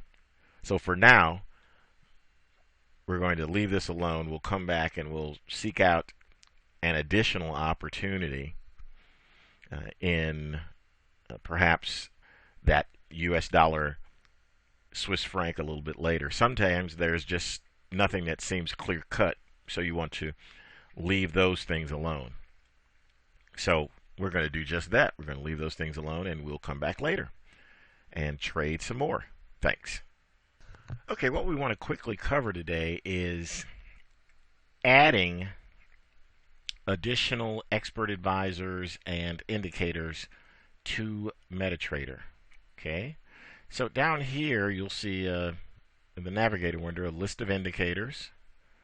You also see a list of expert advisors right here. Okay, we have one down here, and I'll show you where you'll need to add those in order for them to show up down here in the navigator. So what we're going to do, the first thing we're going to do is we're going to close down MetaTrader. Okay, go up to File and Exit.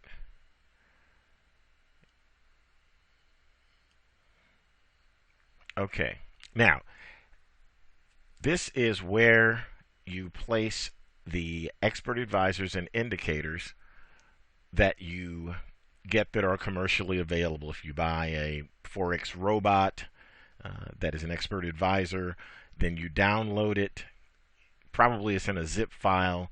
You would unzip it, and what you want to do is to go inside of your MetaTrader installation in your Program Files MetaTrader directory. Then you want to go to Experts. Double click on Experts to open.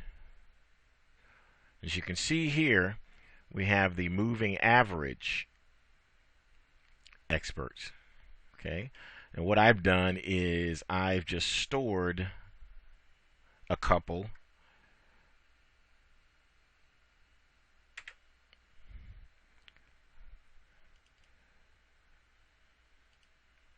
of expert advisors here.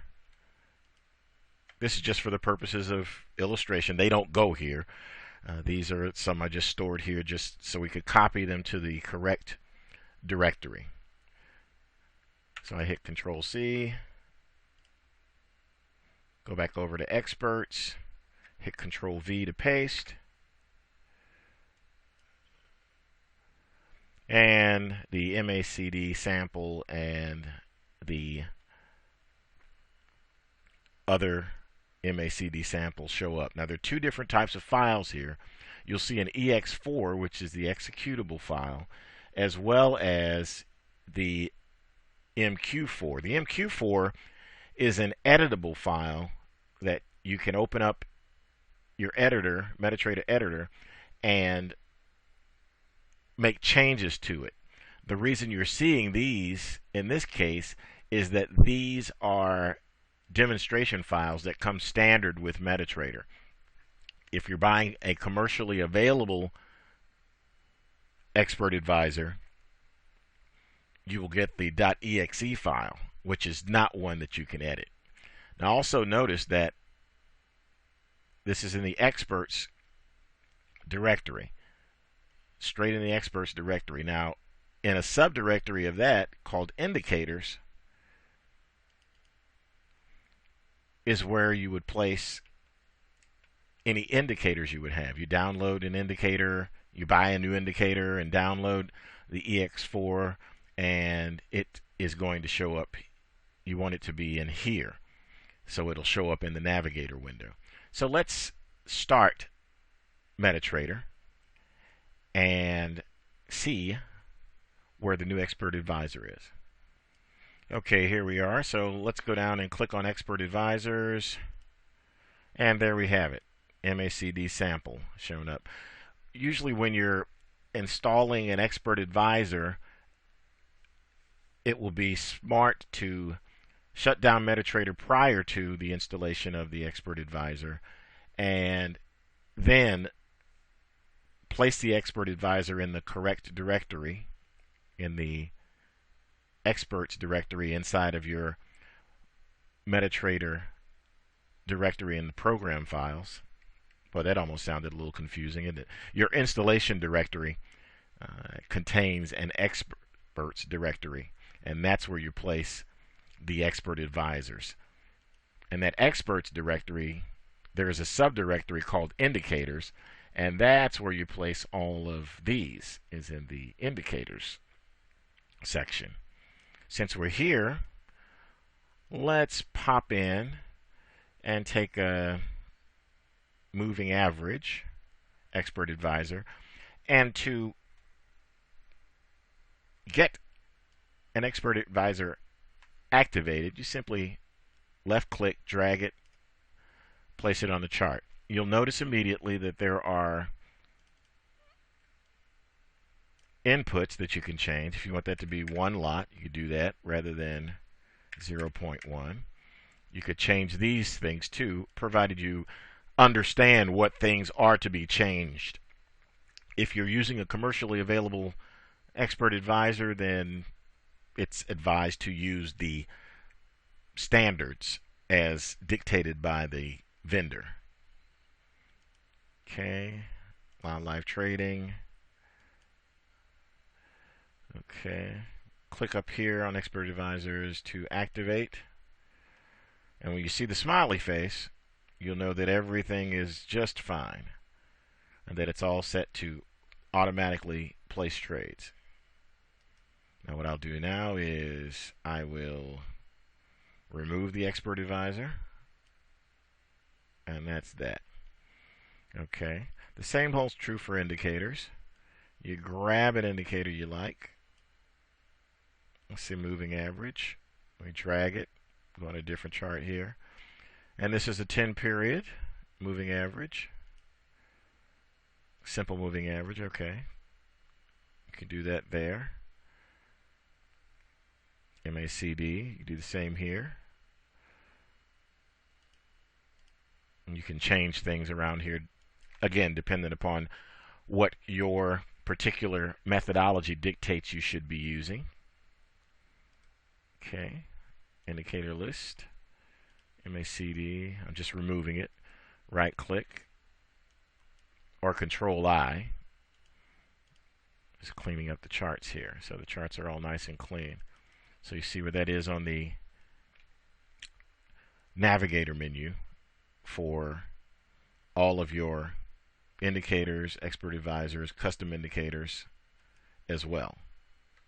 And that's basically it. You see how simple it is to install an expert advisor and get it up and running.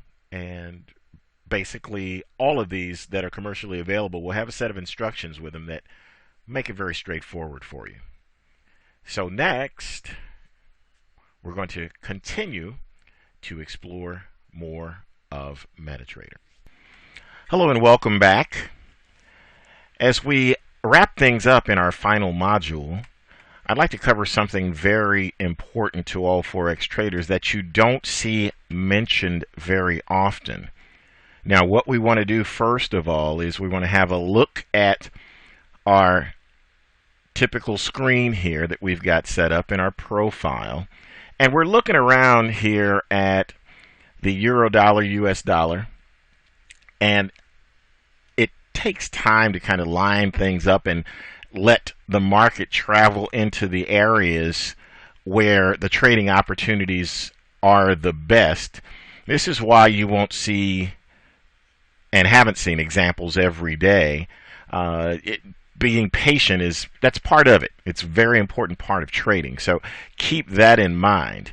We've covered setting everything up, getting you ready to trade, and then this important final component, I'm going to cover something known as correlation trading or Forex correlation. Now let's take a quick look here at monthly. See, we're down on the month here. Now this is a fresh month, so not too much is going on so far. Down in the weekly, down in the daily, obviously. We've got a little bounce there 4 hour, not too much going on. And up here, sideways actually. So what I want you to do is, let's stretch this out this way. Okay, and also go down here and grab this one, and let's grab that chart and stretch it out this way. Now, the next thing I want you to do is to take this chart here and transform it into a 1 hour. And the very next thing that I want you to do is to take the bottom chart and transform it into a US dollar Swiss franc chart. Now you'll notice something very interesting. Do you see it? I know you can tell me exactly what it is. And what it is that we are looking at basically a mirror image. This bottom chart appears to be a reflection of the top chart. What does that mean? Well, that means that the euro dollar, US dollar, and the US dollar Swiss franc have a very high level of correlation. When the euro dollar goes up, the Swiss franc goes down.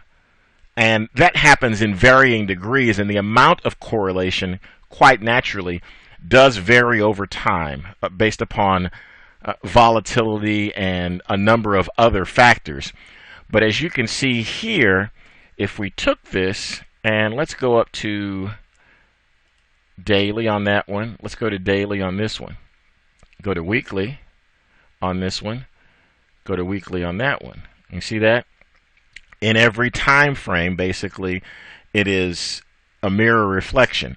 So why is this important, you're asking? Why are you showing this? Okay, we're showing you this because what many people mistake for the safety and risk control of diversification is actually absolutely nothing of the sort. What do I mean by that? Okay, let's say for instance we were at this particular point on the weekly, and we thought, wow, this is really good. What I want to do is I want to use a system that says, hey, I'm going long. And this is, of course, hindsight, so this is just a hypothetical example. Please understand that. So I'm going long. I'm going to go long here. And you have another system which you use that says, hey, listen, I should be going short the US dollar Swiss franc. Okay, so you've got two positions on. You're feeling excited because you're like, well, I've got two trades on. I'm diversified. I've got money in the euro dollar, US dollar, and I've got money in the US dollar Swiss franc. So the trades are on. The fact of the matter is you're not really diversified, because going long the euro dollar, US dollar is the same as going short. So effectively, you have basically put on two of the same position. Now, don't let that confuse you, because as you can see, going up here, going down here. Now, in this particular case, you would have been in really dandy shape because quite obviously the market went up. Of course, you didn't know that down here.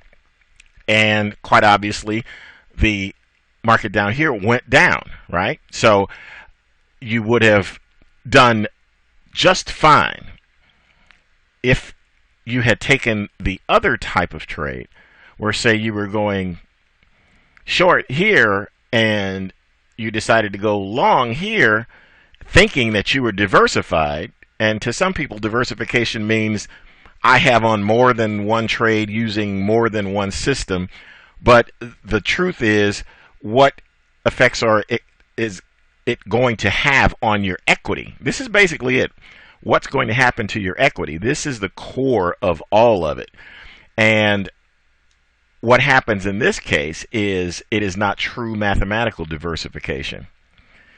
Now, I'm not going to continue to rave on and on about this. I just want you to understand it's important. And you can do experiments with the different currency pairs here using this same kind of method that we have shown you here in order to gain some perspective on what's happening. So let's go here to hourly. Let's go here to hourly. Okay.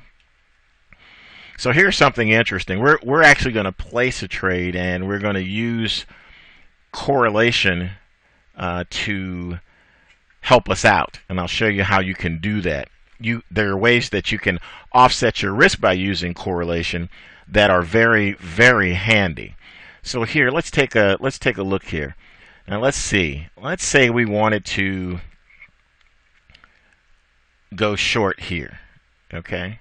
Now if we go short in the euro dollar US dollar for whatever reason we choose to go short, we can offset some of that movement by also going short in the US dollar Swiss franc. And let me show you what I mean by that so you can actually see it as far as changing equity is concerned. So I'm going to look here, look at the trade possibilities. And really, rather than necessarily waiting for a setup, I'm going to get us in a position to dive in so that we can see this in real time. Okay, so the first order is I'm going to sell, and I'm going to sell this particular thing at 1/10 of an entire lot.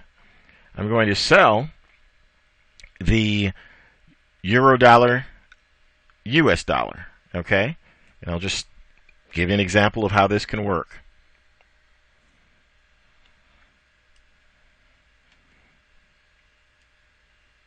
So there we go. I've sold that. Now what I'm going to do is I'm going to immediately go down here and I'm going to sell the US dollar Swiss franc. Okay, so I've sold that.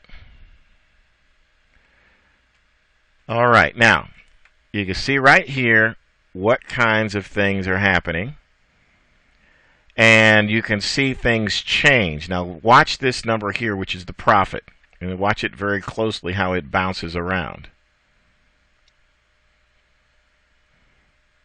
Okay, very interesting stuff. Okay, it's really starting to move. Now you see that. Now the combination of these two things can be called what's known as a synthetic security. Okay, and synthetic security is it's like a made up security composed of several discrete individual components. Now we know that there is no currency pair known as the euro dollar US dollar Swiss franc, one it wouldn't be a pair, it'd be a quad. So but what we actually have trading here, okay, we actually have basically this price movement here is the price movement of our synthetic security. And excuse me if that seems a little strange to you, but many people will trade naturally those who are knowledgeable, based upon the movement of this particular synthetic security. And you can see it moving along here, and the whole objective would be either to offset some loss in one direction, and sometimes to just basically have this trade until it moves into a positive area and close out that trade for what's known as a scalp, in fact. So that makes that very interesting. Now you see how that's moving along. See the changes here right down there? And keep in mind that there are a number of different ways to do this. And you say your trading system has dictated that you're going to go short this particular currency pair, euro dollar, US dollar. Another way to do it, rather than looking for the combination of the two to move into positive territory, is you can simply leave your short trade on, and when your short trade down here moves into positive territory, you could have in fact, you could have a simple profit target, and say you wanted to get 20 pips. When it moves into 20 pips positive territory, you could then be in a position to simply grab that 20 pips and use that 20 pips to offset any movement against your original trade. So I hope that makes sense. I know it may be a little bit confusing because this is a concept that not many people, if any, are talking about. Correlation trading is something that you need to know about, and you need to know about the relationships between currency pairs as you're doing your trading, because otherwise what you'll be doing is you'll be doubling up your position when you didn't really care to. Now say again in our example that you're going long in the euro dollar, US dollar, and short in the Swiss franc. Then if you're risking, say, you're 3% per trade, then you end up effectively risking 6% because you're effectively using two trades which are the same. So as the market moves, as the euro dollar, US dollar goes in one direction, the US dollar, Swiss franc goes in the other direction. I know that's okay. I may be confusing. I don't want to lose anyone here, but let's go back down, and you can see where we're moving here, and we're letting things move along as we want to, and the market hasn't really gone anywhere, has it? You know, it's been relatively quiet. It's been relatively quiet. So when we look for some sizable movement in one direction or the other, and we would have an opportunity to come down and close out our entire position as a profit here. And as you can see, we're still in negative territory here, so there's nothing that's really going on. Now here's another technique that you can use. You can actually leg into these. You could actually sell at the same point we sold before, the euro dollar, US dollar, and then you could allow it to move into a profit.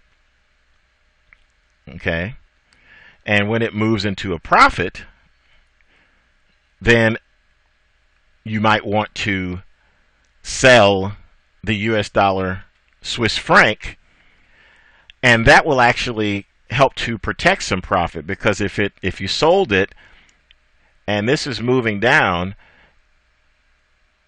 then if it goes back up, the US dollar, the euro dollar, US dollar is moving against you. So it starts to go up, the U.S. dollar Swiss franc starts to go down, then you have an opportunity to to grab some profit. And even though it's moving against you here, you're still making some money down here where you can lock in 5, 10, 20, 30, 40, 50 pips or so as things move along. Okay. Let's see how this trade develops. I'm going to place this on pause for a moment, and we'll be right back. Okay, we're back. And what can you see that's different? Okay, let's take a look down here at the changes. You see where the pips have moved up here, and the euro dollar, US dollar moved down here. And you can see that our overall equity has gone up rather than down. It's pretty good stuff. So you can adjust things dependent upon the direction you feel the trade's going to go. Or if you're in a scalping mood, like we're going to be right now, we're going to jump in with just a little bit of profit, and we're going to close that order. Now we're going to jump in, and we're going to close that order.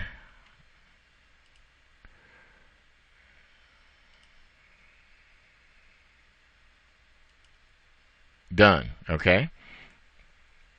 Let's see, account history shows last 2 trades. Okay, and you can see here 24.30 plus and 20.41 minus for a total of 3.89 to the positive. Now, in using a standard contract, we would see movements that would be greater. In fact, they'd be 10 times as much. So that would be basically a $38, $39 profit quickly taken. That's, again, you take profits that quickly. That's simply a scalp. So just a quick scalping trade, and that's an example of one way to trade using Forex correlations. I hope that you can see how important correlation and understanding correlation between various currency pairs can be to your trading. These correlations can also be used when looking at levels of support and resistance. So for example, we'll pop here to a daily chart, and we'll just run into this as a sort of an added little level of bonus coverage. Okay, let's draw this. Okay, horizontal line here. Also, I'd like a corresponding horizontal line there. Okay. So these areas where the price can't get through or doesn't go through, don't say can't, never say can't when it comes to the market. The price seems to be tough. It resists going through the top of that. That's a level of resistance there. Now, the opposite is true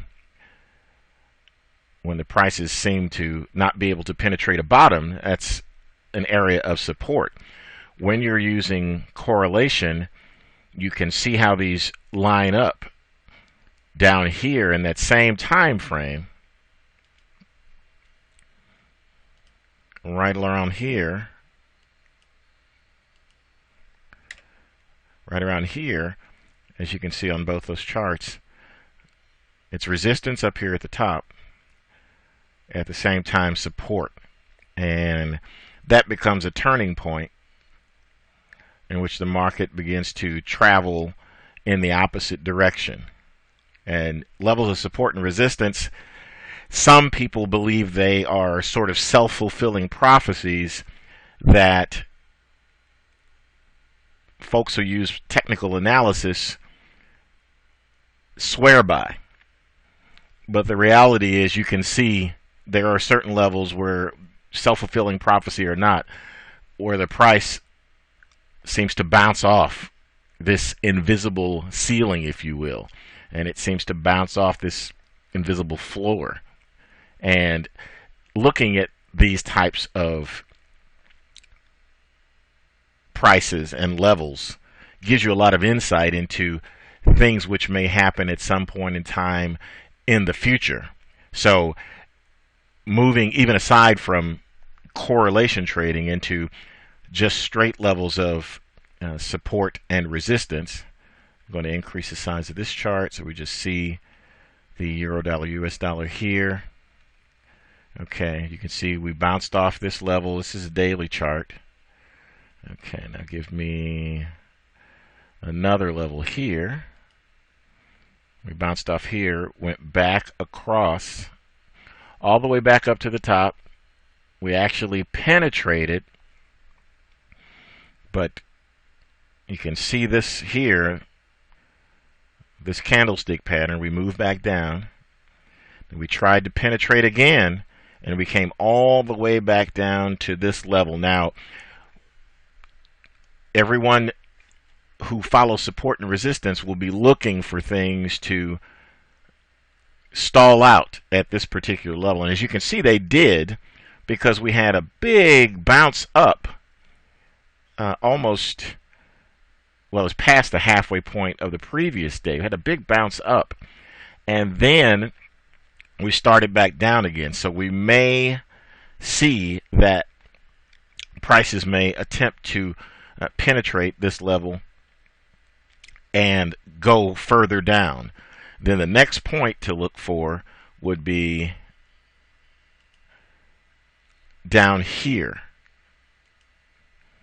So support and resistance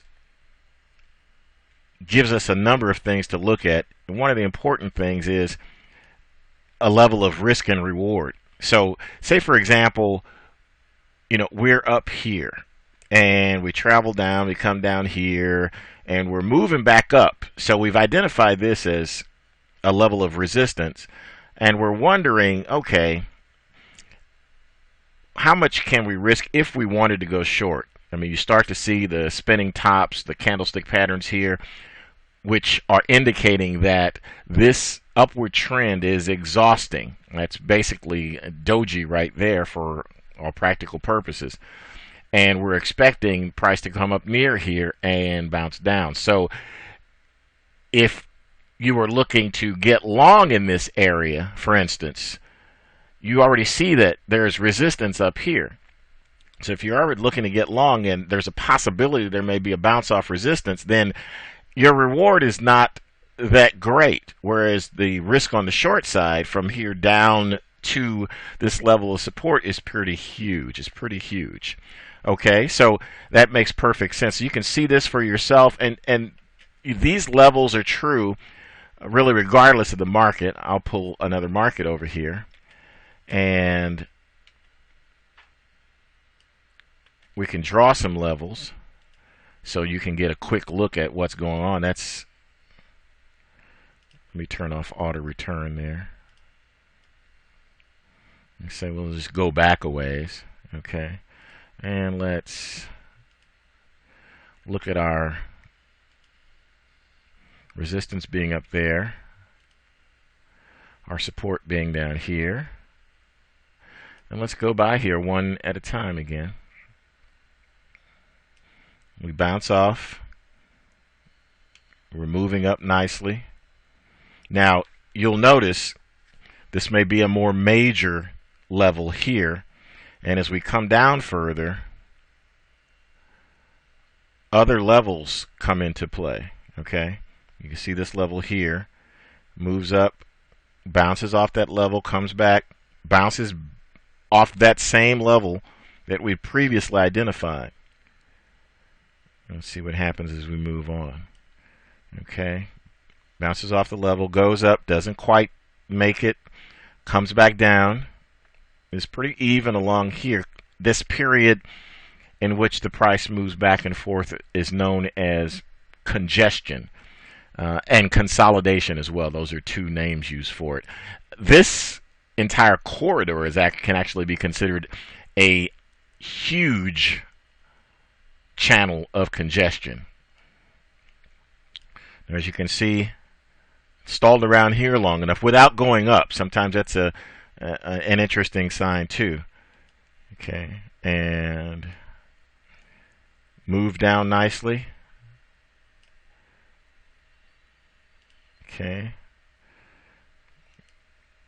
So we're going through and we're drawing levels of support and resistance as prices change. Okay, here we go. We have new support there. New resistance there. Falls down through.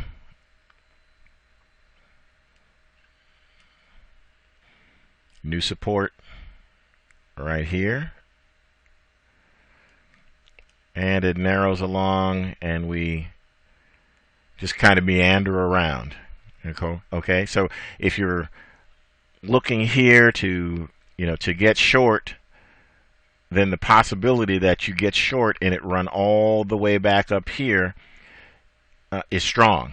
And so you have to look at the chart and determine if that level of move from here to back here, if your stop's back at this point, if it's worth it for you, if that works out for you.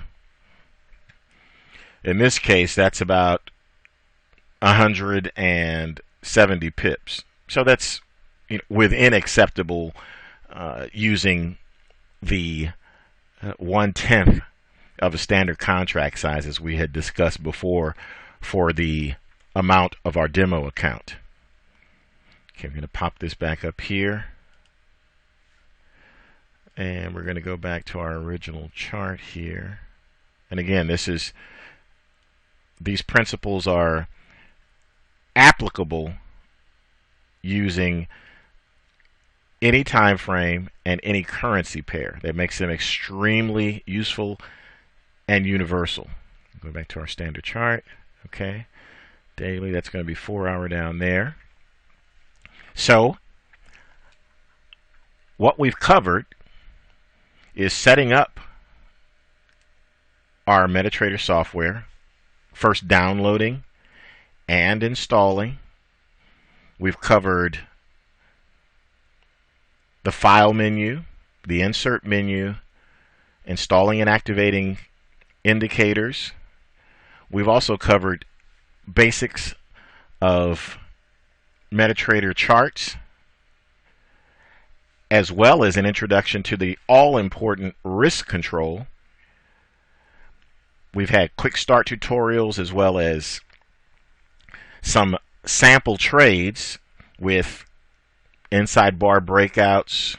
We've looked at channel breakouts. We've looked at support and resistance. We've looked at a number of different things here. We've looked at how to actually place orders.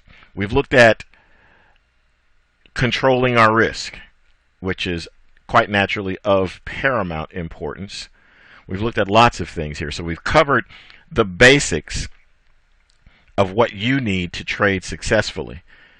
And in reality, you could use something as simple as the inside bar breakout and be wildly, wildly profitable. So you have the basis right here and right now to experiment. And with a demo account, you can experiment with no financial risk to you. One word of caution with regard to a demo account is that don't get wild in the demo account. Okay, what I mean by that is that you should keep your risk at the same levels that you will have them when you trade your actual account, when you open up your real money account. So if that happens to be 3%, don't risk 30% in your demo account. Practice makes perfect. And if you practice the right things, you get better at doing the right things. And there is nothing that's going to be more important than controlling your risk. That will keep you in the game. It will definitely keep you in the game. Keep in mind also that sometimes being diversified is more, let's just say there's more to it than meets the eye. It's more important to realize whether you're diversified, even though you're trading two different currency pairs, as we had our example with using the euro dollar, US dollar, and the US dollar Swiss franc, which, as you can see, they have a very strong correlation to one another in the opposite direction. As one goes up, the other goes down, and vice versa. Keep that in mind. That will also, correlation also allows you to control your risk. So we've covered this. You have all the tools right here at your disposal to start performing your own tests, giving your ideas a workout, and make sure you keep meticulous records when you do this. That's very important. This way, you won't be fooling yourself, because when you try something, you want it to work. This is typically how it works. Keep this in mind, okay? Keep this in mind from this training, and take this away. When you're going through an idea and you're seeing something, it can be on any particular chart, could be euro dollar, US dollar, 1 hour, and you have certain ideas about where to get in and out with support and resistance. Write down what your idea is, and write down what you want to test and why, and also write down your results. Don't skip any bad results. In fact, take this bit of advice. When you have an idea or a method or trading system, your objective really is, in testing, is to break it. You start off and you trade with it, and you look for its vulnerabilities, and if you find a system that you cannot break, that sounds like that's a very good system to trade. Listen, it's been inspiring to be able to share our Forex experience and trading expertise with you. We thank you very much for your participation in this Forex course. Good trading and best wishes to you. Thank you.